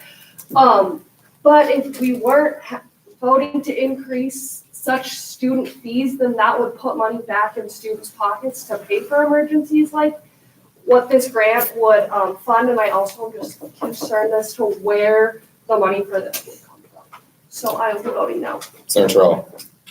Yeah, again, I'm just really afraid of the possibility of, I understand there's no processes put in place yet. I'm just really afraid of, just getting to the point where it's totally abused. I don't support, funding every little thing, regardless of how important it is to someone. And I'm gonna be voting no on this. Sir Flanagan. Yeah, I think that it's important to keep in mind that with this resolution, we are taking a stance rather than actually establishing any sort of program. And at that, I think it's a great stance to take. I think that it's important to keep in mind that this is going to be an emergency grant, not necessarily an emergency fee or anything along that line. And I believe it's going to be doing a lot of good for our student body. And as far as I can tell, the majority of the Senate floor is in favor of this. So may I follow up? Yeah, you gotta follow up. Previous question. Okay, previous question has been called. It requires a 2/3 vote to end discussion on Senate Bill 21. All those in favor of ending discussion, please signify by raising your placards.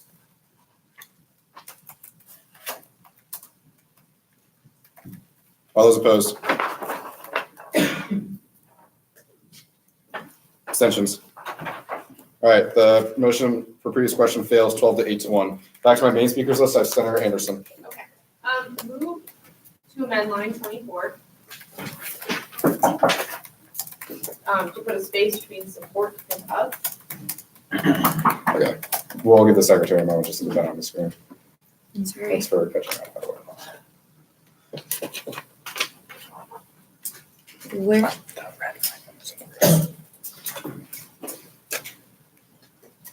Okay. Is that all? Move to also amend line 36. Well, is that the way it's supposed to be spelled? Equity. Oh, okay. Yeah, if you want to just do this as a slate, that's fine, but, If it's how that's supposed to be spelled, then never mind. Cool. okay. Ignore me. That's it. Is that all? Okay, Yeah. so there's been a motion to add a space between support and of in line 25. Seconded by Senator Terrell.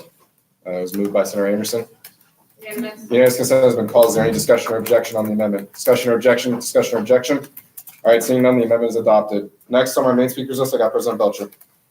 Yeah, so I'm not willing to formally commit to any type of funding when this hasn't even been officially discussed with the stakeholders mentioned in the Sentu line. But just to give a little bit of context, I brought this up at Cabinet and received a lot of support for it. I brought this up with the foundation and had a few donors come to me in support of creating a program like this. I've talked to various student success holders and they support creating this program, specifically our advisor, Brian Reed. So I think because of all the support and buy-in on campus, there would be a way to fund it. I'm sure that we can make it happen. And I'm dedicated to throughout the year working to make sure that we do find funding for this program because it's something that I think is important to ASUM and important to me as well. Senator Willis. I just wanted to remind the Senate body that there are other university systems across the country which employ very similar strategies, which we can model off of, that are quite successful. And they cater to a much, much larger student body compared to what the Montana University system has. So that's why I'd be in favor of this. We have all the tools necessary to create one of these programs that works just fine for Montana. Darnell. Move to remove the extra space between above and at. Okay, so there's been a motion to amend the resolution to remove the space on line 24 between above and at. It's been moved by Darnell, seconded by Torello. Unanimous. Unanimous consent has been called. Is there any discussion or objection? Discussion or raise your flag. That wasn't a second, I'm sorry, that wasn't a second. Oh, okay. So it's been seconded by Senator Ockrell. Unanimous. Unanimous consent has been called. Apologies. Is there any discussion or objection? Discussion or objection, discussion or objection? All right, seeing none, the amendment is adopted and it's reflected up on the screen. Next on my speakers list, I got Senator Glucker.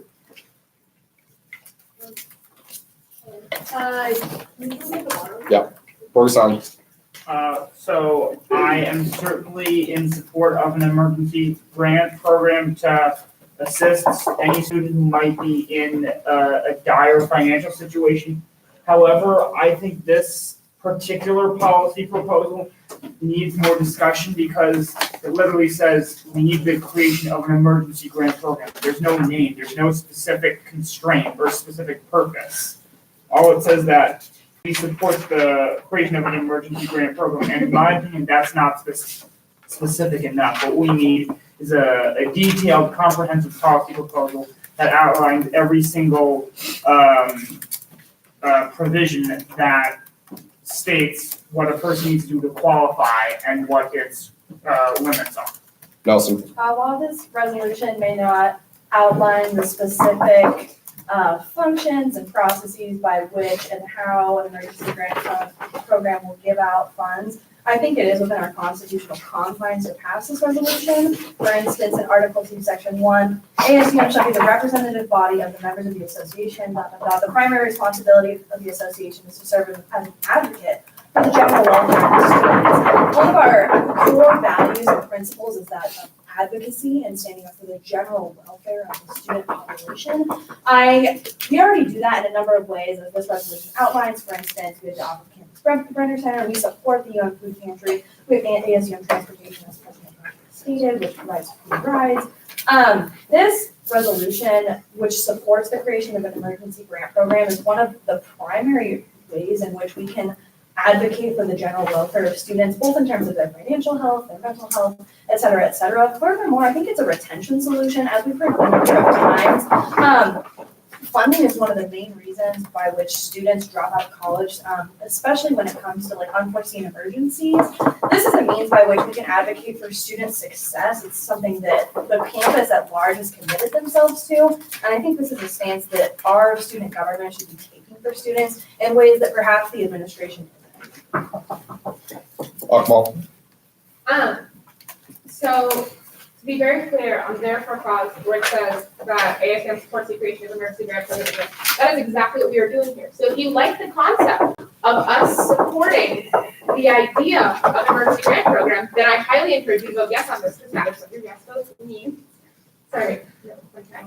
And then I also want to mention that, like, in terms of creating a policy on this, that's going to be on the administration. This is something that would fall under their purview, not our administration, the administration.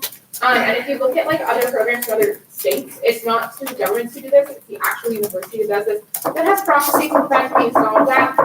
So that is really up to them to figure out. We are just saying that if they do decide to figure that out, we are in full support of it. Kiefer.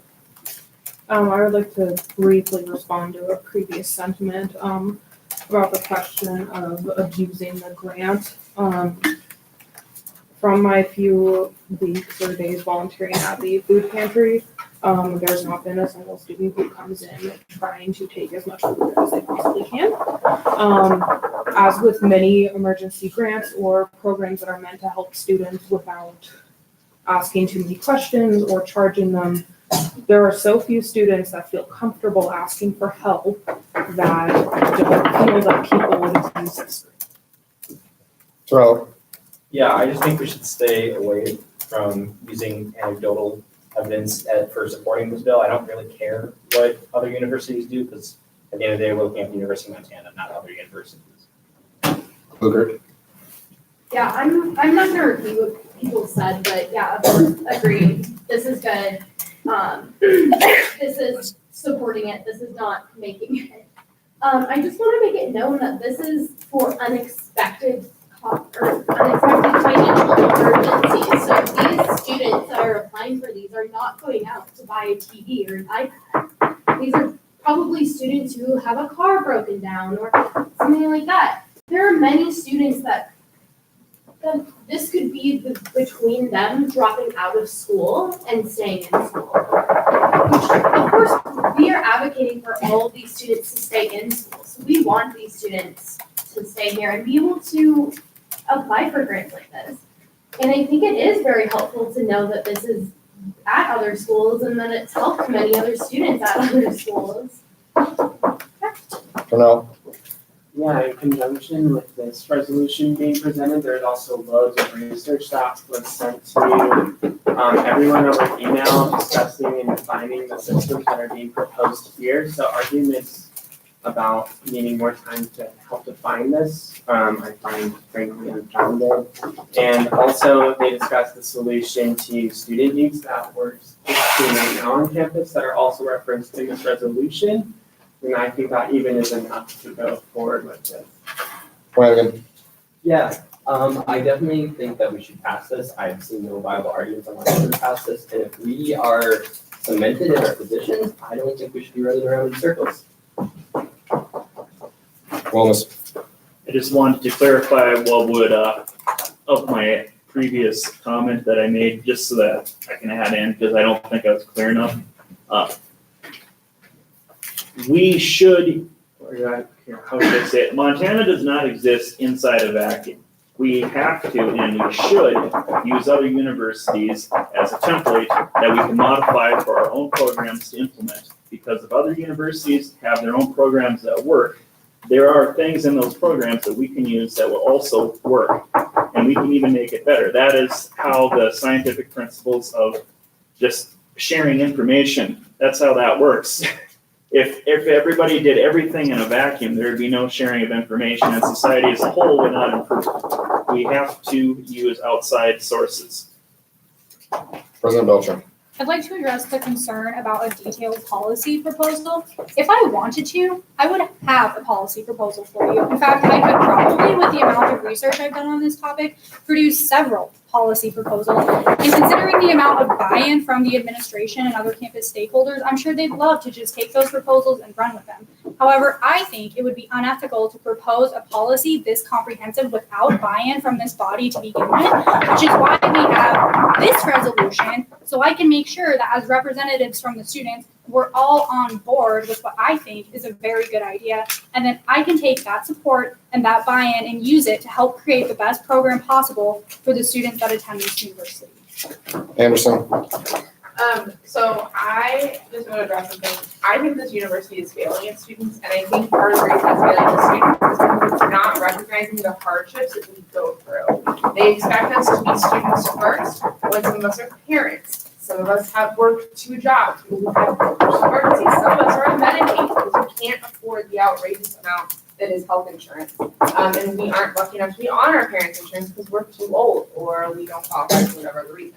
I think that the creation of an emergency grant program is phenomenal. I know just from last year, there was an issue with VA payments being delayed, and those students could have benefited from something like this. So to say that we need to be cautious or we shouldn't look at other universities aren't failing their students like this university is, and I think this creation of this program is one step closer to remedying that problem. Johnson. Yeah, just kind of piggyback on some things that were said. This is not a policy proposal, it's just supporting the creation of a potential policy. And it's just to have a seat at the table if and when that policy is created. And I just briefly spoke with the sponsor and she indicated to me that she would be heavily involved with this process. So I highly encourage you all to vote yes. May I have a follow-up? Yeah. Previous. Okay, so there's been a previous question called, causes 2/3 votes, and discussion on this resolution as a whole.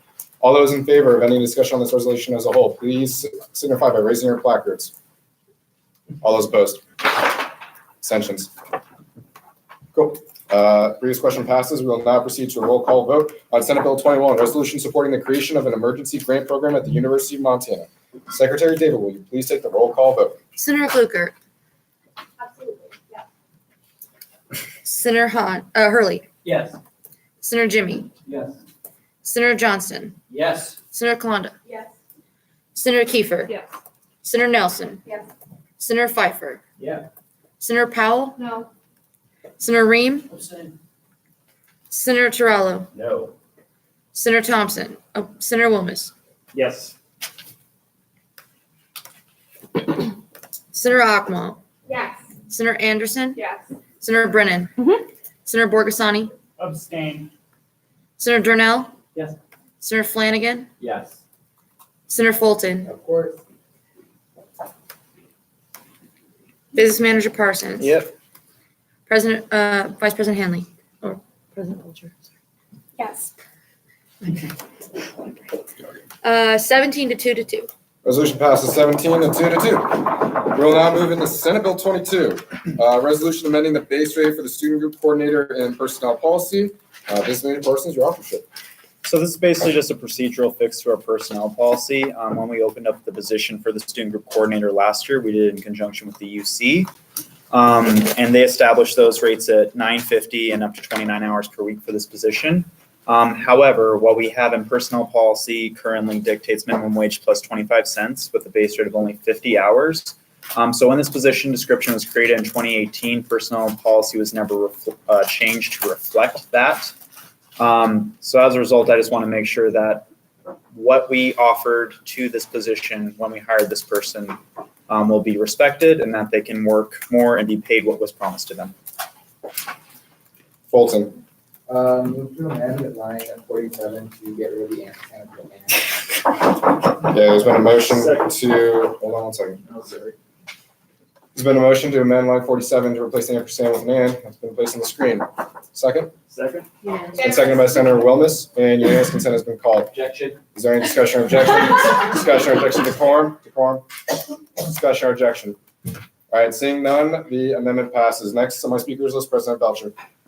Yeah, just for context, I'd like to point out that we're legally obligated to pay the student group coordinator the amount of money that was posted on the job posting. So regardless of whether this resolution passes, we have to keep paying the coordinator this amount. Second of all, we're also obligated by the auditors at this university to follow our documents to follow our governing documents. So it would be nice if both of those things matched each other. Anderson. Yield. Durnell. Yield. Akmal. Yield. My speakers list is currently empty. Would anyone else like to get on it? Would anyone else like to get on it? Senator Johnson. Okay, so we can do it this way. There's been a motion to approve the resolution. Technically, I'll allow this. Typically, you have to take a roll call vote, but there can be a motion to approve the resolution. So there's been a motion to approve the resolution by Senator Johnson, and it was seconded by Senator Borgasani. Unanimous. Unanimous consent has been called. Is there any discussion or objection? Discussion or objection? Discussion or objection? All right, seeing none, Senate Bill 22 has been unanimously approved by Senator Johnson. Just for future reference, that is allowed, but do not do it if it's a contentious resolution. Because you can't, if you do that on a contentious resolution, you can't amend the resolution. So, yeah, just be careful when you do that. Okay, next we'll move into Senate Bill 23, resolution regarding name change from Music Organization Union to Student Music Union. Senator Fulton, your authorship. Yeah, so serving on the music organization union this past few months and actually being a former music student myself, the music union actually no longer goes by that name and they wish to be recognized in ASUM bylaws as a, they currently go as a student music union. In their own governing documents, they identify themselves as a student music union and they wish for that to be reflected here. Yeah. We recommend line 58 and 46 to be removed. Okay, so wait for a second on that one. But there's a motion to remove lines 58 and 64. 46 and 64. 46. Oh, 57. Okay, is there a second? Second. Seconded by Senator Durnell. Yeah. Unanimous consent has been called. Is there any discussion or objection? Discussion or objection? Discussion or objection? Seeing none, the amendments have been adopted. Next on my speakers list, Senator Durnell. Yep.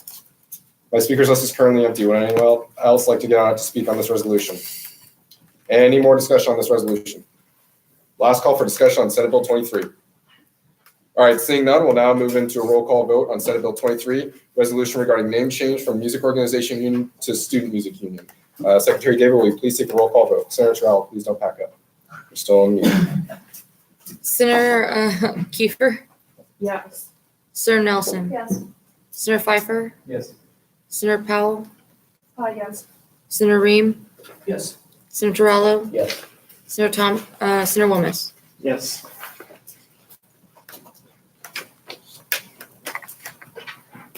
Senator Hochmal, Yep. Senator Anderson, Yes. Senator Brennan, Yes. Senator Borgasani, Yes. Senator Durnell, Yes. Senator Flanagan, Yes. Senator Fulton, Yes. Senator Gluckert, Yes. Senator Hurley, Yes. Senator Jimmy, Yes. Senator Johnston, Yes. Senator Kalanda, Yes. Business Manager Parsons, Yep. President Belcher. Yes. 21 to 0. Resolution passes unanimously. All right, we'll now move into discussion on Senate Bill 24, resolution to amend ASUM bylaws to include Missoula College West Campus. Senator Hahn's not here, but the first on my speakers list is President Belcher. I move to postpone this resolution until next week. There's been a motion to Unanimous. hold on. There's been a motion to postpone this resolution until next week, which is Senate meetings on October 30th, seconded by Senator Wilmes, and unanimous consent has been called. Discussion has been called by Senator Flanagan.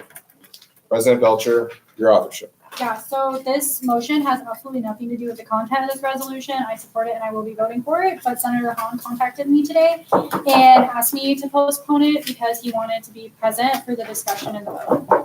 Flanagan, Hochmal. Yep. Okay, there is currently no one on my speakers list. Would anyone else like to get on the speakers list to discuss postponing this resolution? Any more discussion? For signing. I'm just saying, I agree that in order to discuss the bill, we really should have its author here so he can share his ideas with us and guide us along the way, so. Any more discussion on the motion to postpone? Any more discussion? Last call for discussion on the motion to postpone. All right, seeing none, we'll now take a placard vote on whether to postpone Senate Bill 24 until next week. All those in favor, please raise your placards. All those opposed? Cool. The motion to postpone passes unanimously. We'll now move into new business. Please do not pack up. And before I start taking down a speakers list, I'm going to recognize Senator Johnson's point of parliamentary inquiry. Abstentions. Yeah. Everyone raised their placards, so for those guys. Okay. Anyone for new business? Dr. Nell, Hurley, or anyone else like to get on my speakers list at this time? Okay, Senator Durnell. Yeah, I have two items. One is resolution amending the ASUM house rules to reflect gender neutral pronouns. Okay. Get the secretary level just to reflect that. That'll go to Relations and Affairs. Would you like it to go to any other committees? Okay. Sorry.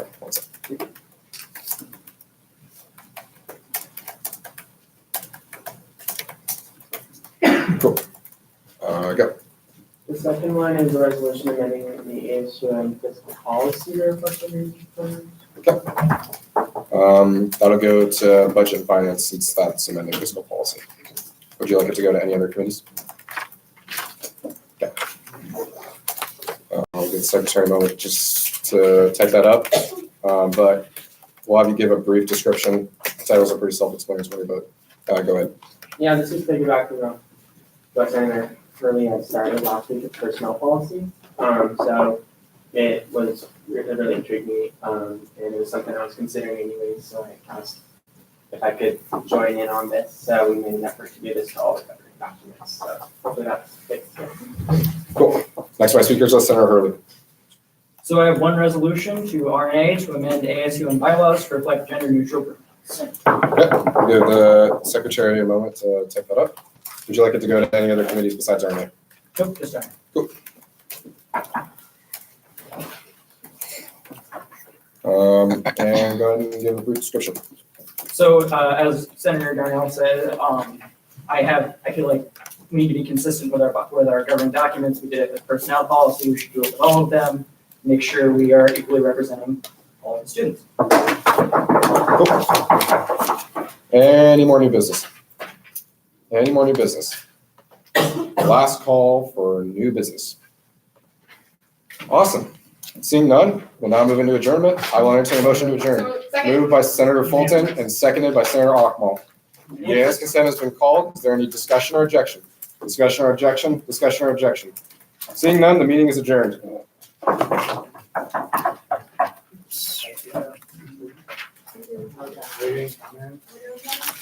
You all can